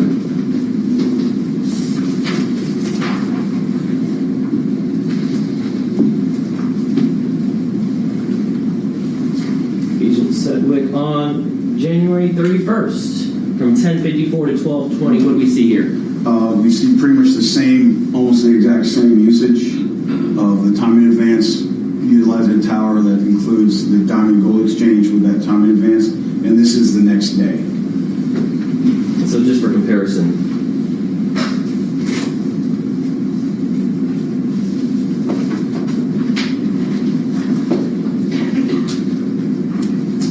so those look eerily similar? Yes, sir.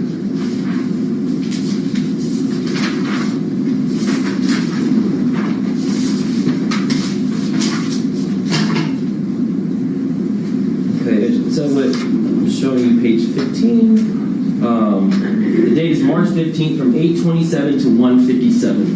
The approximate location of Billy Chemirmir's cell phone device is where? Based on this, during that time frame, again, I have 3 different towers, but with the overlapping of the time in advance, it would be the area includes the Preston place. Again, if I was drawing a circle to start looking for someone, that center of that circle would pretty much be over Preston Place. In Preston Place, we're talking about 5,000 Old Shepherd. Yes, sir. So just to point out,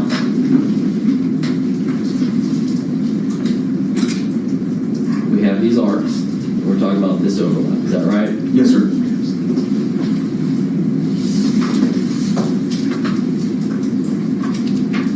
In that same day, March 15th, from 2:54 to 3:37, what do we see here? Again, the device is, I have those overlapping or crisscrossing time advance records put in the area of the Walmart.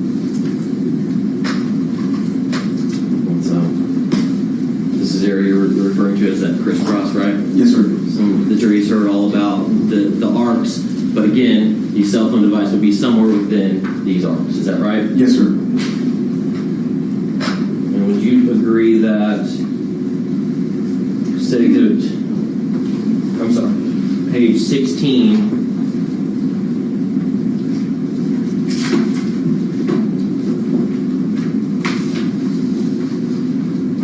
is very similar to what we see here on page 9 on January 30th from 11:40 to 11:55? Yes, sir. Just a larger time frame, so you have a lot more events. Quick question in regards to this time frame, 2:54 to 3:37. Yes, sir. Looking at each one of these boxes, do we see any incoming or outgoing phone calls on March 15th from 2:54 to 3:37? No, sir. It's all time in advance. So you're telling us that there are no incoming or outgoing phone calls from the cell phone provider of Billy Chemirmir's cell phone? No, sir. There's no record. If there had been, it would be plotted on this map.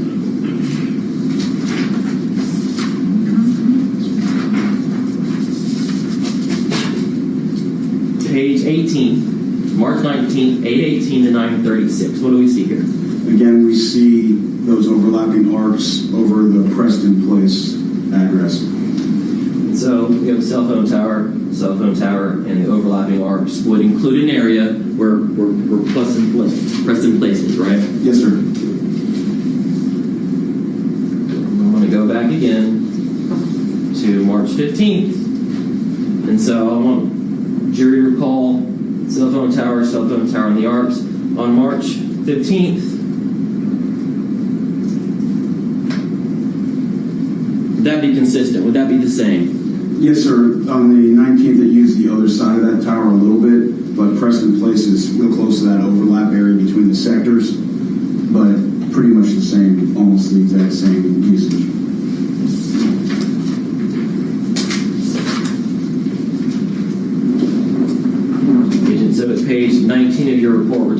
March 19th still. So after the That's location. the 15th. Thank you. So I just want to track this phone. So from 8:18 to 9:36, the approximate location of the cell phone device is at Preston Place. Yes, sir. Utilizing towers in time in advance that include the Preston Place address. Yes, sir. And then at 10:10 through 11:45, that cell phone device is where? It's consistent with being in the area of the defendant's address. 4500 Pear Ridge. Yes, sir. And on that same date, on page 20, that cell phone tells us that from 11:57 to 2:19, that device is where? In the area of the Diamond and Gold Exchange. It's utilizing towers and time in advance records that include the Diamond and Gold Exchange. And on March 19th from 3 to 3:22, what do we see here? The device is utilizing, again, time in advance records near the enterprise run, near an enterprise run hub. March 20th. You told us already this is a day where there was not timing advance records. Is that right? Yes, sir. And so left are what type of records? Just the call detail records. And those really tell us what tower and sector a cell phone device is utilizing, right? Yes, sir. But if someone's not using their phone, what type of information are you left with? Unlike time in advance where the device can just be idle in your pocket, with CDRs, if I don't have time in advance, a call or text has to occur for me to have any location data. If they're not being utilized, there's no data for me to use. So can you just walk through 952 to 255 for us here on page 23? Yes, sir.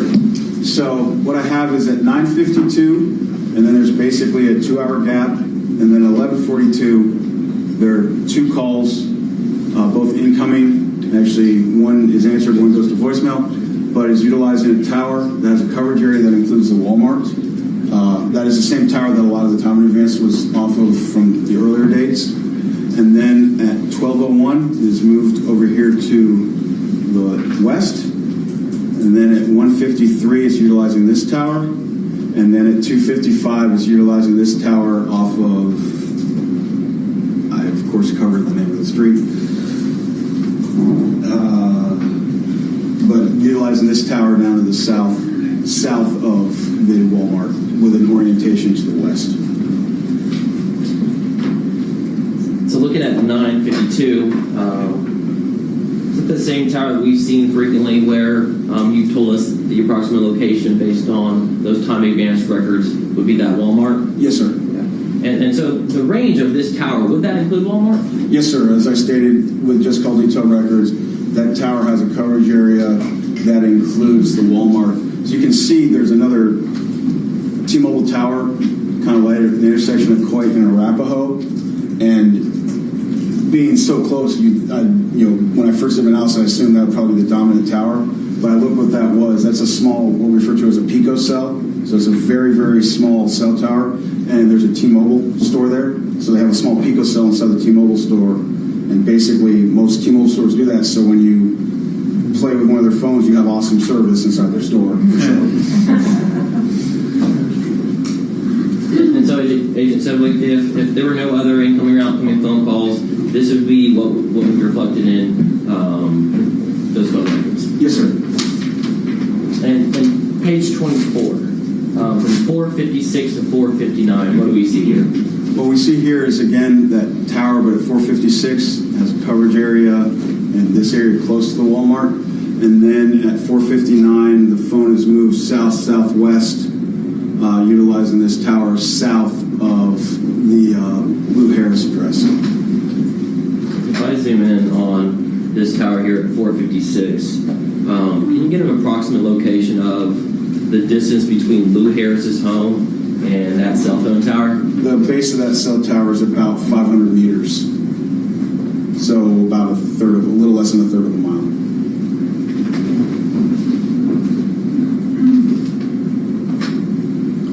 And just from your knowledge of the places of interest, you know that 4500 Pear Ridge in page 24 would be somewhere up north. Is that Yes, right? sir. It'd be kind of up here above my map. Can I give you a scenario? Yes, sir. And you tell us whether the records would be consistent with that, okay? Yes, sir.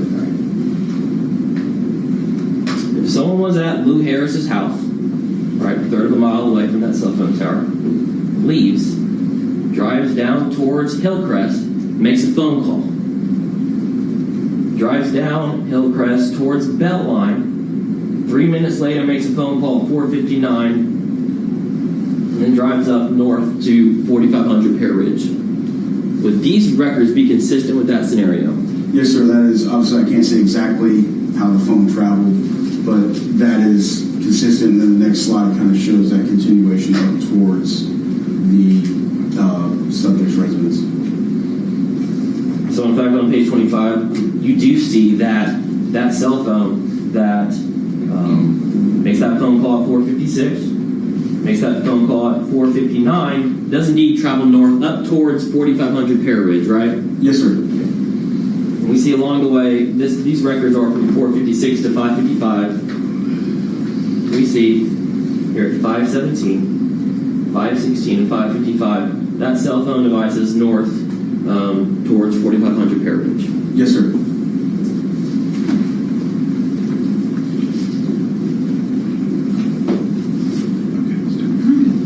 You know, may I ask the witness to sit down?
Referring to State Exhibit 314, we're talking about January 30th, 2018, okay? Yes, sir.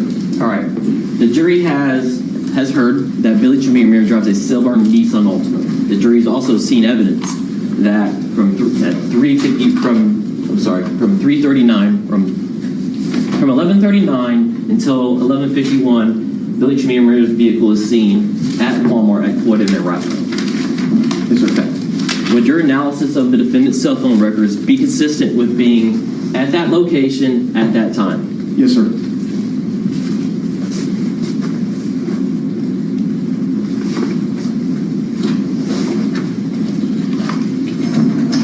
The jury's also heard that Mary Brooks was at Walmart at 11:51. She was found dead with her groceries from Walmart left out and jewelry missing. Agent Sedgwick, would your analysis from the defendant's cell phone records be consistent with leaving Walmart and 9 minutes later utilizing a cell phone tower half a mile away from 777 Custer Road where Mary Brooks lived? Yes, sir.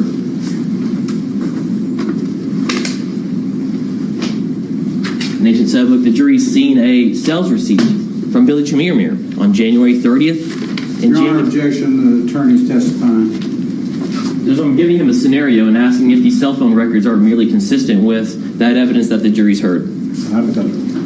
Overruled. You may continue. The jury's seen a sales receipt from Billy Chemirmir from the Diamond and Gold Exchange on January 30th and January 31st. Would the defendant's cell phone records be consistent with being at that location during those days? Yes, sir. During those times, during the On the 30th, it was 12:54 to 2:22, and on the 31st, it was 10:54 to 12:20 p.m. In fact, you told us 9 minutes after utilizing this cell phone tower at 777 Custer Road, where Mary Brooks lived, the phone was utilizing that cell phone tower at the Diamond and Gold Exchange. Is that right? Yes, sir. And on March 15th, the jury heard from a witness, Richard Plink. He told them that a silver Nissan Altima was at Preston Place from 10 o'clock in the morning to 12:30. He also provided a license plate KGM 1520, which evidence has been brought that is Billy Chemirmir's silver Nissan Altima. All right. Will the analysis of the call detail records or the phone records for Billy Chemirmir be consistent with being, at 5000 Old Shepherd Place at that time? Yes, sir. Your Honor, we object. These statements and hypotheticals are exceeding what's been admitted into evidence.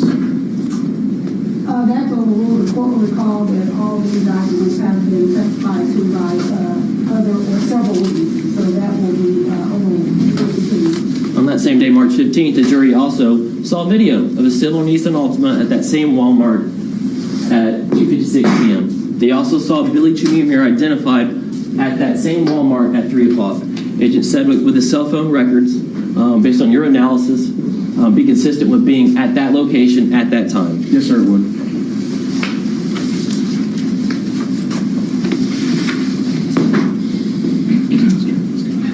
Agent Sevick, there's been testimony that on March 19th, somewhere between the time of 8:30 a.m. and 9:40, Mary Bartell was attacked. She was smothered, left for dead, jewelry missing, including a ring. Okay? Would your analysis of the defendant's cell phone records be consistent with being at 5000 Old Shepherd Place at that time? Yes, sir. Evidence further came that less than 1 hour after the attack, Billy Chemirmir took a photograph of a ring Mary Bartell told this jury was given to her husband 50 years ago. With that evidence, further support your analysis that Billy Chemirmir's cell phone device was at this location during that time. Yes, sir, it would.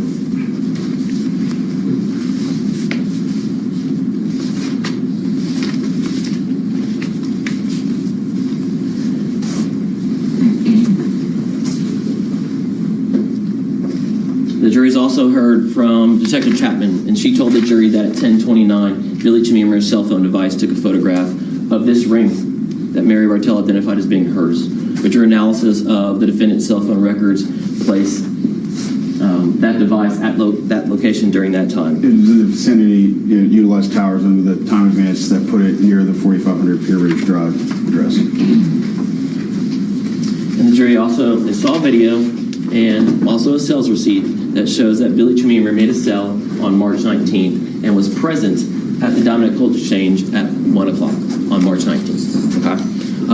Would your analysis of the defendant's cell phone records be consistent with being at that location at that time? Yes, sir, it would.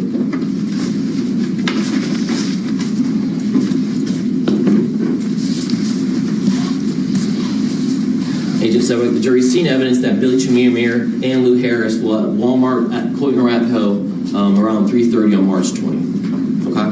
Yes, sir. Lou Harris was found dead with her groceries still out, and 2 hours later, Billy Chemirmir was in possession of her items, including a jewelry box, her keys, and other items. Would the analysis of your cell phone records in a scenario provided be consistent with a cell phone device leaving 66091 Breeze, traveling down off Arapahoe towards Beltline, up towards Billy Chemirmir's home at 4500 Pear Ridge? Yes, sir. As I stated earlier, I don't have records covering the time, so I can't say the phone. I never got records that show using a tower that covers Lou Harris' address, but that movement, yes, sir. That would be that scenario would be consistent with the cell phone records that you have of Billy Chemirmir? Yes, sir.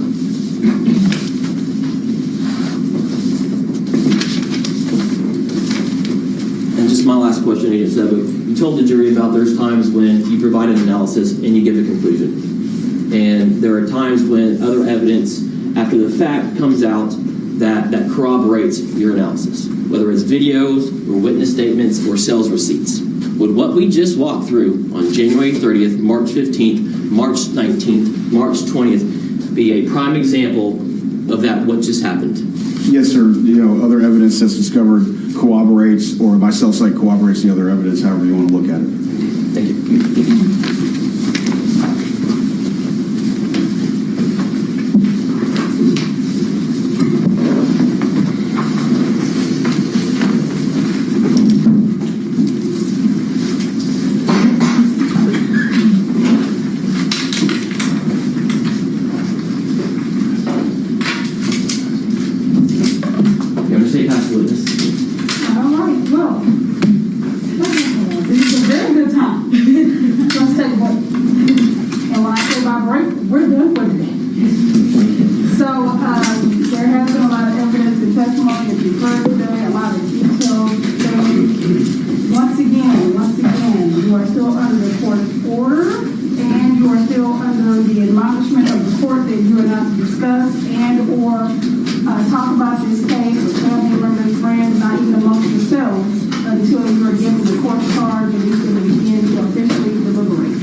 At, it was either my house or Dad's house. And when you read this letter to her over the phone, what was her reaction? She just kept asking me throughout the summer if she could get that note.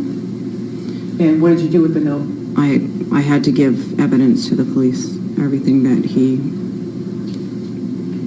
used. Did you understand why the police were asking you for those items? Objection. No. Overruled. I'm sorry, you can answer. No.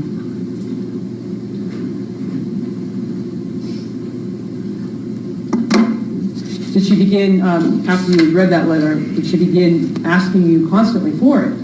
Yes. And did you tell her why you couldn't give it to her? Yes. What did you tell her? I don't know, it's just a routine,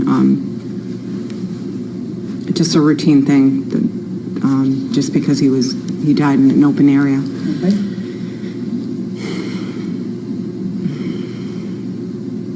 Do you recall receiving a text message, this is text number 182 on August 4th, 2014, 3:37 p.m., sent by Michelle Carter to your phone? That's expected, understanding that you still have been able to find peace. Everyone knows how difficult this process is for you, but we are all here for support and comfort. I know how hard being around people, but it's actually a good thing to try to ease into. You can't stay in your house and think about it. You need to get out and live your life. That's what Conrad would have wanted for you. So whenever you're ready, take it day by day, and I will probably come Wednesday to go through some of those things, and I can come back for the letter whenever you get it. Do you recall that? Yes.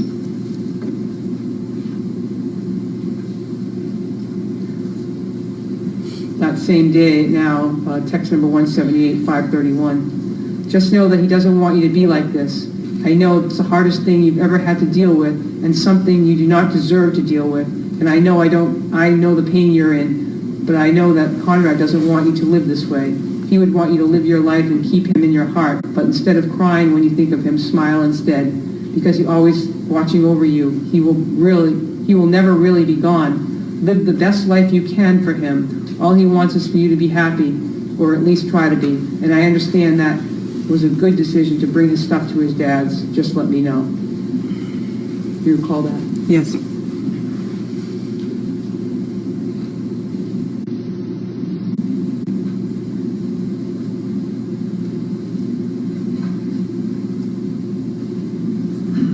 On August 4th, 2014 at 5:48 p.m., text number 172. Do you recall receiving this? I loved him, Lynn. I thought he was the most extraordinary person, and I know I'm young, but I saw the rest of my life with him, and he told me the same. He was the bright light of my life, and I'm so grateful and blessed for the little infinity he gave me, and knowing him was the best thing that ever happened to me. I just thought he was the greatest man, so special and kind. I adored him, and I loved him so much. He's your angel now, and he will always be by your side.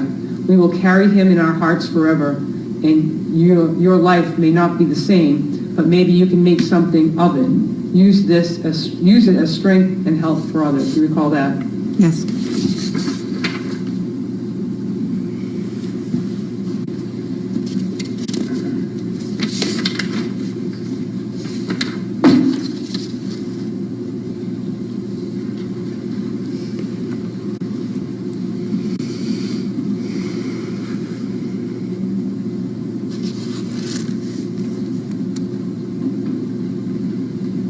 You recall on August 6th, text number 156 at 11:29 a.m.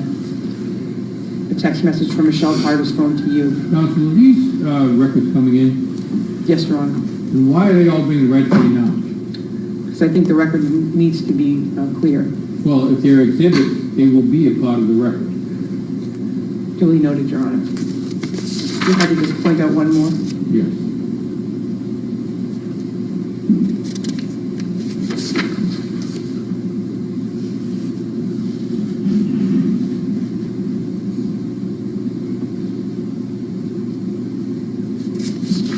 Did at some point she ask you about whether or not the detectives were looking through his things? I believe so.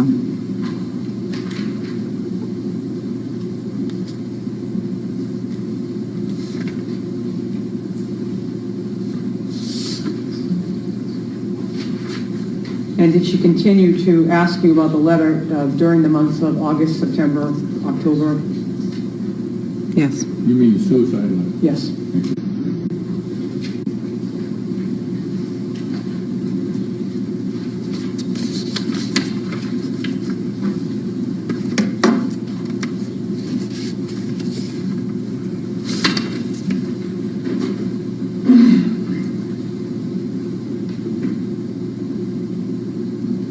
Did you actually go to this Homers for Conrad event? Yes. And where was that held? In Plainville, Mass. Did you ever have any conversations with Michelle Carter about that, why it was being held in Plainville? No. And when, who went with you to the event? The girls went with their dad, and I went with my boyfriend. And what was the actual date, do you recall? September 13th, 2014. And why was that date significant? Because it was the day after his birthday. And would this be the third time that you had seen Michelle Carter in your Yes. life? And how did you? Well, let me ask you this: describe the event. What was going on? At the baseball tournament. It was she just wanted to do a fundraiser in honor of him.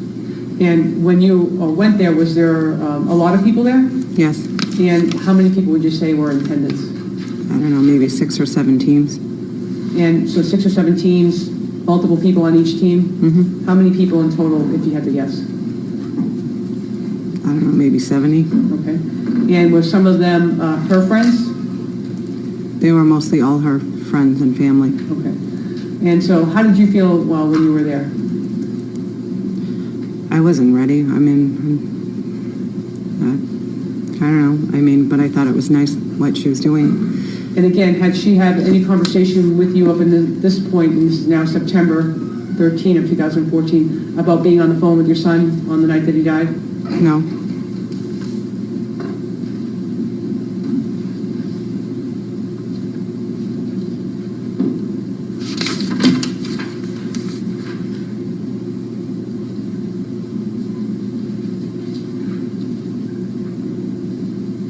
Do you recall when your last conversation or text message or contact was with the defendant? It was, I believe it was around December 2014. And I'm going to direct your attention to one last text message. This would be on September 22nd, 2014, text number 3. Do you recall receiving this from Michelle Carter?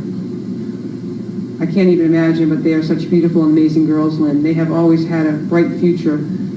This bump in the road is a tragic one and life-changing for many, but I believe in them and I know they will be all right. Do you recall receiving that? Yes. Who was she talking about? The bump in the road. No, who were the girls that she was talking about? My girls.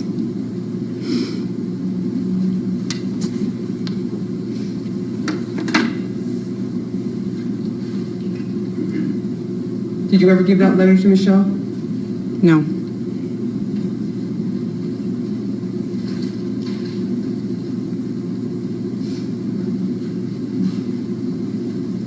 Did you ever communicate with Michelle Carter's parents at all? Yes. And how was that? Her mother messaged me on Facebook. And when was that you would have gotten the message, if you recall? Maybe a few months after Co passed. Was it after the fundraising event? It was before. One moment, please, Ron.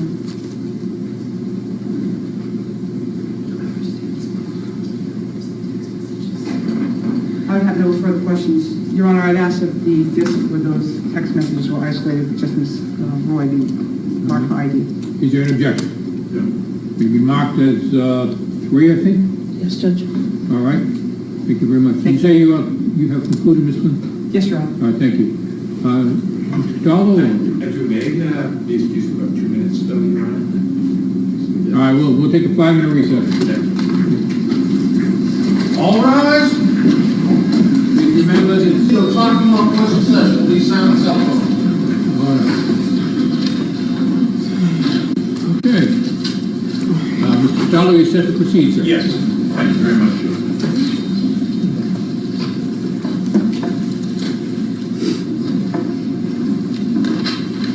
Good afternoon, Mr.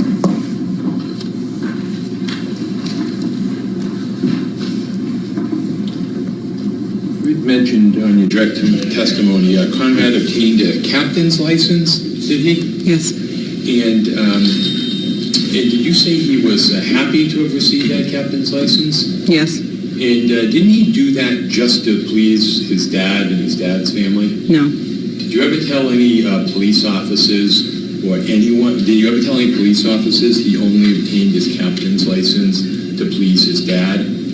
That's not the only reason. Okay, but did you ever tell anybody that? It was a big reason. He wanted to make his family proud. And he wasn't upset about obtaining his captain license? No, he wanted to. And about his working, is it feedback here? Judge, I apologize. When we were off the bench, we were trying to get the volume up a little bit for the people in the back of the gallery. Can't necessarily We get an awful lot of feedback now. Can you put it back to where it was? I hope that we can. Okay. Let's call in our gentleman here again.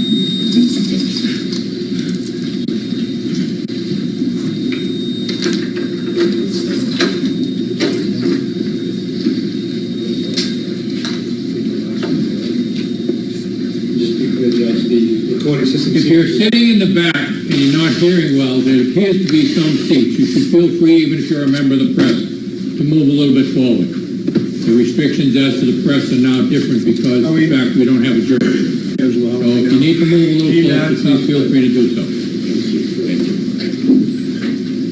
If we do have the two front rows, nobody in the two front rows except the families of the two families involved.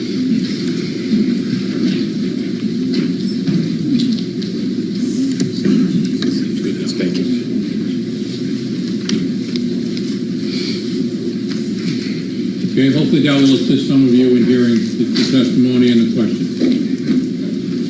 All right, can we try again? Yes, Go ahead. Ms. Wright, there was a notebook of Conrad's found. Is that correct, after his death? There was a few. There were a few? Mm-hmm. Okay, and who found that there was a particular note with a note that he had left for Michelle Carter? Do you remember obtaining that one? Yes. Did you actually find that note? I did. Okay, where did you find that note? It was in one of the notebooks. In which home? I don't recall. Okay, so you might have gone over to his dad's house and found it there.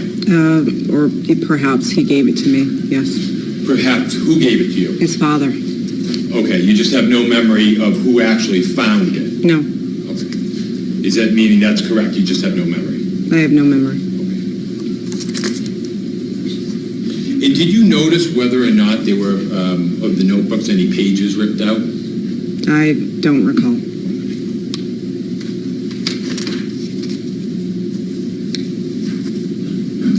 And in 2013, in the summer of 2013, how was Conrad doing?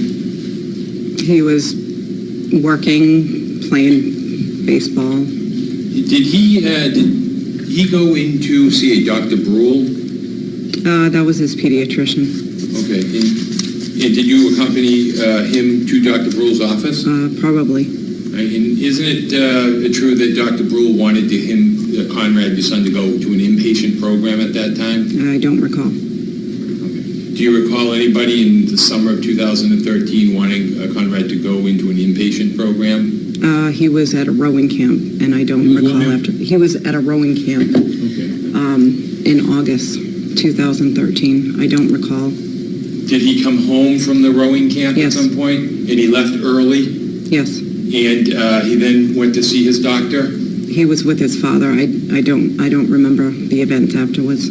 Were you present with Conrad in the summer of 2013 when he refused to go into an inpatient program? I don't remember him refusing to.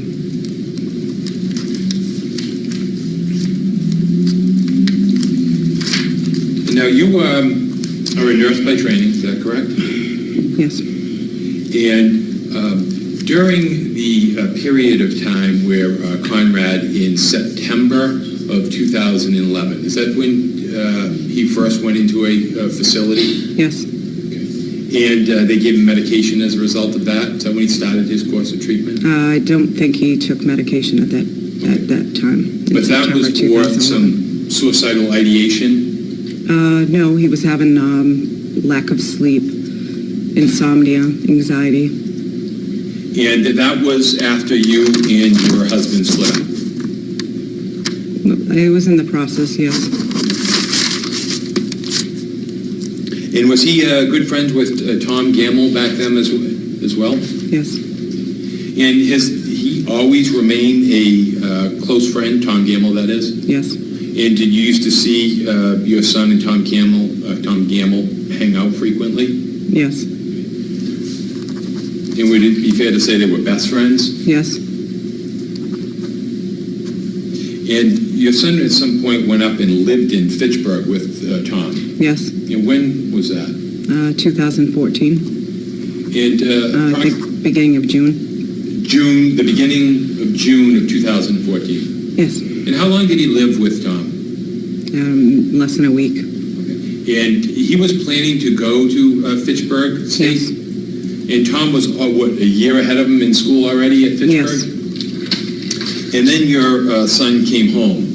Yes. And your son told you that he'd not